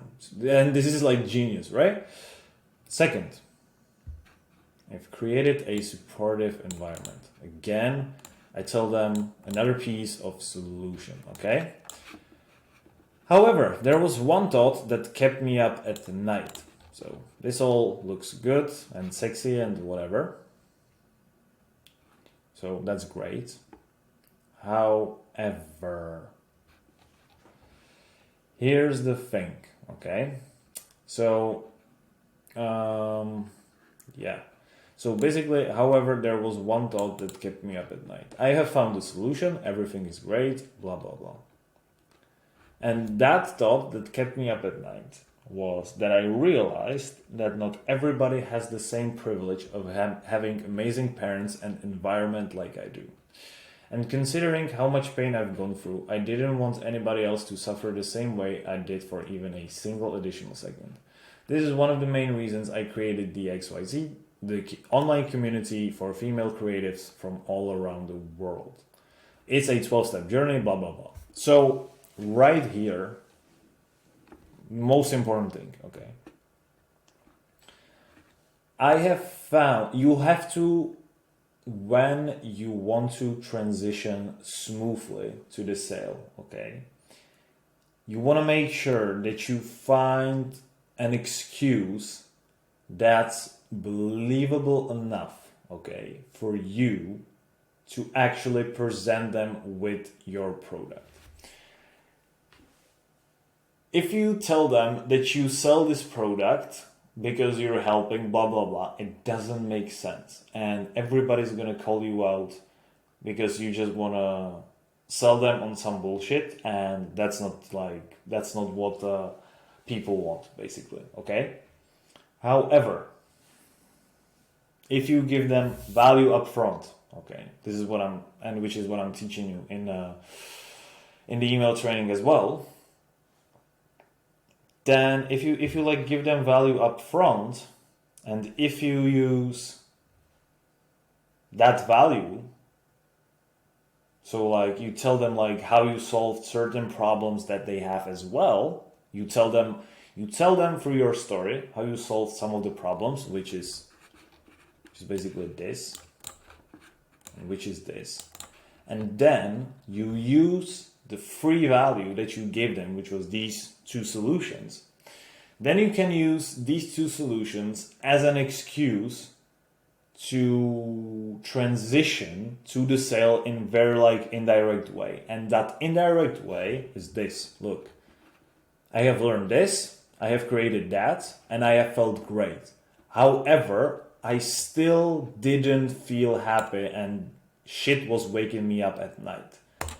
And the thing that was waking me up at night was because I realized not everybody is as lucky as me. And because I realized not everybody is as lucky as me, I have decided to create this community. And that community does this, and this. I'm not pushing anything. I'm just mentioning that in the most subtle and like cool way, if it makes sense. And because of that, they will listen to me because I have already built a solid relationship. I have given them in this whole, lead nurturing sequence, I have given them so much of value that they can't even think of. I have made it so relatable for them that they can actually see themselves in it. And I have, super important, I've also became an authority in their eyes because first of all, I've told them how I got out of the problem they're facing, and because I mentioned numerous times that I'm helping people from all around the world. And now it's the best time to present the program. And as you see, the membership will launch soon. However, the number of places will be limited to keep the atmosphere of an intimate group. I'll let you know about all the details soon. So here I'm making it exclusive. And I'm making it exclusive, but I'm also making it exclusive. Like, the exclusivity can work, but you have to justify it. Why there's so few places? Like, why there's small amount of places? And the reason is to keep the atmosphere of an intimate group. Okay, this is a legitimate reason. But if you don't give them any reason, then they're not going to trust you. You will lose your authority. So your main goal should be to build a relationship and build authority. And the more relationship and the more authority you have, the more you can sell to them, basically. And the lead nurturing sequence is exactly here to teach you how to create the authority and the believability and to build a relationship, like I told you, right now. Okay? And again, I'm just building an engagement as well. If you have any questions, just reply back to this email. I'll be more than happy to answer any of your questions. And I could even use it as an excuse to write the next email, right? To answer subscribers' questions, basically. So that's pretty much that. So that's that. That's a lead nurturing sequence breakdown. Okay. And in the next video, we are going to break down the entire sales sequence. So let's go. Okay, guys, so right now we are going to break down the specific emails for the sales email sequence. So with that said, let's get right into it. So the first email, PAS story, aka pain, agitate, and solve story. So let's get into it. So this is the email from Justin Goff, one of the best copywriters in the world, like one of the best by far. If you're not subscribed to his email list, I highly recommend you do because he's absolutely insane. Now look, the subject line is the first thing we need to focus on, right? Utah Ski Boom reveals how he built a 2.1 million person email list. So first things first, very important thing is that he's super specific. 2.1 million person email list, okay? Building a 2.1 person email list. Now, next thing that he gives you a reason to click on it is this, right? Pick is like, when he says it in this way, it kind of creates the mystery because you know there's going to be picture and you are interested to see what that picture looks like. And now this, Utah Ski Boom reveals how he built a 2.1 million person. Utah Ski Boom. It's not like I'm going to reveal how I built this email list. It's not my friend reveals how he built his email list. He actually uses controversy and contrary ideas that will make you very curious. Now, the controversy or the contrary ideas are those. You tag Ski Boom, which is like, basically telling homeless person, and then he's got 2.1 million person email list. Like, and when you see this, you're like, how is this even possible, right? So this is why, using opposing ideas is very, very smart thing. And also notice how everything he says here is like conversational and very friendly. It's not the whole email copywriting or sales copywriting in general is not academic writing. You have to write like you talk. I've said it in the previous lessons and I will say it again. Now let's get into the email. So we've said we've got pain, agitation, and the solution. So look, that's my friend Mike Geary. He spends most of his days searching for fresh powder to ski on. Again, this, sounds kind of controversial or, a little bit funny, which is nice. And while he's doing that, he has an email list that makes him on average 18,579 every single day. It's kind of insane, but it's true. So this is essentially the hook of the email, okay? And the most important thing here is the opening line. Take a look at this weirdo in his bright snow suit. So he furthermore deepens the curiosity by calling him weirdo. Again, keeping it conversational, non-boring tone. Okay, and right here, right, he says that he's basically skiing, but in a funny way, and while doing that, he makes 20 grand per day. And now, why this is so important is because he tells you what he's doing. He basically lives nice free life, and on top of it, he makes 20 grand per day, which for most people is their yearly income. So this is why it's so nice. And now look, we will start with the pain, right? After the hook, we have pain. The funny thing is that Mike used to be a personal trainer making $20 an hour and struggling to get by. But now he's one of the richest guys I know. So now when you look at this, right? When you look at this line, this is kind of defining the pain and agitating it at the same time.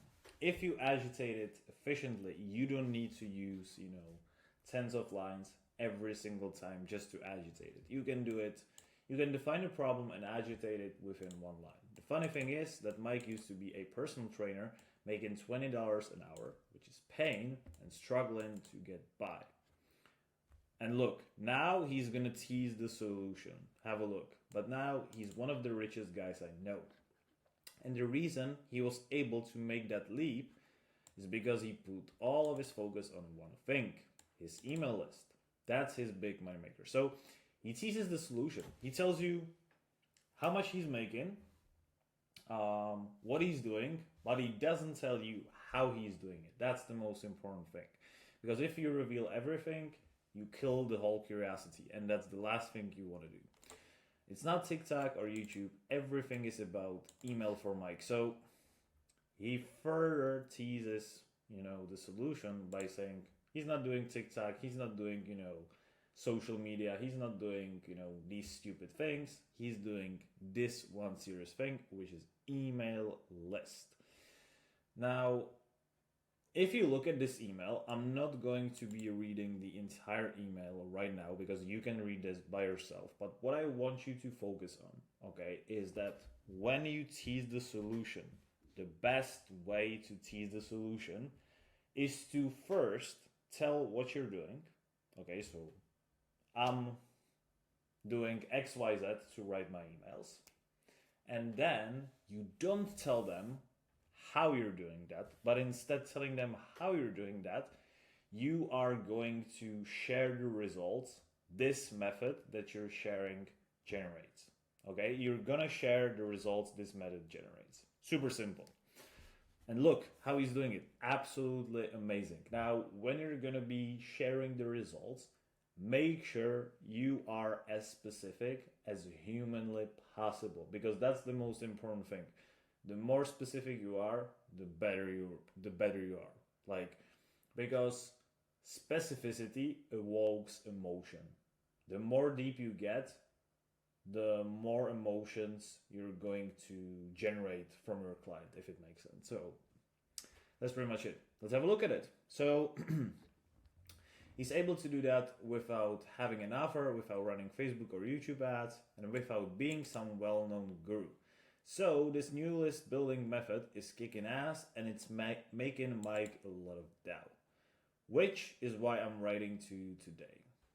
Here's the deal. So do you see, and look, he also says in the last 8 months or so, his email list has really swelled up in size because he found a new way to add over 6,000 names to his email list each day. So do you see like how in depth is this guy going about the results he's getting?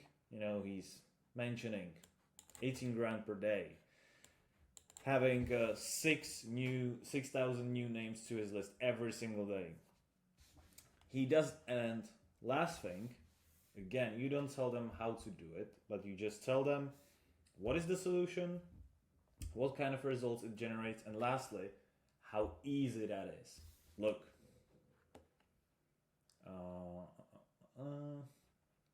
you see right here, he's able to do that without having an offer, easy, without running Facebook or YouTube ads, easy again, and without being some well-known guru, again, easy. So this new list building method is kicking ass, and it's making Mike a lot of doubt. So you see, he just, makes it look so good by just following this formula. So again, just make sure you read this email by yourself and really, really go in detail and like think about it. But these are the most important things. Also, now one last thing I want to mention is that this entire email is written conversationally, and all these sentences that it has are very simple and very easy to understand for every single person. That's the most important thing. I've told you, be conversational, and every single line must be as clear as a day. There has to be no confusion. And it's simply because people are illiterate. And that's not an insult. That's just, that's just a fact. So right between 3rd or 5th grade level, more so at the 3rd grade level. Like, look at these sentences, right? Everything is about email for Mike. Like, everybody can understand it. He's always focused on growing his list. If the person knows what his email is, super easy to understand. And in the last 8 months or so, his email list has really swelled up in size. Again, if somebody knows what email list means, very easy to understand. So go through this, focus on the points I told you, and really pay attention to the simplicity of the expressions. Okay? Now let's get for the next email. Now the second email is the personal story, as you can clearly see. Now, it is what it is. Simply telling a personal story. Now, for this email, I'm not going to analyze as much as I was in the previous one. However, I'm just going to tell you that the most important thing when it comes down to personal emails, the tone has to be very friendly. It has to be conversational, like I told you, and it has to be very simple to understand. And the story, the pains of the person you're talking about, no matter who it is, like, it doesn't matter, the pains have to resonate with your target audience, okay? And also, the goals of the person you're talking about have to resonate with your target audience as well.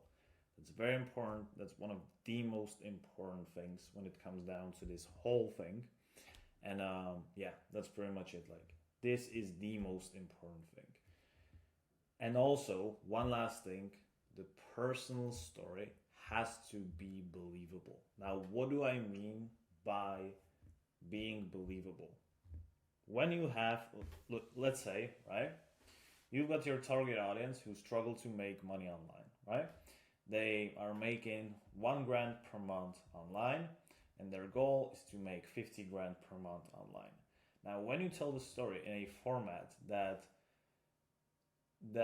takes them from the point 0 to the point 100, which is making 50 grand too fast, it's gonna feel like a made-up story, like a fake story, simply because the jump, right, from the situation they're in to the situation they want to be in was too fast, and therefore it wasn't too believable.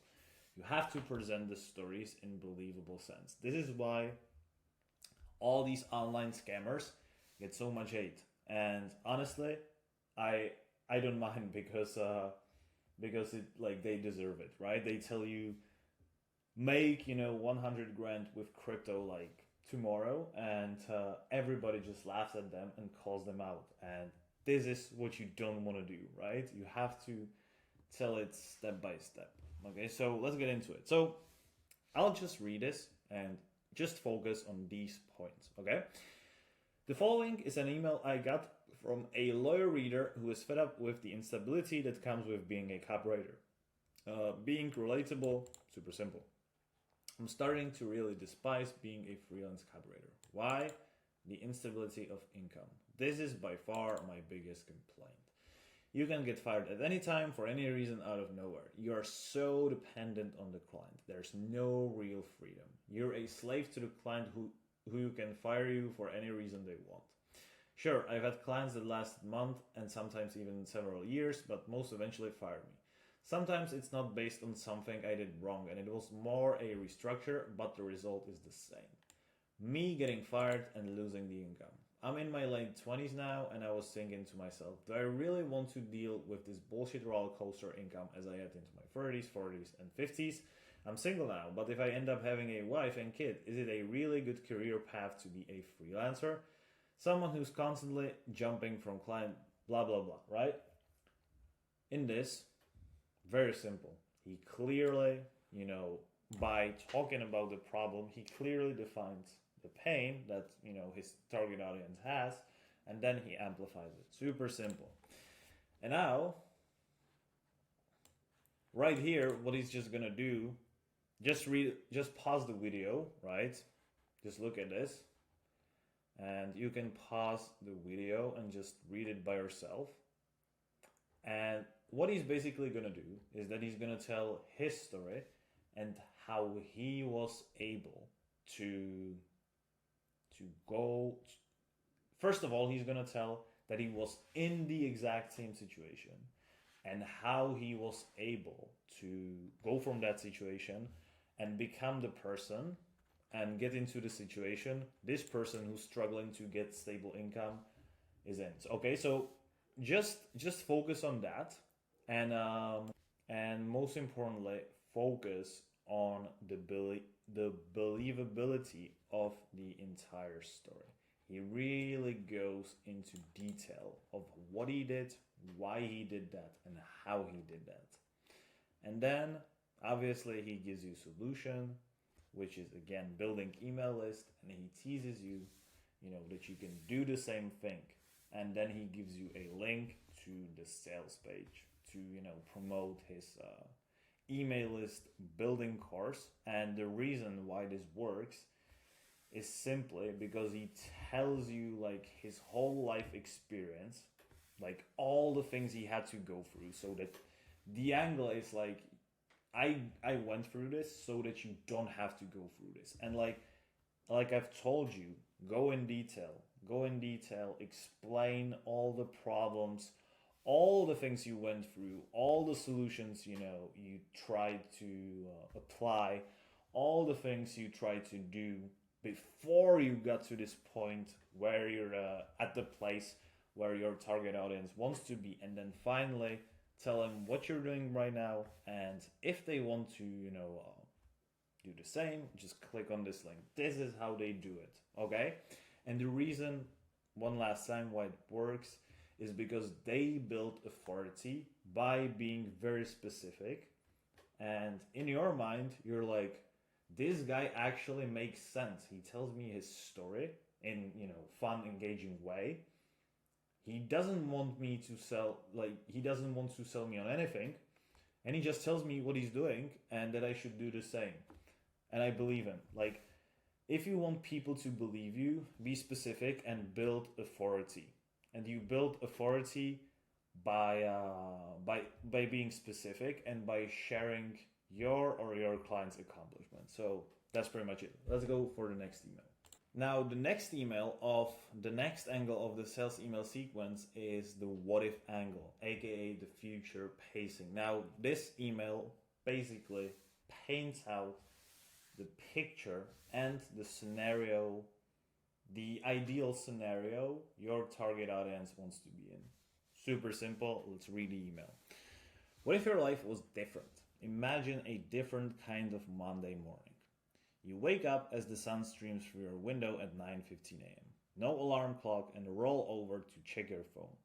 You scroll through Instagram for a few minutes, loving the travel photos. You know you'll be on a beach 3 weeks from now.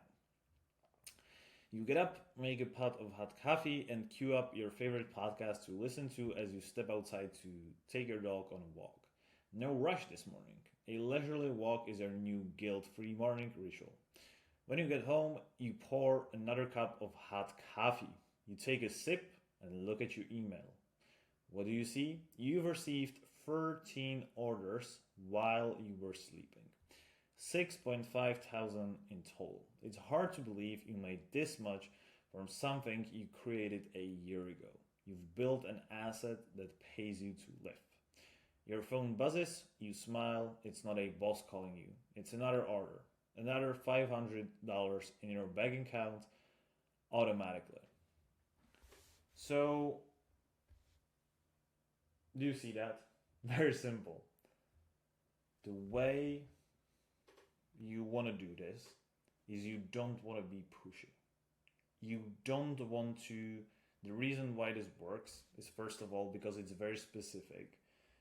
So when you want this to work, describe the feelings they're gonna get, the things they're gonna do, the things they're gonna smell, the senses that they're gonna use, how they're gonna feel about themselves, how they're gonna feel about their life, how they're gonna feel about what's coming next. Like, all these details, basically just use it. Super simple. Use your imagination and imagine what it would be like, and then describe it, in as much detail as humanly possible to your client, like he does in there. Now, the best way to not sound like, some crappy salesman is by not being too aggressive. What do I mean by this? You don't see anything like you should do it, you this is your last chance. You have to do this because this is the biggest opportunity of your life. Like, there's no hype. They're just here to tell you what your life could look like and do whatever you want with it. Like, it's like, we don't care. Like, your life could look like this. What if this was your life? And we're not pushing you to do anything. We're not here to force you into anything. This is what your life could look like. If you like it, do something about it. If you don't, we're okay. We're not here to push you. So this kind of non-pushy angle is what you have to use. Okay, this is very, very important. Okay, and yeah, that's pretty much it. Don't be pushy. Okay, and again, look at the way they speak. Conversational, super simple expressions, like you talk to your friend, essentially. All right, next email angle, which is using a common enemy as the angle. So, why I never want to be normal. So in this email, right, you're essentially using something you know your audience hates, and you get their sympathy by admitting why it's even worse than they thought and why you agree with it. Okay, so it's like if you have people who are against like regular medicine, and you're like, the practices of the ruthless pharmaceutical industry, they don't want you to know, or something like that, and you're like, I took these pills for 2 years and like they destroyed my liver, and like you basically get on their side and you indirectly tell them that you are with them against the common enemy. And if you do this, you boost their ego, and you boost like they're basically gonna like you more. That's what I wanted to say. Okay, and let's just read this email. So I have a theory that anytime you're doing something that is not normal, you're probably on the right path. Controversial statement. Why? Because if you round up 100 normal people and you look at their lives, odds are they'll be broke, overweight, and unhappy. That's what normal is, quote unquote. This is why most of what I do in my day-to-day life is not normal. So he uses a strong hook that strongly resonates with the target audience, with what they want to hear. They want to hear that you shouldn't do stuff that's normal, because they don't want to do stuff that's normal, and they want to feel supported. And in here, they feel supported. This is why the hook works. Why? Because if you round up 100 normal people and you look at their lives, odds are they'll be broke, overweight, unhappy. So here he defines the pain point, but he does it quite different. The way they do it is by confirming the belief. So they define the pain and they confirm the belief of your target audience that being normal essentially sucks, right? Which is saying this. Super simple. And then, right, what he does next he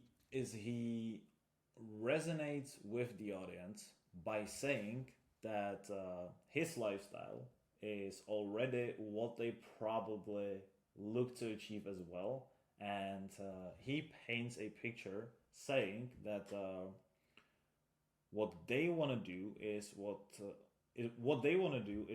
what he's already doing, and that what he's already doing is great. So super simple. Like, have a look again. I usually work out 3 to 4x a week. I'm meticulous about what I eat. I track all my income expenses. I read books on investing. I go to bed by 10 almost every night. I make money based on the results I generate with no guarantee paid. Don't drink alcohol, blah, blah, blah. He basically resonates with the audience again. And again, he confirms the belief.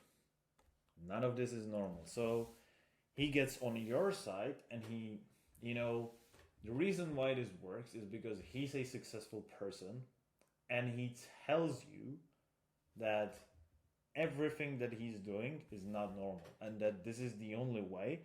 And with this thing, he gets on your side, like I've said, and he confirms that the audience is right, because they hear what they want to hear. They want to hear you have to work out 10x a week, you have to make 10 grand per week, you have to sleep by 9, all this sort of stuff. And then the reason why they listen is because they see it works for him. This is why it works. And yeah, that's pretty much it. So again, I'll just pause this. Just pause this. You can go here, and you can go here and just read the email. It's absolutely awesome. Okay, so the next email we're gonna do is the testimonial or the social proof email. Now, as the name suggests, in this email, you're simply going to share a success story from your client. Very, very simple. Now, very important thing, when you're like, you have to follow all the basic rules and all these, I've explained how to write this email, but what I want to emphasize on is that you have to give them a reason why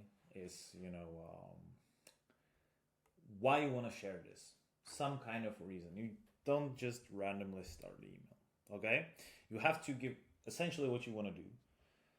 You want to give them a little bit of context. Okay, so let's go for it. Subject: is hitting the rock bottom a prerequisite for a change? So subject line is very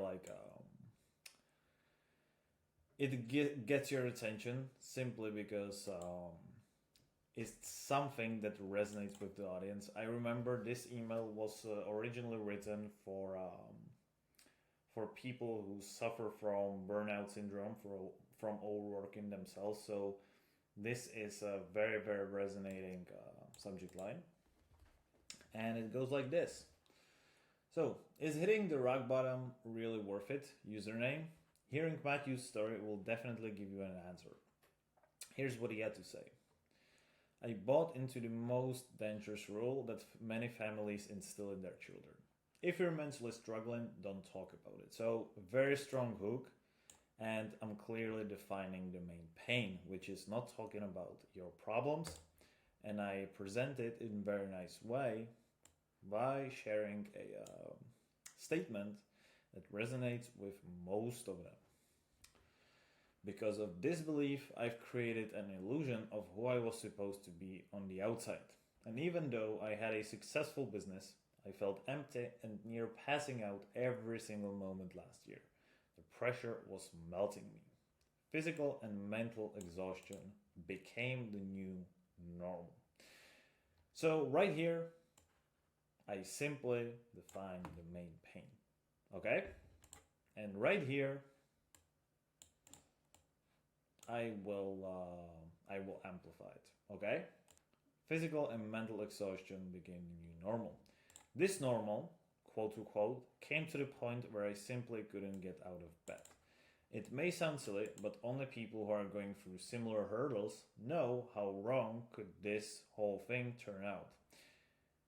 This made me want to isolate myself from literally everything. So right here you can see I amplified the pain. And now we are going for the solution, okay?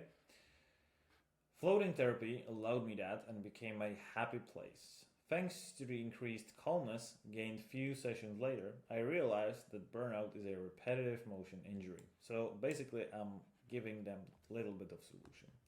I was doing the same thing at a high level of stress that was killing me from the inside. And as I've attended more and more therapies, I started thinking sharper, which allowed me to slowly but surely feel calmer under the pressure. This happened because I've started to learn to be calm on autopilot. My sleep got better as well, and as a result of this, my physical hurdles started to disappear too. My gratitude for this was unreal. But to be honest with you, it was super silly to put myself and even my family to this spot. Don't make the same mistakes that I've made. Reserve your floating therapy right here. So, super simple email. I define the main pain, I agitate the pain, and then I solve it, and I tease the solution right here. I give them the link to reserve the floating therapy. Okay? Okay, the next email is the email that addresses objections. And this email is going to be a little bit different, but very simple. What you want to do, right, is you want to conversationally admit and address objections you know your audience might have. And you either bring this up by yourself in the email, or you say that somebody or some of your subscribers have this doubt, and you address it within the email. So this is how you start the email. So you either start the email by you calling it out, or by you saying that majority of your audience or whatever have this doubt, and that's pretty much it. Now, what you want to do next is you don't want to hide. Like, you want to admit this is a legitimate, objection, that this is very legitimate, and you completely get that they're, doubting it. And then you handle that objection conversationally. Very simple. I will show you I will read the email, and I'll tell you some of my comments on it. Okay. A very charged email just hit my inbox from a guy accusing me of being a crypto shill. Big shocker. First, you're a copywriting expert. Now you're shilling crypto coins just like all the other influencer bros. I thought you were different. Super simple. And look, I understand this guy's skepticism. I really do. But here's the thing. So he basically does what I've said, right? Admits it, doesn't hide, and understands. Very simple. But here's the thing. When I find something that has changed my life in a big way, I tell people about it. I did it with Brent Charlton's mindset course and Jeff Soka's tax advice. And now I'm doing it with crypto. The truth is, I'm a big believer in crypto. I have nearly 35% of my net worth in crypto. In fact, I believe in it so much, I've been selling a bunch of my index funds over the last 2 months and buying even more crypto. This is something I never thought I would do, but I'm convinced Bitcoin is going to be over $1 million per coin in the next decade. And I think other crypto projects, especially the good AI ones, are going to have even bigger returns. So I'm putting more money into them. But that's me. So what he does here, he admits the objection, but then he tells you why, like, he handles this objection with so much of smoothness and with so much fluidity, simply by saying, and you don't know if it's true, you don't know if the story is true or not, like, you don't know, it's like, it's person on the internet, but the way he does that is very, very smooth, right? He basically handles the objection not by trying to convince you, but telling you that this is his personal opinion, and then he expands on how this personal opinion influences his life in a great way. Like, he tells you why the crypto benefits you and how he actually uses it to have better life. So this is how he handles the objection. And now, like I've told you, you cannot be pushy, especially when handling objections. Okay? Because he says, but that's me, right? He indirectly tells you, I'm not here to convince you of anything. Okay? Like you're entitled to your own opinion. Like, I will not, brag. I will not force you. It's just my opinion. This works for me. And if you do this, especially after handling the objection like this, you gain trust. The person might be angry or whatever, but you gain trust. I'm telling you, I've been writing emails for a long enough time to know this. Or you might think it's a fad, right? You might think crypto is a scam, or you might think it's a fad. So, like, he tells them, like, and like I've told you, the reason why it works is because he doesn't kill your opinion. He makes you feel like you're entitled to your own opinion, right? You might think it's a scam, it's a fad. If that's the case, you'll probably want to tune me out for the next week. Like, he tells him, like, if you really think this, like, it's fine. Like, unsubscribe. I'm not here to force you to do anything. And then he transitions to the sale in the smoothest way possible. But if you see potential in crypto and we want to get into crypto in the simplest way possible, then I want to help you. Here's the deal. Next week, I'm going to be hosting a special training with the guy who got me into crypto. His name is Mike Dillard. If you don't know Mike, he's been buying crypto since 2013. He bought Bitcoin when it was $75 a coin. It's now 66 grand a coin. He bought Ethereum, blah, blah, blah. He's also made multiple millions of dollars in the last 3 crypto bull runs. So the guy knows what he's doing. By this, again, he builds authority by what he's just saying. So what he's doing, he handles the objection pretty well by mentioning his own personal story and his own personal opinion that clearly makes sense. Then he tells him, if you don't like it, that's completely fine. I'm not here to force you into anything. You're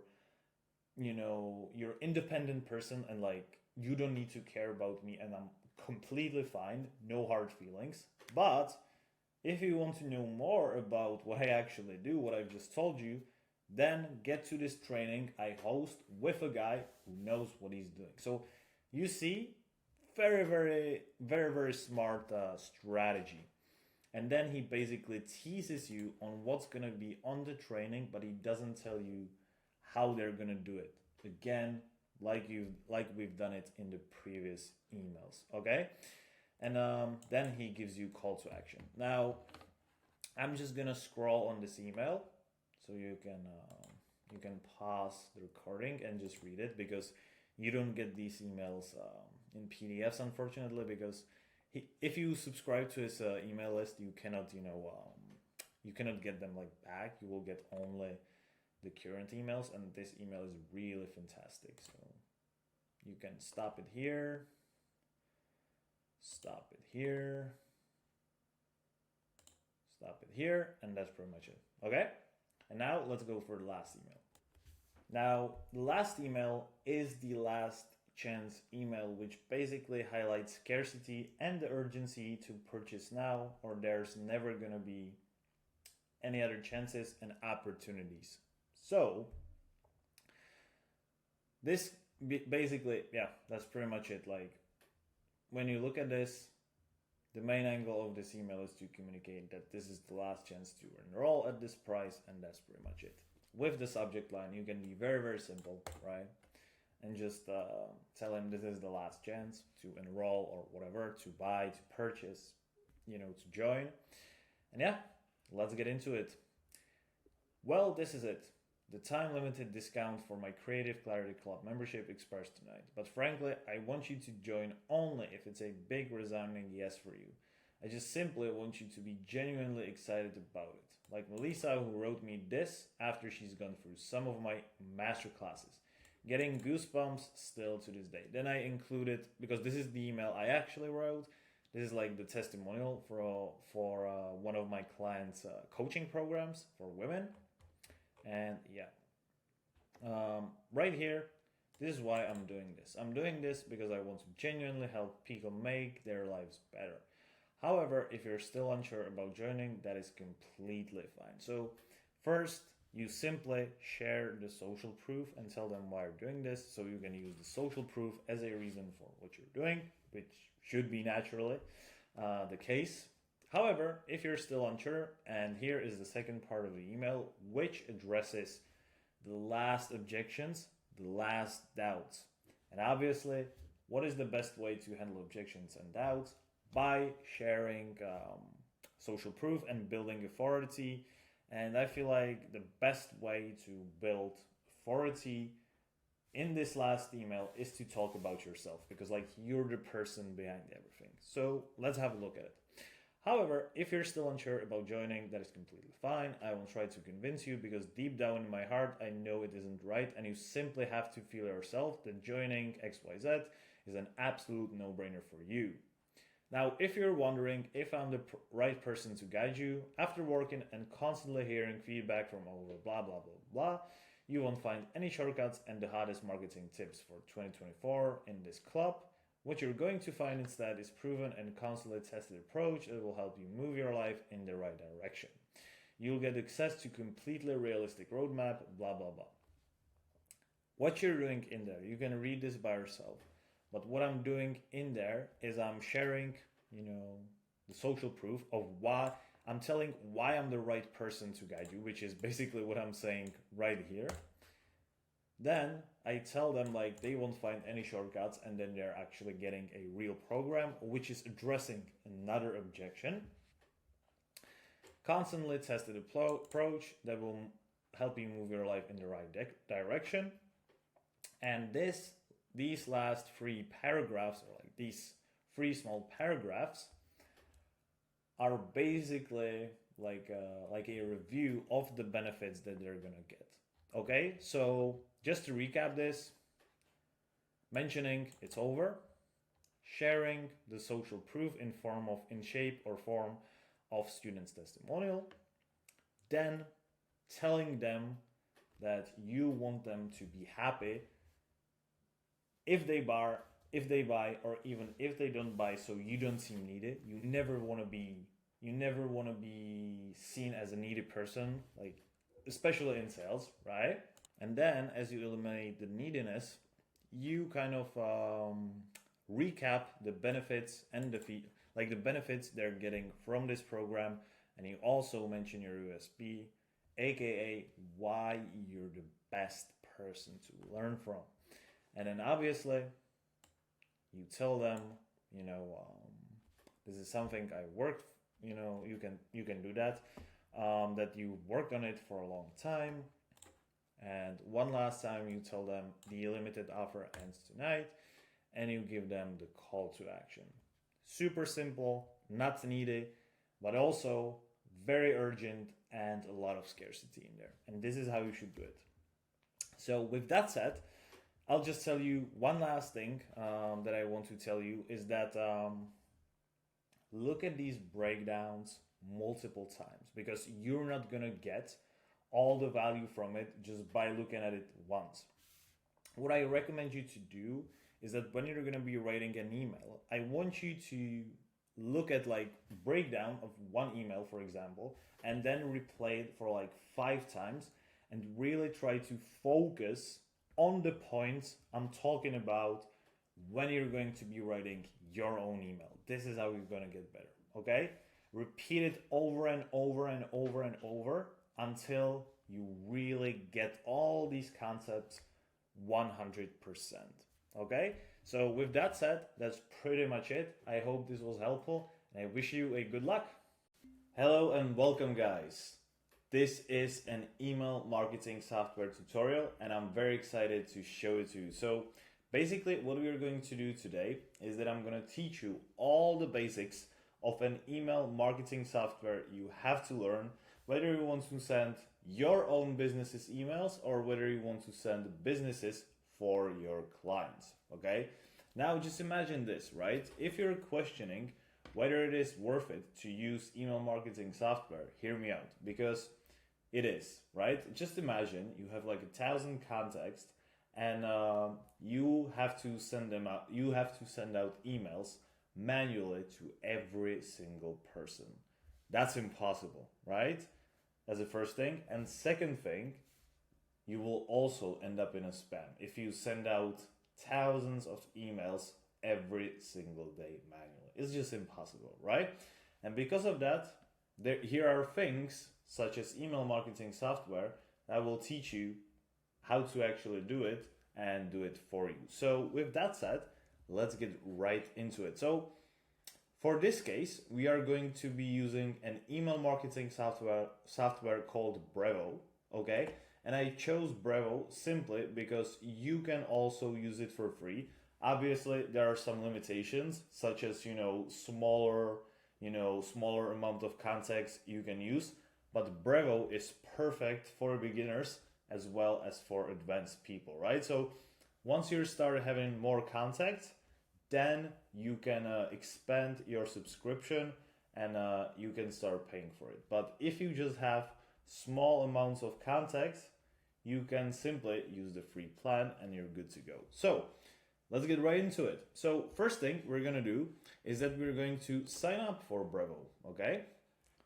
So what we're gonna do, right, is that we can either sign up with Google, Apple, or simply type in our login info and it will create our account for us. So let's do it. All right, so I've created my account and now I have to verify my link on my email address. So let's do it.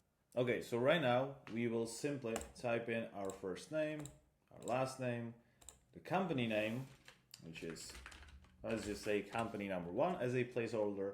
And if you have a website, you can type in the link of your website. However, if you don't have it, you simply can click I don't have a website. And right now we'll just click on continue. So now we're going to type in our address, zip code, city, and country. And after we're done with this, we are going to fill out the information about our company. So the first question is how many people are on your team? So if you're self-employed, if you have your own company without any employees, you simply do this. And how many contacts do you need to have? This is very important. Just type in 1 to 500, because if you type in more than 500, it's going to offer you these paid plans. So unless you really are going to have more than 500 contacts for the beginning, you simply want to stay with this free plan because it's not needed, right? Do you sell online? Yes. And just click I don't want to receive product updates so that they don't spam your own email, okay? And just click continue. And as a last thing, you will type in your phone number just to make sure you have two-factor authentication, okay? Now, after verifying, it sends us to the subscription part right here, where we essentially select our subscription. Now, as I've told you, unless you want to pay for the subscription and you need all the additional things, simply select the free plan and you're ready to go, right? Now, the biggest difference between these free plans, you'll obviously read it over here, but it essentially allows you to have more advanced features that you will use in the future, okay?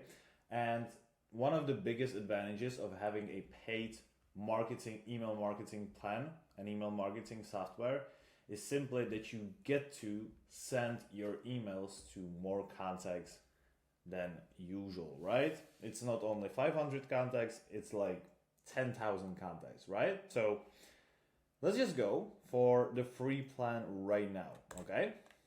So we'll go for the free plan, and right now you can clearly see we are at the interface of the Brevo.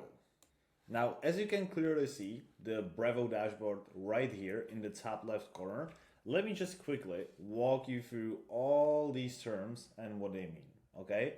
So for this tutorial, right, we are simply going to focus on these three. So on contacts, campaigns, and automation. So your contacts are basically the email addresses that you already or your client has already collected, and those are the addresses that you will be sending out your emails to, okay? Then the next thing you have is called campaigns, and this is pretty simple. This is just basically sending your actual emails to the audience, to the contacts you already created right here, and in there you will be sending out the emails to these contacts. And now we have automations. Now, automations are something that make your life extremely easy, okay? Just imagine this, right? Let's just imagine that you have a landing page, right? For those who don't know, a landing page is a standalone website that, that takes your contact information in exchange for something free, for something valuable. So like, I guess you already know, guys, right? All of these websites that offer you free PDF, but you have to give them your email address. Or these free websites that offer you free membership for 30 days, but they need an email from you, right? So these are landing pages. And now what automation does is that every time your audience or your customer or whoever does certain action, the automation is basically sending out the emails for you, okay? So whenever certain action is performed, the automation makes sure that the email is being sent out to that client, okay? Or to that person. So it's very, very, it makes your life way more easier. simply because like, just imagine, right, what kind of mess you would be in if you had to send an email every single time someone signs up for your email list, or every single time someone signs up for your service. Like, just imagine, right? Like, how hard that would be. Like, just imagine like having to send 100 emails every single day whenever somebody does certain action, right? Just imagine like if somebody purchases your product and then you have to send the confirmation of the purchase manually. Like, that's just mission impossible, because that would be so much of headache and so much of emails that your head would just explode. And that's why we have automations. Okay? Now, with that said, let's get into the next very important thing and the first step we're going to take. So we're going to go for our company right here, and we're going to go to senders, domain, and dedicated IPs. Now, what we're going to do right now is, let me just move this up, that we are going to set up who is going to be the sender of your emails. In a nutshell, who these emails that you're sending out are going to be from, right? Who is going to be the sender of your emails? And let me tell you this. So when you click right here, and when you see your email address right here, you see that it's verified, and basically the Brevo uses your default email address that you signed up with as the sender. However, here's one very important thing. You see that it tells me free mail domain is not recommended, and this also tells me that using free email domain can block these emails that I'm going to send out from potential recipients. So what does this mean? Super simple, it's nothing complicated. You simply have to create your own email address, okay, and your own domain.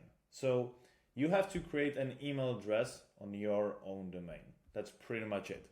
And because, like, I don't know why, I don't think it's needed to know, but like, if you don't have custom domain, you will simply end up in spam and people will not read your emails. So with that said, let me show you how to actually create your custom domain and create your own email address. All right, so what you're simply gonna do is that first you're going to create your own domain. Okay, now the domain, I would recommend you to create it either on Squarespace or on GoDaddy.com, and that is very, very simple. So let's get right into it. So right now we are at GoDaddy.com, and what you want to do is you want to simply create your domain. Now, the only thing I recommend you is to use .com endings of the domains, okay? The reason why is simply because email softwares in general like it more, and you seem way more legit than other people. So this is just that's pretty much it. So let's just type in some domain name that we want. So Jake writes copy. That's gonna be unavailable, I feel like. So let me see.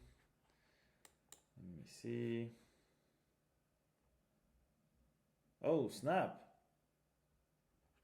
So Jake writes copy. JakeWritesCopy.com is 18 cents. It's absolutely amazing. So you see, the domains in there are very, very cheap. You can clearly see that. Like, you see all these endings, .co, .net, .ph, which is very, very expensive. .space. You see, so you basically buy the domain over here. It's very, very simple. And when you wanna buy the domain, you simply click on it right here, make it yours, and click continue. And you're simply going to purchase the domain. So that is pretty much it. You don't need no domain protection, and yeah, this is pretty much it. Now, if you look at the last part of this checkout page, you can also create a professional email address on GoDaddy.com for 99 cents per month, which is really good, because on Google it costs like $4 per month, and right here you can simply get it for $1. So you can set it up over here, or you can simply set up on Google, right? I'll give you both of the links for these websites. So for the Google Workspace and also for the GoDaddy. You can use either one of those. Just make sure that when you want to use Google, you create your domain on GoDaddy.com, okay? And if you want to create your custom email on GoDaddy.com as well, you can simply use their checkout page and select this option and just continue to cart. And after that, you're gonna set it up. The setup is super simple, and just pretty much do what the screen tells you to do on Google and on GoDaddy as well. So that's very simple. Now let me take you back to the Brevo. So as you can clearly see, it just doesn't want us to use the free email address, as I told you before, and that's for obvious reasons. I've already told you that. And so what you want to do is that if you don't have like custom domain, you simply want to click edit, right? Right here, you have edit sender, which is editing the person who is going to be visible as sender. The from name is simply what your name is going to be displayed like. So if it's going to be from Jakub, if it's going to be from Mike, you know, if it's going to be from Elon Musk, if it's going to be from Tesla, pretty much. Let me just show you very quickly. If I go to one of my emails right here, this is the from name, okay? This is the from name. Okay, so this is what it's going to look like. And obviously, if you want to edit the email, you will type it in there. All right, so welcome to the second part of this Brevo tutorial. So in the previous video, we have covered the most basic things, and right now I'm going to show you how to actually import your contacts into your email marketing software. So with that said, let's get into it. So right here, we're gonna click on contacts, and if you can see right here, you're gonna click on import contacts, right? Now, what you're gonna do is that you're gonna click on import. You have import your data, so you're gonna click on contacts, then you're gonna click on continue, and then right here you can either import it from another tool, which I believe is not your case since you are a beginner, or you can copy and paste it from a text file, or you can simply import these contacts from a CSV, XLSX, or text file. And this is what we're gonna do. So let's do it. So let's just click right here, and let's just upload it. Now, as you can clearly see, after I uploaded it, this is just like a sample contact list. It's not a real list. It's generated by ChatGPT, but it essentially serves the purpose. Now, what you want to do in this case, you just want to make sure that all these columns, right? First name, last name, phone number, city, state, whatever, is correct, okay? And after you do that, you just confirm the file, okay? Now, the next thing we're gonna see is the column called mapping data. Now, you don't need to know what this is, but basically, this is like a data that the email sending software is gonna associate it with these columns, right? So if it's, right, let's see it's a first name, right? Or let's say it's a last name. we need to give these contacts attributes, otherwise the email software will not recognize it, right? So what I mean by this, when you send out an email, right, you do not type in manually their name. You just type in column first name, and then the email marketing software automatically fills it out. So for this case, you need to give the first name some attribute, right? So you just need to check that these data, John, Jane, and Carlos, are the first name, okay? And then you give them the attribute of the first name. Then we have the which is the last name, right? So let's just check if it's correct. Doe, Smith, and Gomez, which is obviously the last name. So we will give it an attribute of the last name. Okay, email address. Let's just give it an attribute of email. Phone number. Very, very simple, right? If we want to do SMS marketing, we can select SMS, and then we will select the country these phone numbers are from, right? And the city, state, country, and company name. I wouldn't honestly care about these three. With the company name, let's see if, yeah, there's nothing really, so we don't need to care about this as well. Regarding the job title, that's very important. Make sure you give this attribute a job title. And this is pretty much it. You just click confirm mapping, and this is pretty much it. Now the last thing it wants from us is to select a list. Now what is list in email marketing? So list in email marketing is simply list of the contacts you have. Super simple, right? I just wanted to make it clear for you, but it is what it is. Now we have two options, right? We can either select an existing list, right, which is your first list, and just basically some random stuff Brevo created for us. And the second option is to actually create a list. So this is where these contacts we actually have right now are going to be imported into which list are they going to be imported to. Okay, so let's just create the list, right? So let's just say sample list number 1 and click create list. Then let's select the sample list number 1, confirm your list. Now when you're confirming these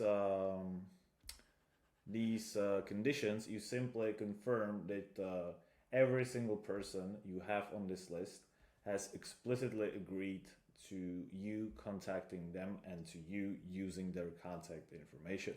So you just select it here, you click confirm your import, and that is pretty much it. Right now we have our contact list, and now we are ready to message the contact list. So let me just show you. Okay, so to do this, simply click on campaigns. Okay, we're going to be sending out emails to our list. So just click campaigns. Now, let me just move this one a little bit here. We are going to click create campaign, very simple. Now, the software asks us whether we want to send email, SMS, WhatsApp, or web push. So obviously we are going to go for email. Now campaign name, you just want to name it whatever the purpose of the email is. So let's just say lead nurturing email number 1, create campaign. Okay, now we are in this layout, and what this asks us is very simple. So the sender is basically you, right? This is what we already set up. Now if you want to set up different sender, different email address this is going to go from, and different name of the person, you simply click on manage sender, but we already did that. Now recipients, very simple. This is where you select your contact list that we created just a minute ago. So you'll click add recipients, send to, and now you will select the folder and sample list number 1, which is all the context we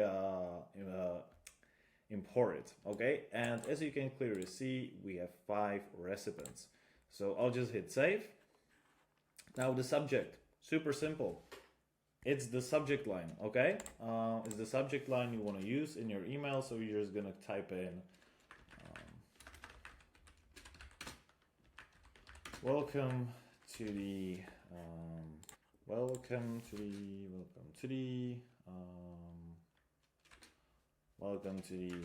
community, and here you will add personalization, and this is why you were choosing these attributes before, right? So you'll choose first name, which value should be used, don't care about it. So you simply click first name, insert, and welcome to the community first name. Okay, so it's gonna tell them welcome to the community Jake. Okay, and the preview text, you don't have to type it in, you can type it in if you want. So already have let's just type in I'm super excited to have you here. Boom, click save. Now the design. The design is essentially what the email is going to look like, right? I personally don't use design templates, so I pretty much use these plain text emails. Now the reason why I believe the plain text emails are the best is simply because they don't trigger spam, okay? Then they don't land in spam. If your email is just a pure text, the algorithm knows it's not a promotion and it's actually something more. So that's the reason, okay? Now you're simply going to, you can also preview the email, okay? And you're gonna simply click on save and quit. And the last thing, now we want to send the email. Now we have 2 options, right? So let's just click on schedule, and we can either send it right now, which is pretty self-explanatory, or we can schedule it for later. And right here, you simply select the date, click confirm, whatever date, whatever time, and you simply click schedule, and you send it out. Okay, and this is pretty much how you send out the emails.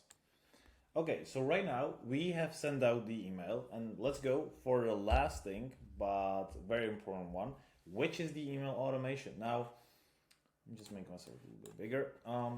As I've told you, the email automation saves your day and makes your life so much more easier. The reason why this happens is simply because it automates the process. So whenever somebody takes some kind of action and you automate it within your email software, it automatically sends out the email that you want to send after performing a certain action, which, if used correctly, will make your life 100x easier, plus it can make you a lot of money. So let me just show you how to set up a very, very simple automation, okay?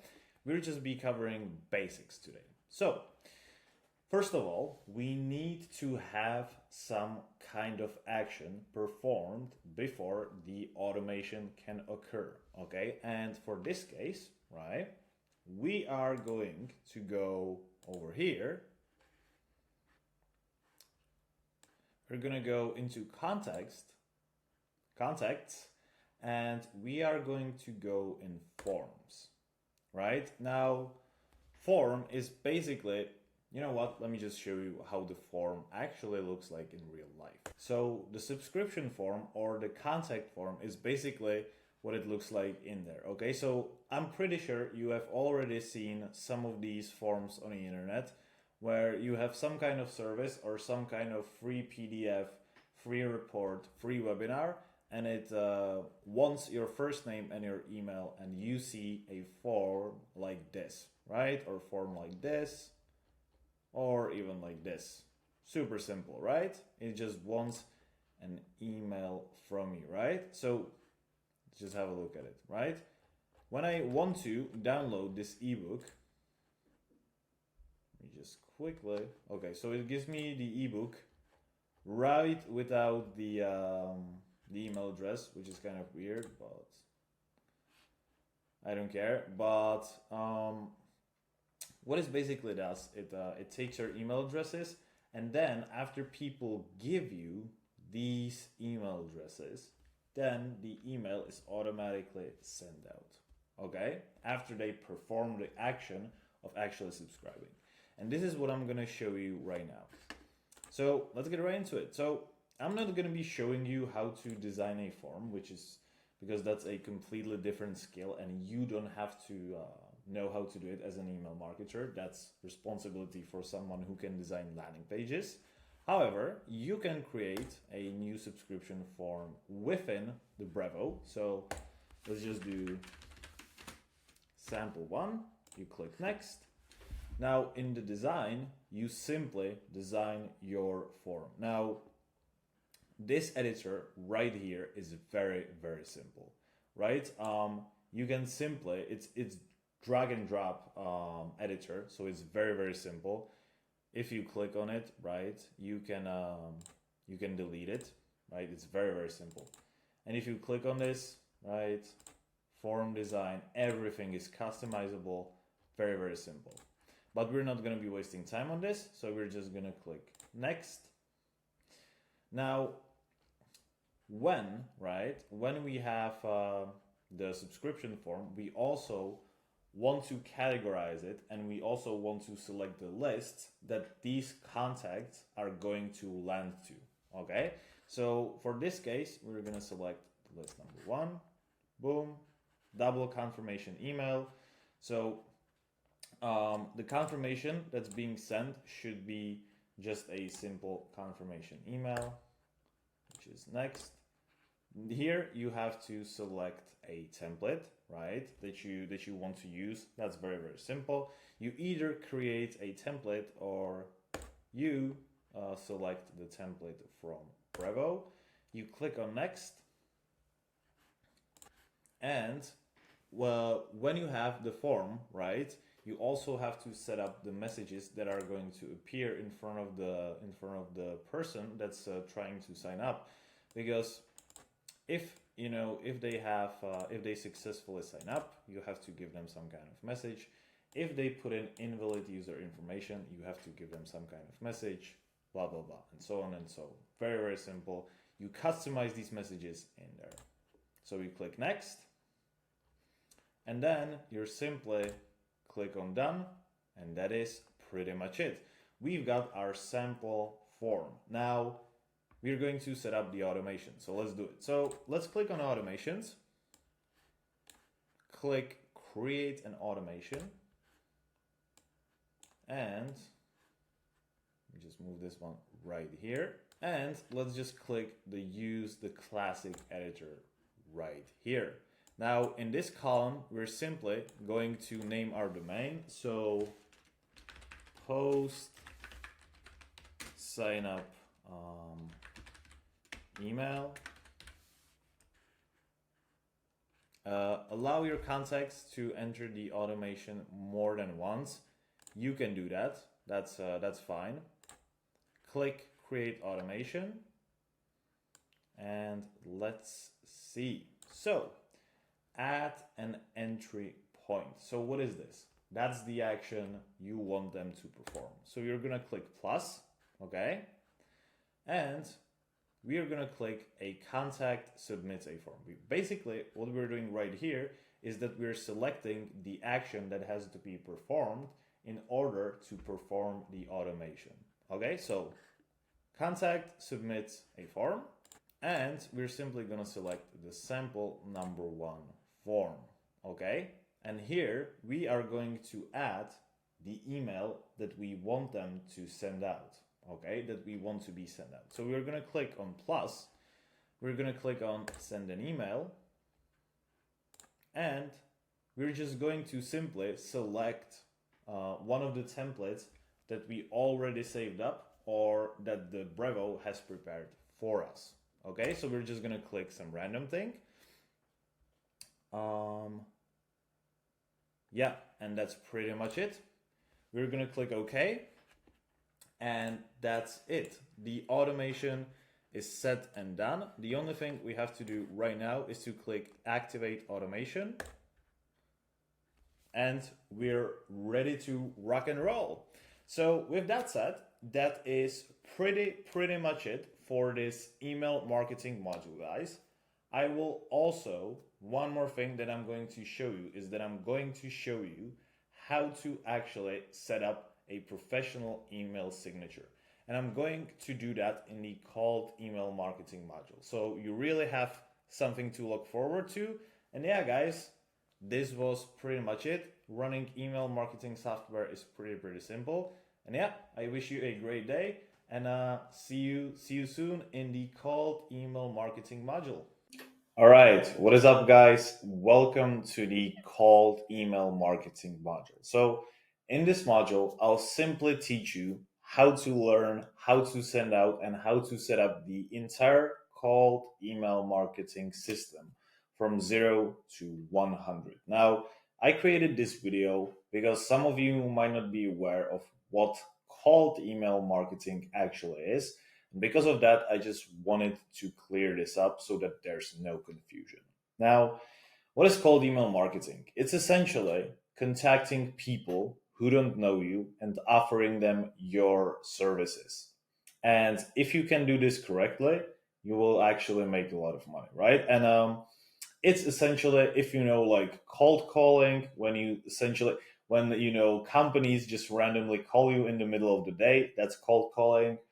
Or when somebody used to go, you know, door to door, back to back, and knocking on the door, it was like cold outreach back in the day. Now, obviously, as we have a lot of electronics, we are doing it through cold email, and this is what we are going to be covering. Now, cold email has its technical side and also has its writing side. So we're going to focus on both of these.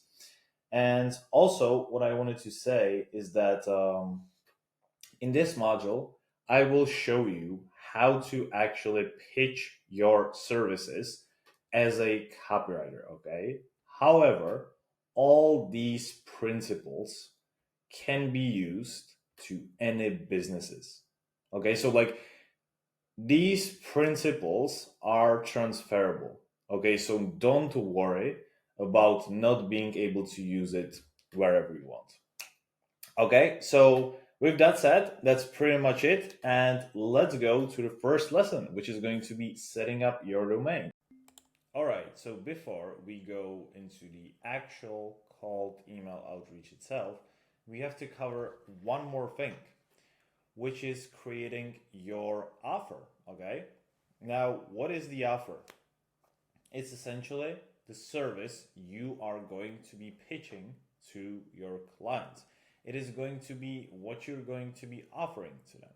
Okay, and before you can create your offer, it is very important to select your specialty, your niche, the niche you will specialize in. Okay, the kind of people and the kind of businesses you want to target. Because let's face it, if you're going to be targeting everybody, you will not be targeting anybody. Like it's just, you appeal to nobody if you target everybody. It's so simple, and yet everybody can't seem to understand this.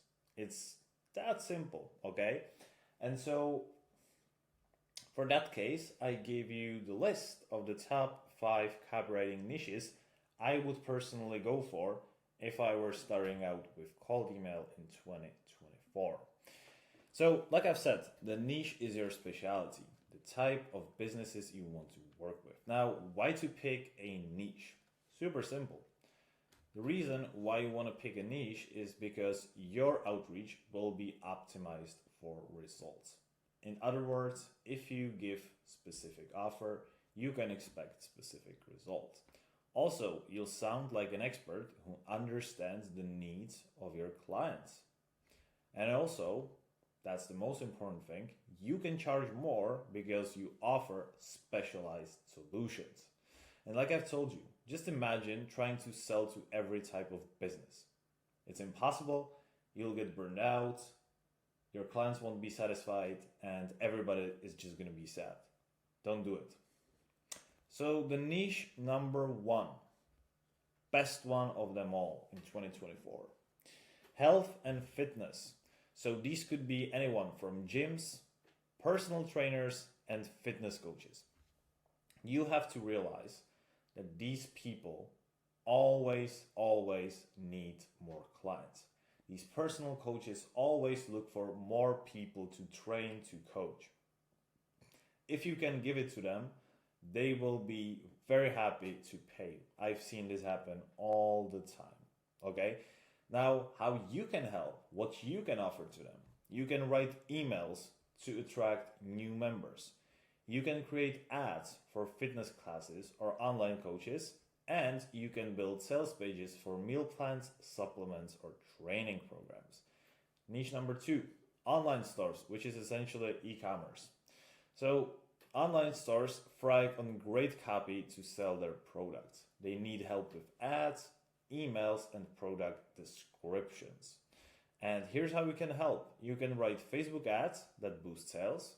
You can create email campaigns for holiday promotions, and you can improve product pages copy for more people to buy. Niche number three, real estate. Agents and real estate firms need more leads to sell homes or find buyers.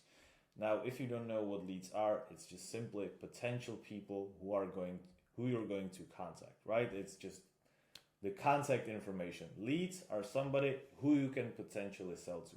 And you need to have leads, because if you have nobody to sell to, then you will never make sales. Super simple, right?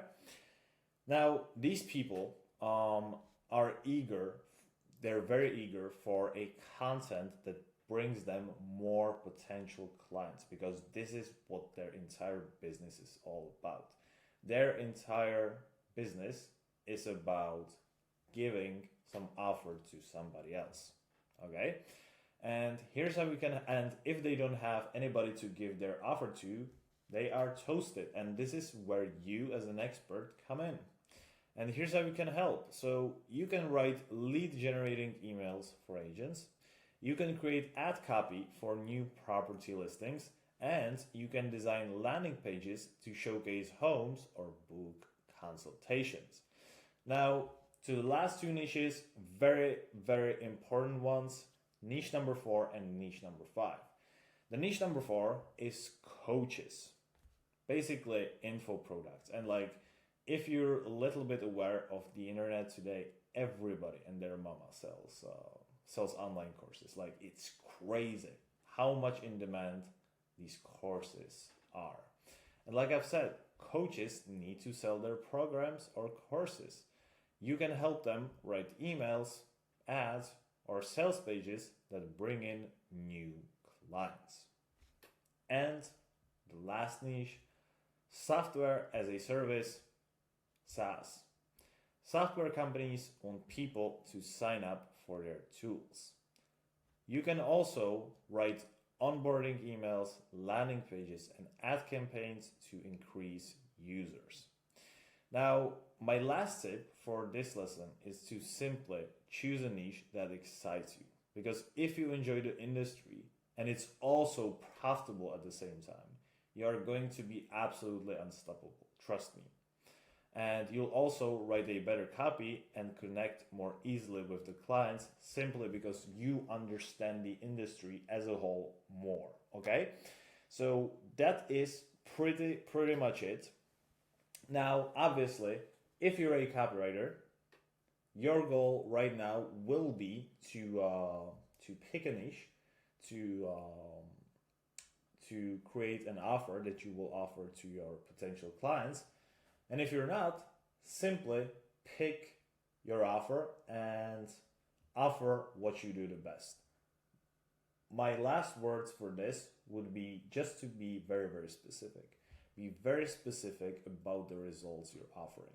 Okay? No matter if you do copywriting or something else, if you're going to be pitching something else, make sure you're ultra specific with the results, with the guarantee, with what they can expect, and with what they cannot expect.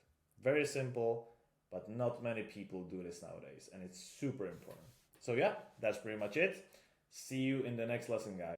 All right, so first things first, setting up your domains. So setting up domains solves the biggest problem cold email marketers have, which is obviously landing in the spam and not landing in the main inbox. And that's a huge problem because no matter how good your emails are, if they do not land into the main inbox, people are not going to read them, and obviously you won't make money or your client won't make money. So this is a huge problem, right?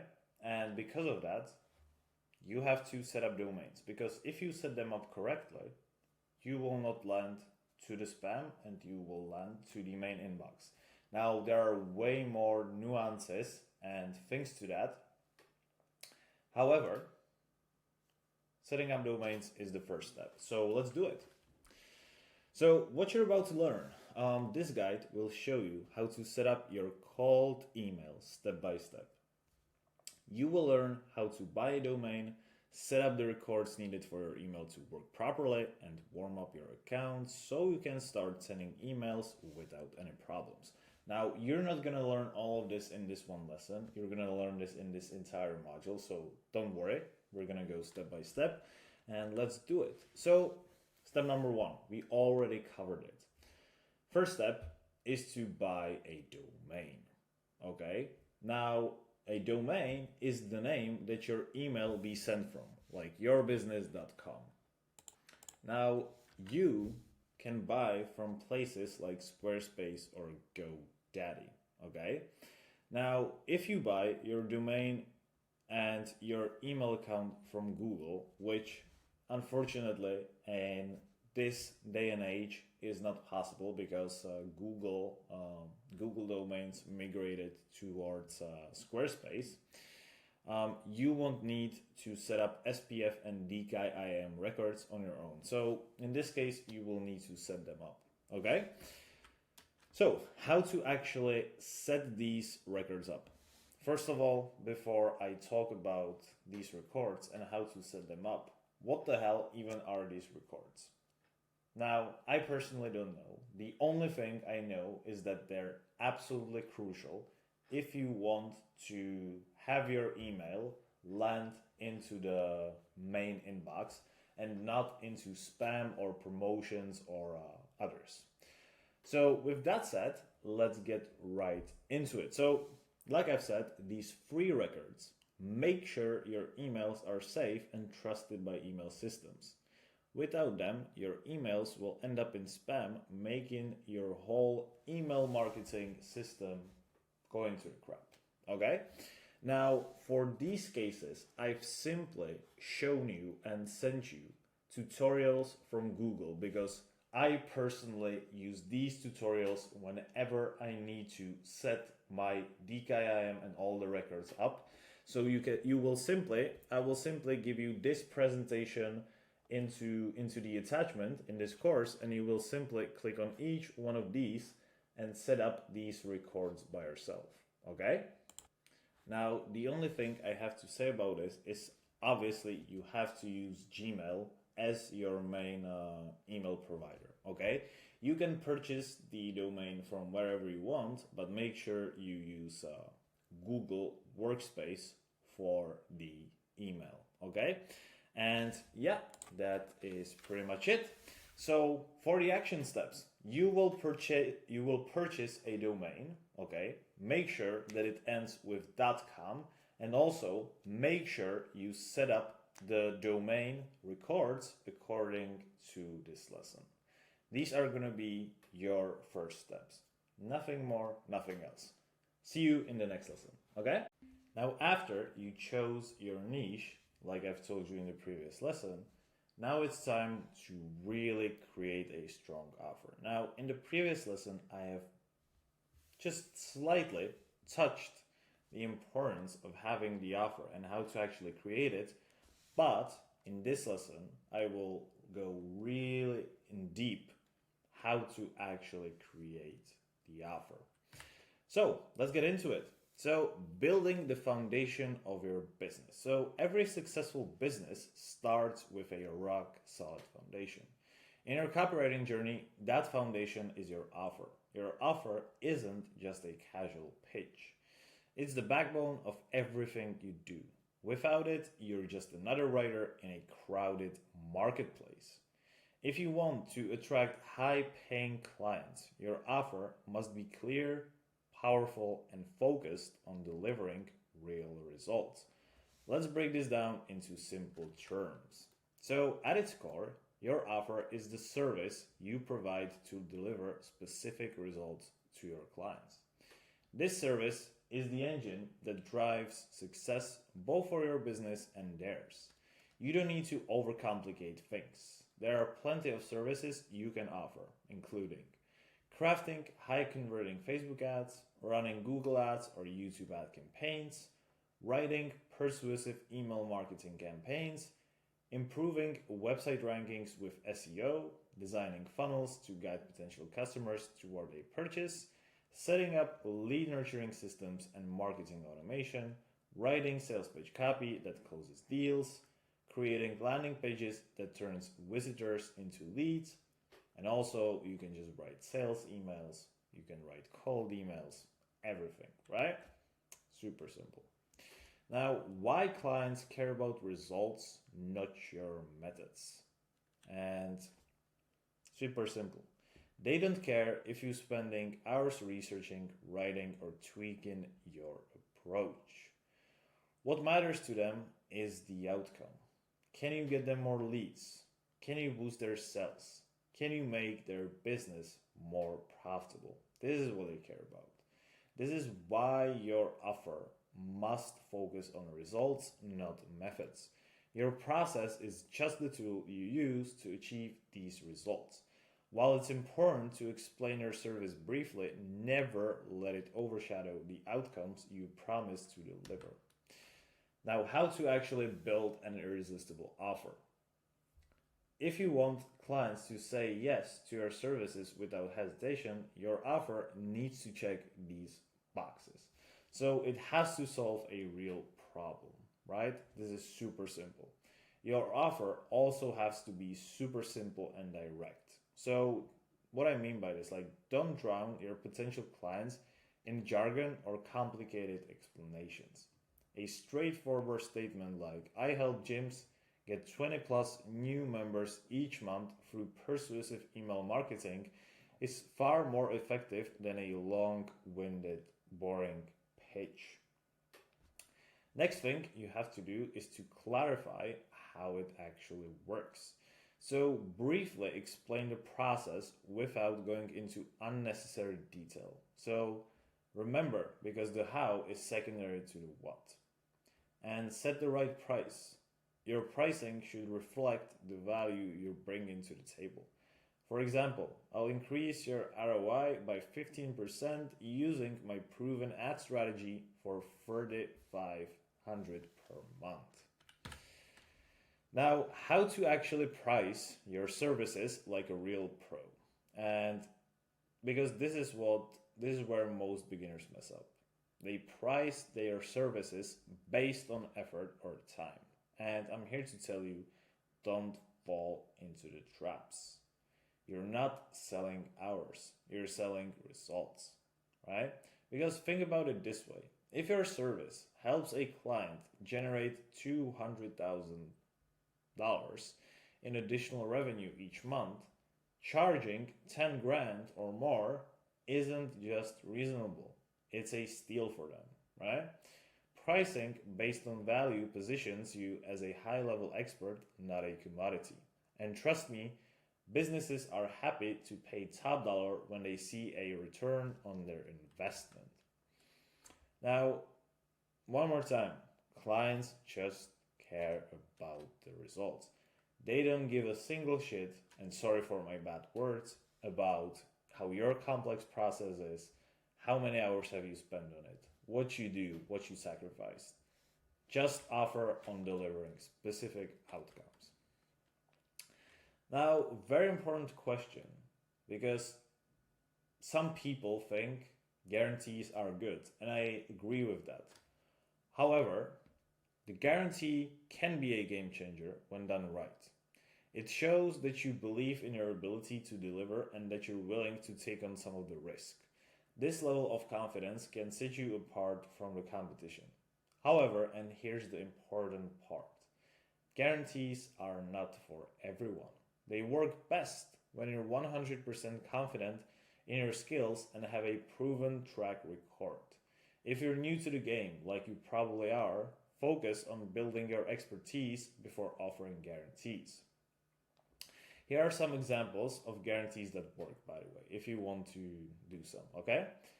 First one, offering a refund if you don't generate a certain number of leads or sales, promising a specific return on investment, and using performance-based models like pay-per-lead, pay-per-appointment, or pay per sale.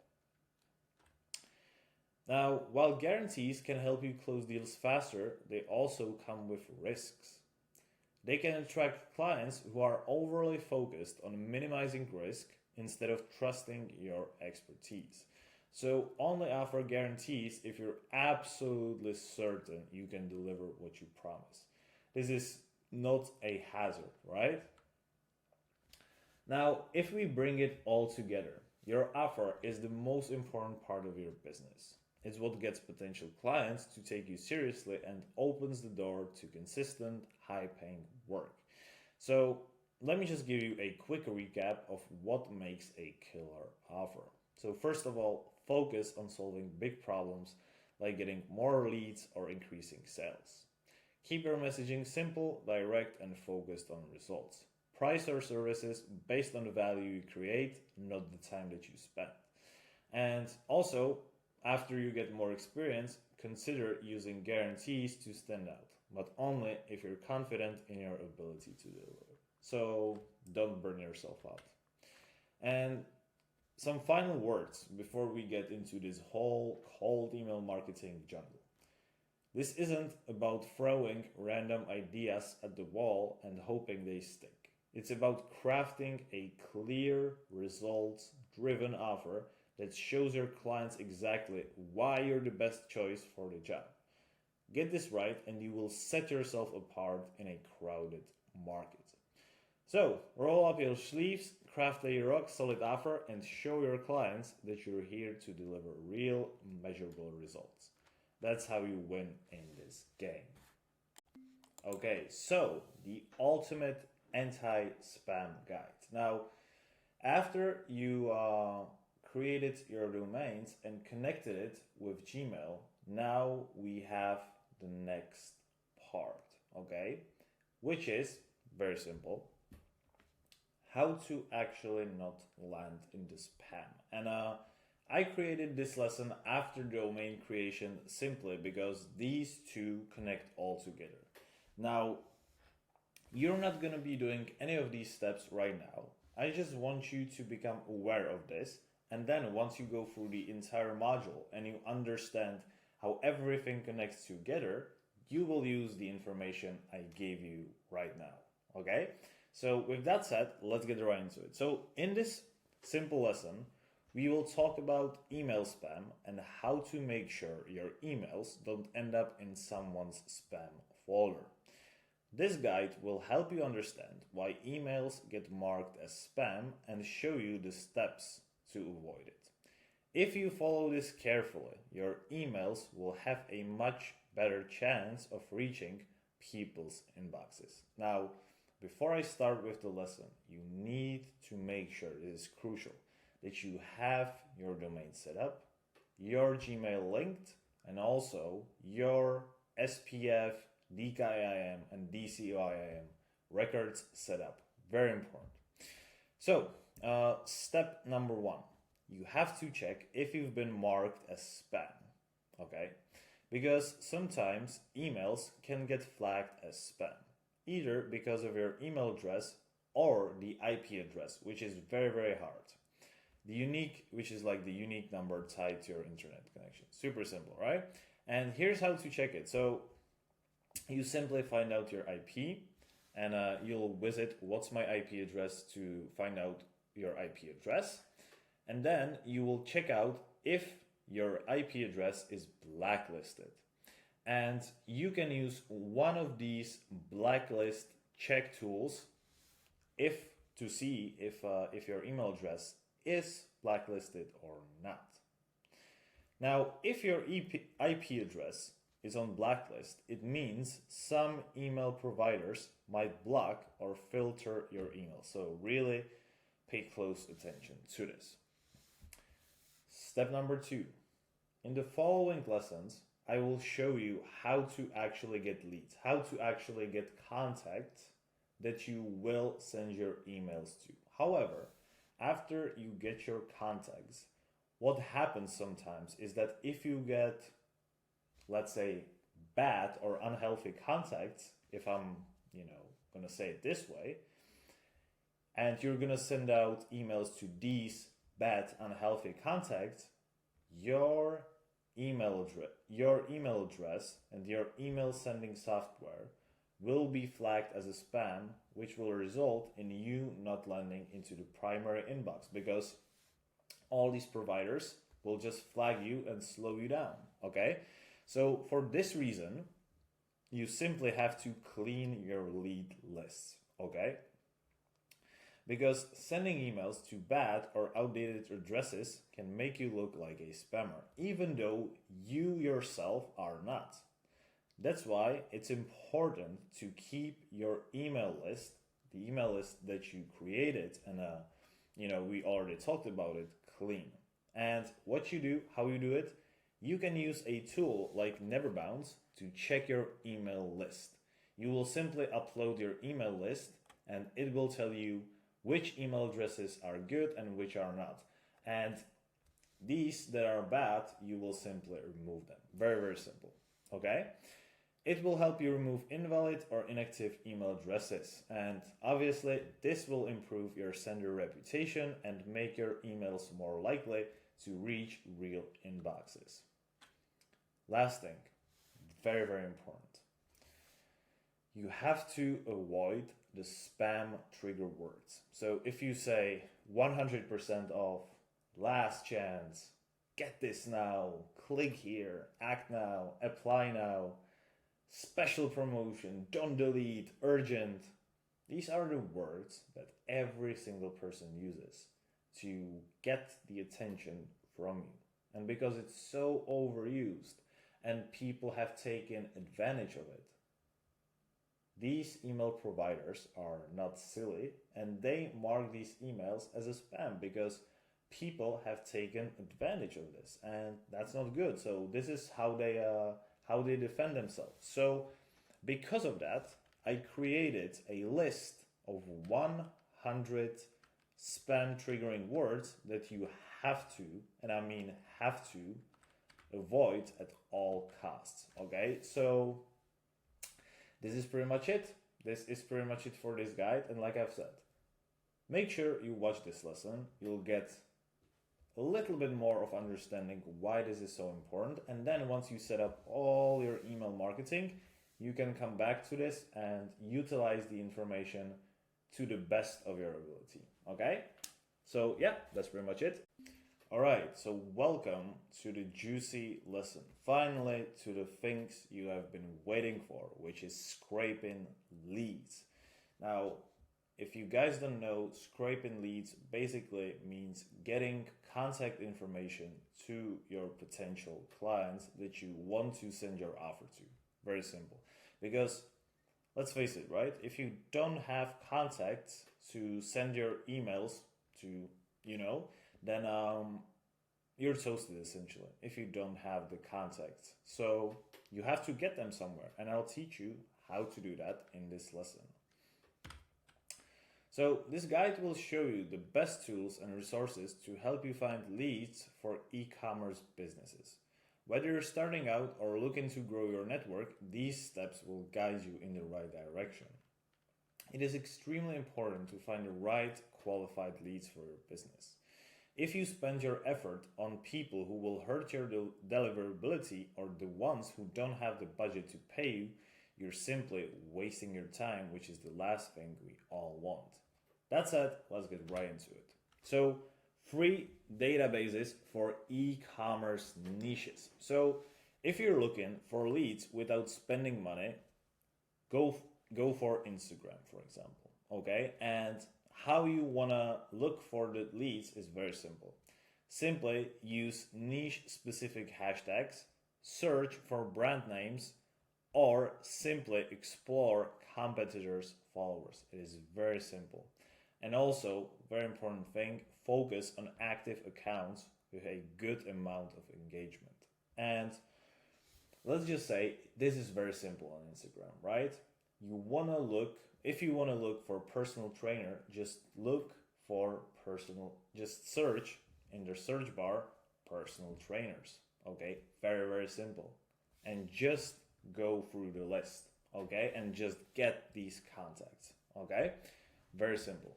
Now, the second tool is myip.ms, and this website lets you explore a list of e-commerce businesses organized by niche. This is great for finding stores in specific categories. Now, let's go for the paid databases. So, paid databases can save you a lot of time and provide detailed insights into e-commerce stores. Like, if you have like $100 to spend on cold email marketing, this is what I would spend it on. Okay, I would spend it on getting the paid databases because it will save you so much time, and you get thousands of contacts within a snap of a finger, right? So this is very, very, I just wanted to mention that. Now, here you have all the tools that you can use, and I just wanted to tell you this thing, right? I will be in the next lesson, okay, or not in the next lesson, but the lesson after the next lesson, I'll be showing you how to actually use this tool right here, apollo.io, and how to get leads for your business with it. This tool is the simplest tool on the planet, and I cannot recommend it enough. So we'll be going over this in the second lesson after this, okay? Now, tools for scraping emails. So just imagine, right? You find some company, right? You find some personal trainer on Google, you find some personal trainer on Instagram, whatever. Now, or you find them somewhere else, or on LinkedIn, wherever. Like, you just find them somewhere on the internet. Now, what you want to have is that you want to have their email addresses or something to contact them, because if you don't have their email address, right, you have no way to contact your audience. Okay, sorry, not your audience, but the business owner, right? Because what you get on these websites is usually like support emails, which will never respond to you because you don't have the contact to the decision maker, which is the CEO or the manager or whoever, right? And for this case, you need to get the actual email addresses that will link you up with the decision makers. And for these cases, let me just quickly show you. Let's make it smaller. You can use these free tools, okay? These free tools, Snow, Rocket Reach, and Hunter.io, are absolutely amazing. Now, if you use Apollo, this will all do it for you. So not only will it search for you, it will also give you email addresses. However, if you want to do it separately, you can use these tools, okay? But like I've said, I'll be showing you everything in the Apollo. Now, how to actually use these tools. And again, I'll be walking over this with you in the Apollo, so don't worry. I'll just give you some basic framework. So first of all, like I've told you, define your target audience. And your target audience is obviously going to be based on your offer that you created previously. Second thing is that you're going to find leads, okay? Third thing is that you will have to gather contact details, which you'll use the scraping tools to find accurate email addresses. And after you do that, you always have to verify these emails to make sure they are valid. Now, another big thing, and I'm not being paid by Apollo or anything. I just think it's a very awesome tool because it doesn't only give you the email, but it also verifies that the email address is good and whether it is like healthy or not healthy, which is like absolutely awesome because everything you essentially need to know and have is in the Apollo itself. So this is why I'm going to be going over it. And as the last thing, make sure that you organize your data. So make sure you put all of these contact informations into spreadsheets to make sure you know everything and everything makes sense and there's no mess. Because after that, you will be way more efficient and you will be way faster. And if you're way faster, you will make way more money. Very simple. And just some final tips from me. Begin with free tools. Get familiar with everything and upgrade to paid options after you get familiar with everything. Also, make sure you keep your leads updated, regularly clean and verify your email list to avoid issues, and organize your workflow to track which businesses you've contacted and which you haven't. Very simple, and I'm very excited for the next lessons. So let's get it, guys.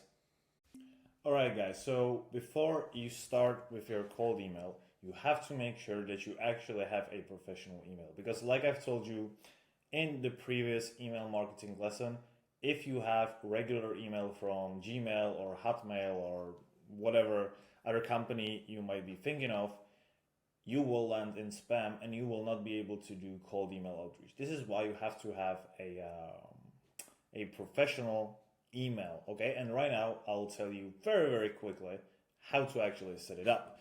So first of all, what you need for your professional email. You need a professional domain. So if you haven't set it up in the email marketing software tutorial yet, you simply either go to Namecheap or GoDaddy.com where you simply create your own domain. The domain shouldn't cost you more than $2 or $3, and that's even like very expensive, right? So what you do, you either type in your domain in one of these searches. So let's just use Namecheap as an example. And let's just say jakubwritescopy.com. And let's see. Yeah, so that's $10 per year. Yeah, so we can do this one or jakewritescopy.com. Yeah, $9.98 for a year. So yeah, you can also get 140 point per year. But honestly, these links, these endings to domains don't look professional. So even though I've said $2 or $3 is a lot, I would honestly go for $10 because when I was buying my domain, it was like 2020 and they were very, very cheap. Right now, they're way more expensive. So yeah, just go for this one and it's very, very simple. You can also get it on GoDaddy. So let's see if it's cheaper. Yeah, way cheaper. So yeah, jakewritescopy.com, 18 cents. So definitely I would go for GoDaddy. Very, very simple, very, very good.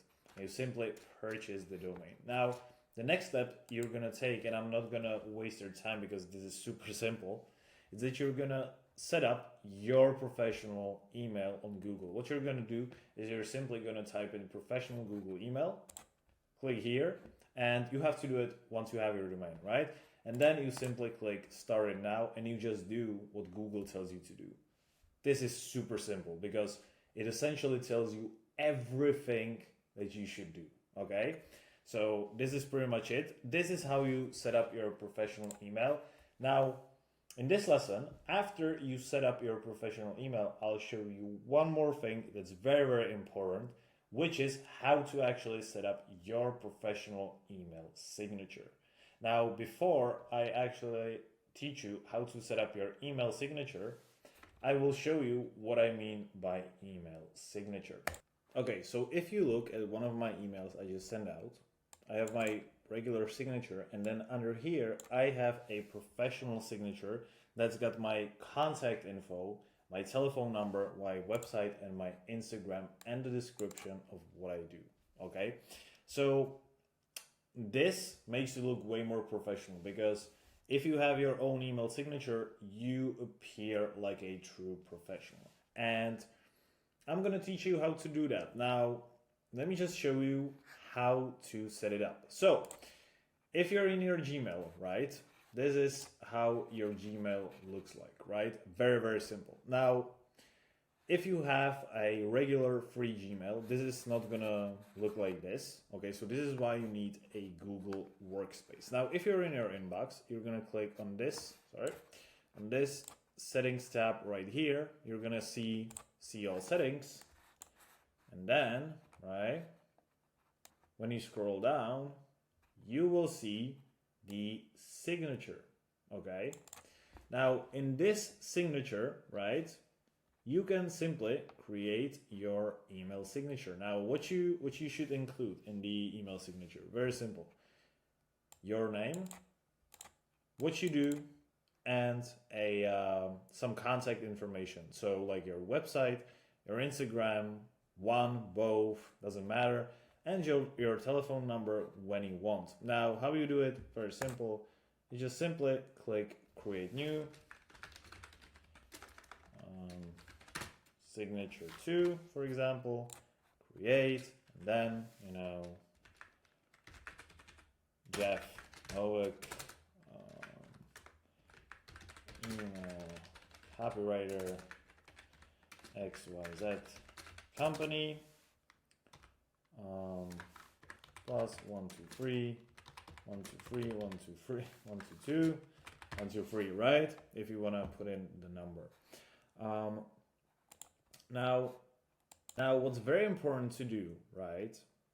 You have to activate the signature to use for the email. So for new emails use and on reply forward use, you have to select that signature that you just created. Otherwise, it's not gonna show up. Okay, so that's it, guys. Very simple stuff, but very crucial for you to become a high-level email marketer. And that's pretty much it. I look forward to, guys, to see you on the cold email setup guide, and let's get into it. All right, cold email writing. We are finally at the most juiciest part of this entire module. So right now, I've told you all the technical stuff, all the stuff that you need to know before you actually get into cold email writing. And right now, in this lesson, we are going to cover how to actually write cold emails.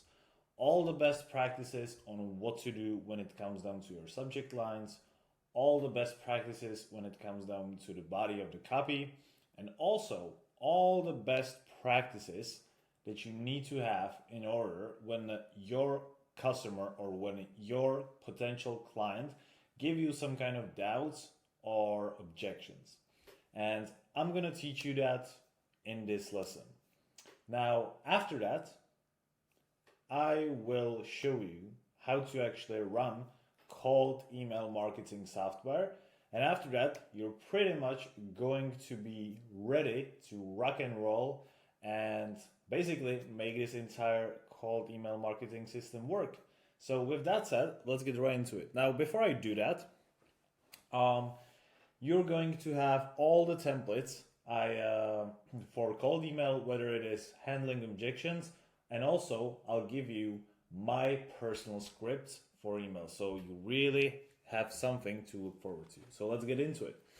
So first of all, how to create high-level personalized first lines for email. So before I start telling you how to create personalized first line, let me first tell you why it's so necessary, okay? And this is very, very important. Like, this is absolutely crucial, right? So if you write a good subject line, which I'm obviously going to teach you later in this lesson, then your prospect has got two options, right? To either keep on continuing reading the email or to click off and delete the email. Now, in order to like your customer not deleting the email, it is very important you learn how to write a good first line that actually catches their attention and doesn't repel them. So let's get into it. So your general mindset for creating high-level personalized first lines for email. So it has to look like you spend an hour personalizing the email, when in reality it takes you 1 or 2 minutes. You have to personalize at scale. If you don't, you won't send enough volume and you won't book enough meetings to actually get clients. This is why you have to follow this process for writing personalized first lines and be efficient with it. These first lines must be super simple, short, and straight to the point. There must be no confusion and no fancy words. And it must be so easy to understand that even a 10-year-old can understand it. And I'm not joking, right? I already told you this.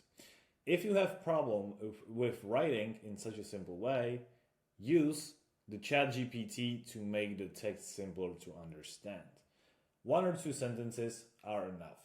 And now you don't have to use personalized first lines in every single cold email. However, it's just one of many cold email angles that can help you figure out what works best for your niche. And I'll give you multiple scripts with or without personalized first lines. So don't worry about that. Now, steps to actually write personalized first lines. So first, you open their website or their social media account.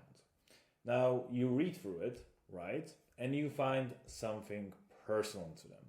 Now, this is especially easy with Instagram stories, right? You go to the stories and you find, some event, some trip they were on, something, right?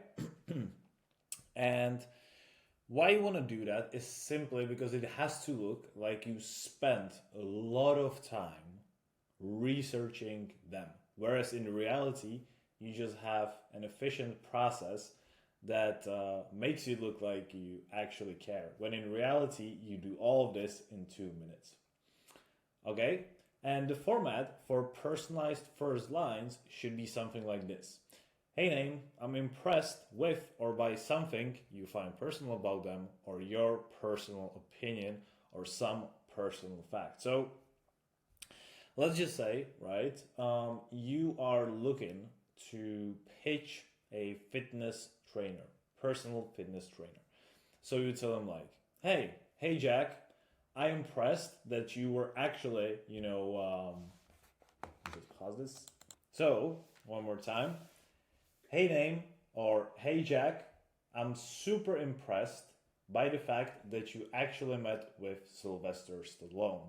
It must have been really, really cool. How was it? Sylvester Stallone is one of my childhood heroes as well. So let's just say you find, their Instagram story or their Instagram post where they have photo, right? For example, with Sylvester Stallone. And because Sylvester Stallone is bodybuilding beast, and he's essentially Rocky and like hero of many people who work out, it's relevant to the topic you want to talk about with them, which is working out, and then helping them with your copy. So you just mention this and you make it look personal, right? You just ask super simple human-like questions, right? You tell them like, hey, look, I love, that you have Sylvester Stallone on your profile. How was it? It must have been so great. He's one of my childhood heroes as well. Super, super simple, but very effective. Because many, many people bombard their, potential customers with silly subject lines and silly first lines, and it never works. So be different. Now, after you write a first line, you also have to write subject line, right? Now, how to do that? Very, very simple. I'll give you some tips and tricks on how to make it very easy and how to actually create good subject lines. So, first of all, use personalization. Include the recipient's name or company in the subject line to make it feel like it's meant just for them. This grabs attention and feels more personal. Now, obviously, how do you discover the name of the company and their first name? You can do it through the scraping software, and you can also do it through Apollo.io, which I'm going to show you just in the next lesson, and it's going to be a pretty simple process for you. Number 2, create curiosity. Ask a question or use phrases that make the recipient want to know more, like video about your company. This keeps them wondering what's inside. Number 3, add urgency. Short phrases like first name, question mark, or adding a question mark simply can imply that something important needs their attention right away. Very simple. Next thing, keep it short and direct. Make your subject line concise and easy to read at a glance. No more than a few words. Shorter lines tend to perform better. And this is simply because all the business owners are getting bombarded with all these silly first lines, and they don't have energy and time to read it. And when you do, when you use their name and ask their name, like Jack, they're gonna be like, how the hell does this person know my name? And they're gonna be way more likely to open. Okay? And the last rule, be creative and unconventional. Use surprising or out-of-box phrases, like they saw us together to stand out in a crowded inbox. Creativity catches the eye. And now when I'm talking about they saw us together, I'm just going to show you how it actually looks like in real life and how I used this idea in one of my cold emails. So before I do that, however, I'll show you 5 high-performing subject line templates that you can basically use every day, and they're going to work. Question for first name. So this one's very personal, high open rates, and I got over 60% open rate with this one. Question about the company's name. Same stuff as the first one, very simple. First name, question mark. This works because it implies a lot of personalization and a lot of urgency at the same time. The question mark makes it look urgent and it evokes a lot of curiosity. And then the last one, my favorite one, they saw us together, first name. My favorite way to catch their attention is to simply take a photo of their face and edit it to make it look like you're shaking hands.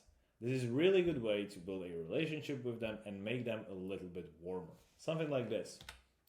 So this is one of my cold emails I used in the past, and this one worked pretty well because let's be real, right?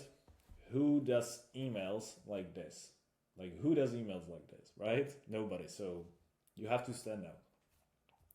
And look, hey Christina, then the picture. You're probably wondering, why do I send you this picture of us?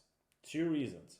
1, I know you always get messages like this, so I thought I'd stand out by trying to make you chuckle. And 2, I can actually picture us working together. You can use this template, just don't overdo it, okay? Worked pretty fine. I've got some pretty cool responses from people, and it was really great. So, and the last one, right? The last template, video about company or first name. Now the reason why it works again, it's because this one's very personal, okay? The curiosity and the neediness to know what the video looks like will make them open, okay? And I'll show you the rest of the email in the script below. So, talking about cold email scripts, which is basically everything after the subject line and the first line. This is which guidelines you should generally follow. So first of all, be personal. I talked about it all the time. Second, focus on the prospects. Third, provide value. Okay, so no chit chat, no talking boring stuff. Get to the point. They don't have time for your stupid comments about anything. Just get straight to the point. Make it more personal, make it a little bit more personal, make them smile a little bit, and then just go straight into the meat of the email. And when I'm talking about that they don't have time, keep each cold email under 150 words. Okay, very important. Next up, emphasize results and addressing their issues. Prospects care about what you can do for them, not how you do it. Very important. Don't tell them what are your biggest advantages. Don't tell them that you're the best because you use this magical formula. Just simply tell them what you can do for them and why you can do for them, why they should trust you. Okay? Also, make it easy to read, write like you talk. Write like I talk right now. Use a unique subject line, and also share relevant case studies and social proof if possible. Now, the last one is very important. Don't get caught up too much on one email. If one email doesn't work, simply keep on testing new variations, and eventually you will find the winner. Now, how to create a cold email sequence. This is very, very important, right? Now, obviously, if you get response with the first email, right? If you send out first email and you get the response and you get your prospect on the call, then you won. However, if that doesn't happen and that happens a lot of times, then you have to follow up, right? And you have to create a follow-up email sequence. Now, a lot of people think that if the prospect doesn't respond for the first time, that it's pretty much a game over. And I'm here to tell you, this is not right. This ain't right. This ain't right. Okay, so I know that from my own experience. And if you waste contact just by sending them only one email, then it's just not good, right? It's just not good. And yeah. You're wasting a lot of your time because if you have a contact, you have to follow up with them, okay? If you don't follow up with them, you miss out on a lot of opportunities. Because people think that if you follow up, they will get mad. And like what? Like it doesn't matter, right? I'm here to tell you that I got 10% of my clients just by following up. And like, let's just imagine, right, that you make $100,000 per year and you waste 10% of the income just because you don't follow up. That's $10,000 per year. So really, really think about it. Now, this is how you should structure the sequence. So the follow-up number 1 should be after 3 days if they don't reply. Follow-up number 2 should be after 7 days.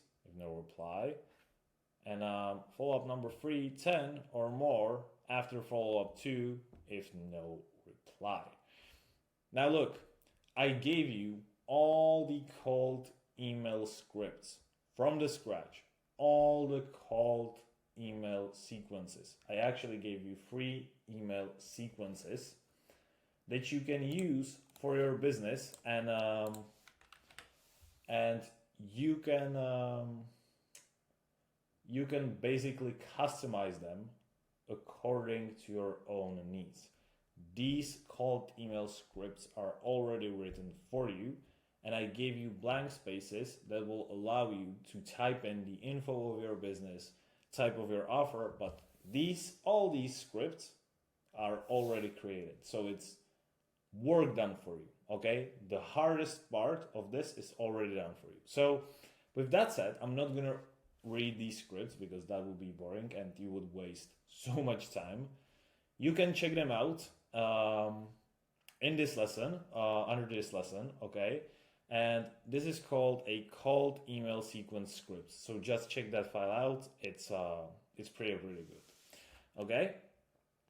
Now, the last thing I want to talk about is handling replies and objections, right? So just imagine, right? You get a reply, but you don't always get a positive reply. And again, if you don't know how to respond, you waste a lot of contacts and you waste a lot of your time for doing nothing, right? You have to get results. Like, this is what we are all here for. We're here to get results, okay?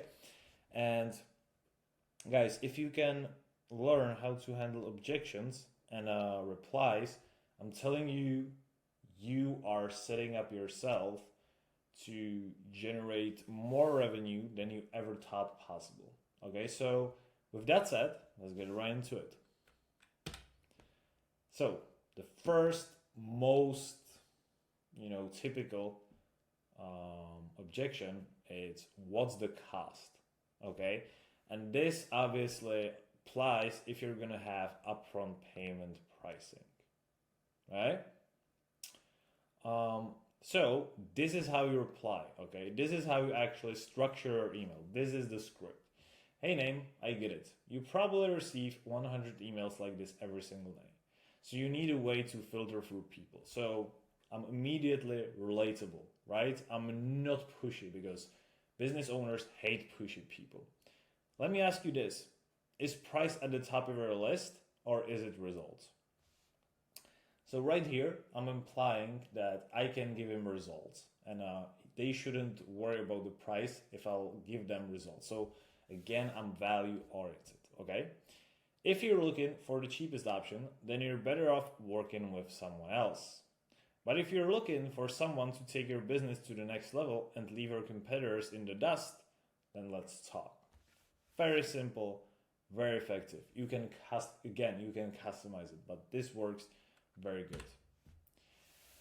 Next one, if they reply again, can you send me the price now? So 3 possible answers. Cool, so I honestly can't offer you anything that you don't need. We have a couple different options. Are you against a conversation to see if this would even make sense first? So in this case, again, you're telling them that you care about them and that you actually want to get to know them first, and then you want to close them on a call. Second one, I can't. We have so many options depending on where you're at. It would be impossible to break it down in a short email. But more than that, we don't make offers to everyone. We would only make you an offer if we are both confident you could achieve the desired result. In this case, you're winning in this response simply because you're not needed and you actually qualify them. You want them to qualify like for you, right? You're not looking their butt, right? You are telling them, I don't even know if you're a good fit for me, and this is why I want to get on a call with you. And then again, you close them on a call. Third one, if it's cool with you, man, I would rather touch base with you when you have some more time to see if this would even make sense for you with where you're at. Again, very similar answer to the second one. However, it's way quicker and way shorter. Next one, very, very tricky one and very, they use it very often. We're working on it. Sweet. So I'm not looking to take anything away from what you've got going on, but we're jumping the gun. I can offer you anything you don't need. Ha. Are you against a conversation to see if this would even make sense first? Very simple. Send me proof/website. This is very common objection, by the way. Hey name, here's a link to our website that displays more info on who we are and recent case studies as well. It's very important you've got case studies on your website. If you have any questions about, then you insert your service and what we can do for you, then let's schedule a quick call. What time and date works best for you? Cheers and your signature. P.S. You can also book in a time to speak with me through my website. So you're making it very easy for them. And also, what's very important, you're giving them the call to action for an actual call. This is very important. This one is also a very tricky one, and a lot of business owners have this. And my strategy for this was to kind of break the seriousness and kind of break the ice by mentioning something funny. And you'll see what I mean. So I'm not sure if you should. I mean, I'm not asking you to marry me yet. Are you against a conversation to see if we could even help first? So you see, like, I took down the seriousness, right? I'm not too serious. I'm not too pushy. I'm just making the conversation lighthearted, and I'm making it a little bit more relaxed and chill. And I'm also being funny. And this is, like I've told you, people based on emotions and then justify them with logic. And then, if they see that you're a chill guy, right, and you're not needy and you're not there just to get the profit and just to make the bread, trust me, most of the times they will respond to you. Okay? People like you message me all the time. Why are you different? I don't know. I might not be. I guess it depends on what you mean by people like me. I haven't found anyone that does what we do yet. You got 10 minutes sometimes this week so I can run you through how we work? Super simple. You display, again, not being needy, but you're also being confident at the same time. So you're kind of balancing these two, and it makes you look very, very good. And the important part here is the 10 minutes sometimes this week. You're giving them a call to action. Always make sure you give them call to action. The email and the entire, you have to realize that you're the leader of this conversation, okay? They're not. Don't wait for them to do something. That's the most terrible thing. The same way you don't wait for a girl on a date to make a move, the same way you also are a leader in these call emails. And yeah, with that said, this is pretty much it, guys. This was a guide on how to actually handle replies, write your cold email scripts, and basically how to write your cold emails. And in the next lesson, I'll show you how to actually run the cold email software. Now, I'm here to tell you that it's going to be very, very similar to the email marketing software. There are just going to be some small nuances, but if you have the fundamentals from that previous lesson, you will have absolutely no problem. I look forward to see you there. Let's get it, guys. All right, what is up, guys? This is the last lesson and the most important lesson of this entire cold email marketing module, which is how to use the cold email marketing software Apollo.io. Now, this is not sponsored by Apollo, but I just think this is the best software you could possibly use when creating and crafting cold email campaigns. And the reason for that is very, very simple. First of all, you don't have to find the leads manually because the Apollo has actually got a built-in database within itself. You can create lists, you can create automations, and you can create campaigns. Everything at the same place. And also, the Apollo warms up your email, which you obviously need because you cannot start sending 100 emails every single day. And it also verifies the contacts so that they're healthy and your emails actually land in the primary inbox. So with that said, let's get right into it. So I'm gonna move myself up in there. Now we obviously want to sign up. We've got few options in there. Now if you want to get started first and get familiar with Apollo, simply start with the free plan. That's the best choice you can make. However, if you then want to take things to the next level, I would go with this basic plan, which is $59 per month or $49 per month if you pay annually. So with that said, let's get right into it and let's sign up for this free plan. So we just click on get started, and then we can simply enter our email or sign up with Google or Microsoft. Okay, so right now we're in the interface of the Apollo, and now the first thing that you will have is this people tab right here. So we're gonna go through this, and what we're gonna do is that we're simply gonna scrape all the emails and all the contact information we need from the companies that we want to reach out to. So with that said, let's get into it. So we have to focus on this tab right here. And what we're gonna do is this thing right here. So email status, right? We have to go for likely to engage and verified, okay? This is very, very important because like I've said, if your emails are gonna bounce, you are gone, okay? Like your cold email will never ever land into main inbox. So let's get into it. Now, job titles, very important.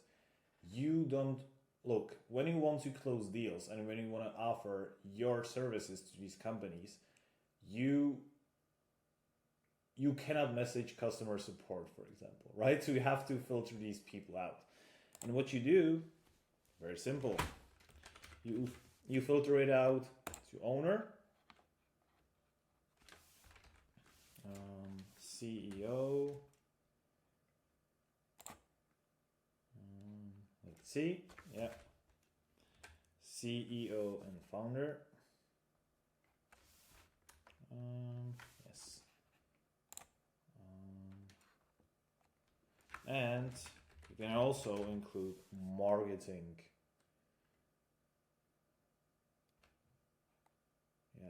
marketing manager, marketing, marketing director. Yep. So these people, right? You just want to get in touch with people that are the decision makers, essentially, right? So this is pretty much it. The company, we obviously don't know the name of the company, so it's pretty self-explanatory. With the locations, right, you simply select which countries you want to target, okay? This is very, very simple. So for our case, we're simply select United States, for example. Now, if you want to reach out to like first, if you want to reach out to the top 5 countries, that's the best. So like US, UK, Australia, New Zealand, and Canada. These are the go-tos. That's pretty simple. Now, employees, this is very important as well.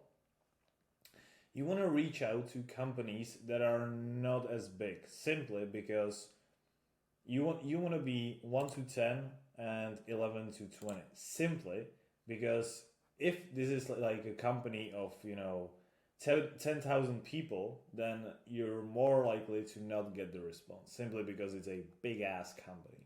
Okay, now industry and keywords is very, very simple, right?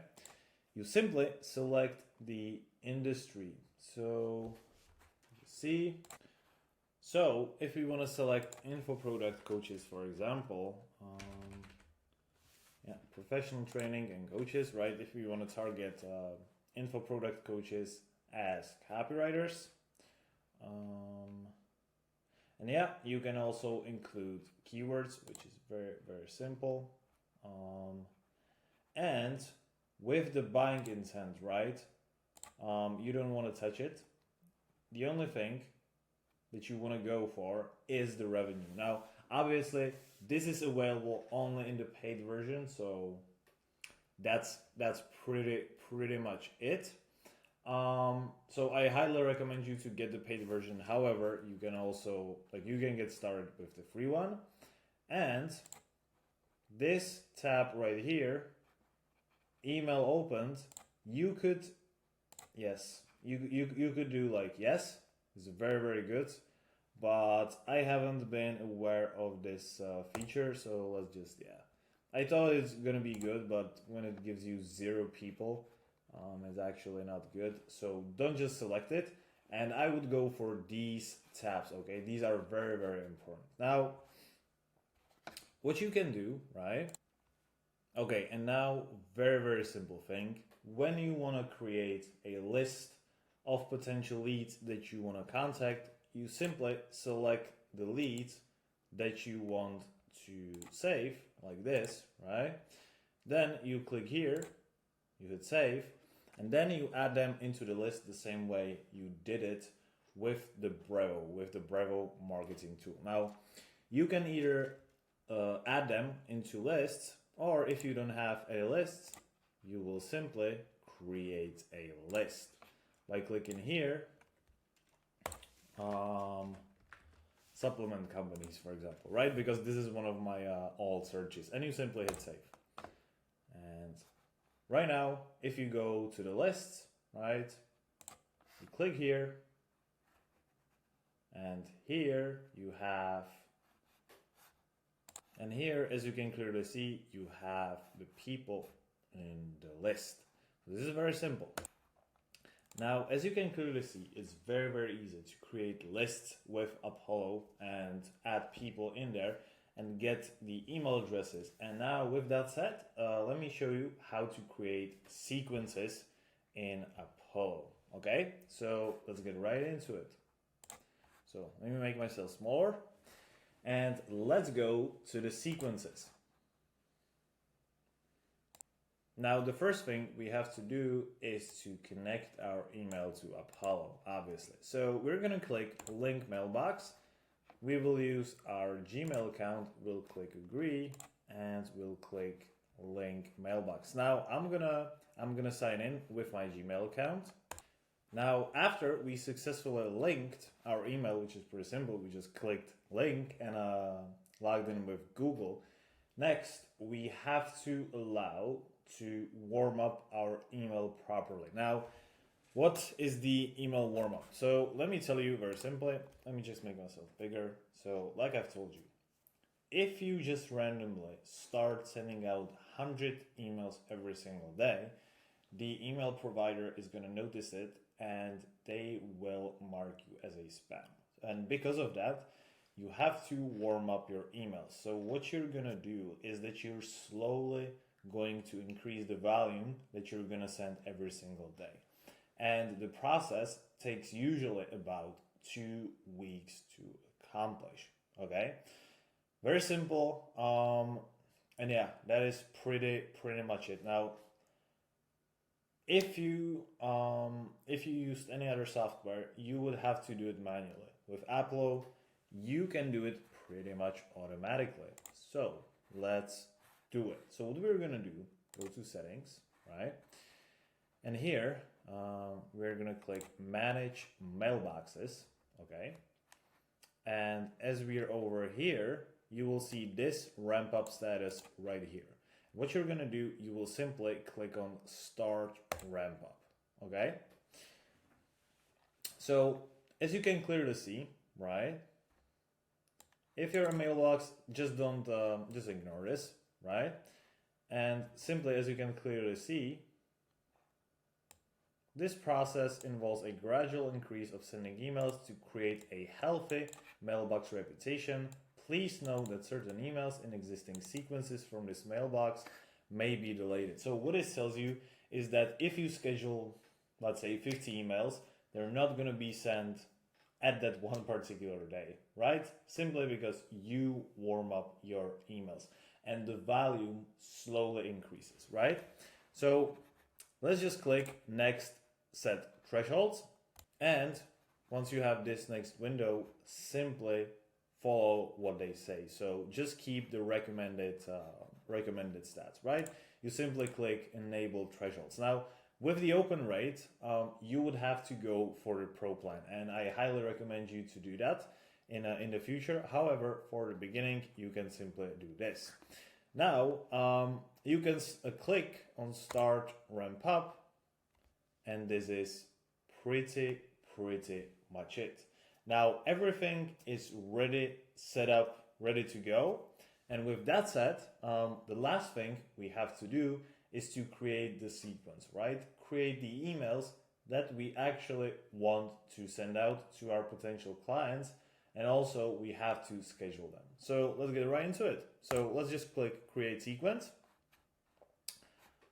You click from the scratch, you name the sequence somehow, doesn't matter how. So email sequence numero uno, and schedule. Now the schedule tab simply lets you create a schedule that the email will be automatically sent in. Okay, it will create like a time window when the email can be sent. And why is this important? Simply because, let's say for example, right, if you send the email in working hours, there's way bigger likelihood that people will open it. However, if you send those emails on Christmas and on New Year's Eve, trust me, nobody's gonna open it. So this is why, very simple. So what you're gonna do is that you're gonna click on Create New Schedules right here. Then click New Schedule. You will select the time zone of the companies that you're targeting, right? Very important. So basically depending on the country target. So let's say we're targeting companies from UK. So we'll select London companies schedule. And then we'll just hit create, okay? And now, as you can clearly see, we can add time blocks that can be used to send emails, right? So from 8 a.m. till 5 p.m. Same here, same here, same here.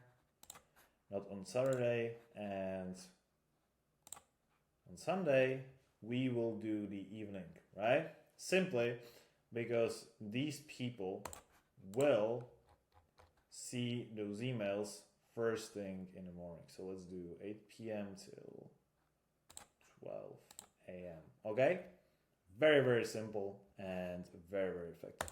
Now just hit save, and this is pretty much it. Now we'll go back to the sequences, right? We'll hit create sequence from the scratch. Sequence number one, schedule, London companies schedule. We'll just hit create and then we'll add steps, okay? And in these steps, we'll simply click on manual email, okay? Then we'll click continue. And here we have the first email, okay? Now what we're gonna do is very simple, subject line. So hello, and then very important, right? We will add variables. So we will add their first name, and then basically what we can do is that we will add the email script which I gave you in the previous lessons. Okay, so right now I copied it. In there, I'm just gonna change the attributes. So variables, hey first name. I'll add impressed by the fact that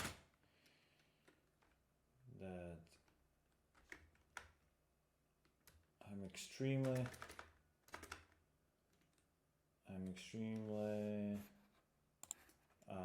extremely jealous that you got to meet Elon Musk in person. How was it? I am a really huge fan of Then you just, whatever, type in whatever. I'm not going to be writing like a whole email, but you get the name, you get the idea. Then what you want to do is you want to do your signature. So, Jakub, and this is pretty much it.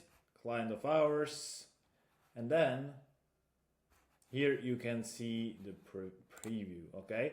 Now, right here, if we click on this, we can see the prompt, and we can see how the prompt actually works with personalized contact. Hey Lisa, I'm extremely jealous that you got to meet Elon Musk in person, blah, blah, blah, right? Now, you simply, also, very important thing, don't even care about this one, because this is just email generated by AI, and these AI emails are pretty terrible, so just telling you this. So with that said, you simply hit save, right? And then the next thing you've got to do is to add the context you want to actually send your emails to. So you will click here, very, very simple. Click add contacts, select list, all, supplement companies. Obviously we don't have any context, but it's just example. Add 0 contacts, right? And right here we finished adding the contact to the sequence. And right now what we can do is that we can actually launch the sequence. Now what we're going to do is we're going to click launch. Click launch, right? It tells me I don't have any contacts because I didn't add any. And sequence is already active. Super simple. This is how you do it. Now, if you go to home, right, you will see these nice things right here. You will see all the email stats, all the email replies, and all the emails interested. This is very, very good, and Apollo just gives you nice stats. Now, to give you the stats that you should be looking for the open rate, aim anywhere between 40 to 60% at least. For the reply rate, honestly, aim anywhere between 3 to 5%. And for closed calls, I would honestly, for the conversion, I would aim for at least 2%. So yeah, with that said, this is pretty much it. Now, if you really follow this to the T, I'm 100% sure that nothing's gonna be hard for you, okay? And yeah, that's pretty much it, guys. I hope everything makes sense. And yeah, let's get it, and I wish you a lot of success. See ya! Alright guys, so right now I will explain to you a Gmail Autoresponse functionality. Now, this feature is very, very useful, simply because when you find yourself in a need to send out the same responses to different people all the time, you don't have to type in these, responses manually. And you can use the Gmail Autoresponse feature so that you don't waste your time simply by typing the same message all the time. So with that said, let's get into it. So what I'm going to do is that I'm in my email right now, and what I'm going to do is I'll click on settings. Let me see all settings. Now advanced, we'll go to templates. We're going to click enable, save changes, and that is pretty much it. Now we're going to click compose, right? Now the next thing we're going to do is that we're going to simply compose the message, okay? So opening hours, and for this case I've just, prepared ChatGPT, template for opening hours email, which is obviously one of the most used emails when it comes down to to sending out all over again, because businesses use it all the time. Now, what we're going to do is very, very simple. And now we're going to save the email as a template. So we're going to go over here to the bottom right corner, templates, save draft as template, save as a new template, opening hours template, and that's pretty much it. And right now we'll just automate the response. So what we're going to go is we're going to go in this top, settings bar, click here. We will write the words that you want you will write the words you want to trigger the response by. Okay, so in this case, it's going to be opening hours. You'll click create filter and then send template, opening hours template, and this is pretty much it. Now, obviously, I'm going to test this and let's see. Okay, so right now I'm in my personal email, not in my business email, and I will send, the opening hours question to that email, and we will get the automated response. You see, hey, what are your opening hours, Jacob? So let's send it. Sweet. And as you can see right here, I've already received the automated response. Very simple, very efficient, works every time, and it's super simple. So that's pretty much it.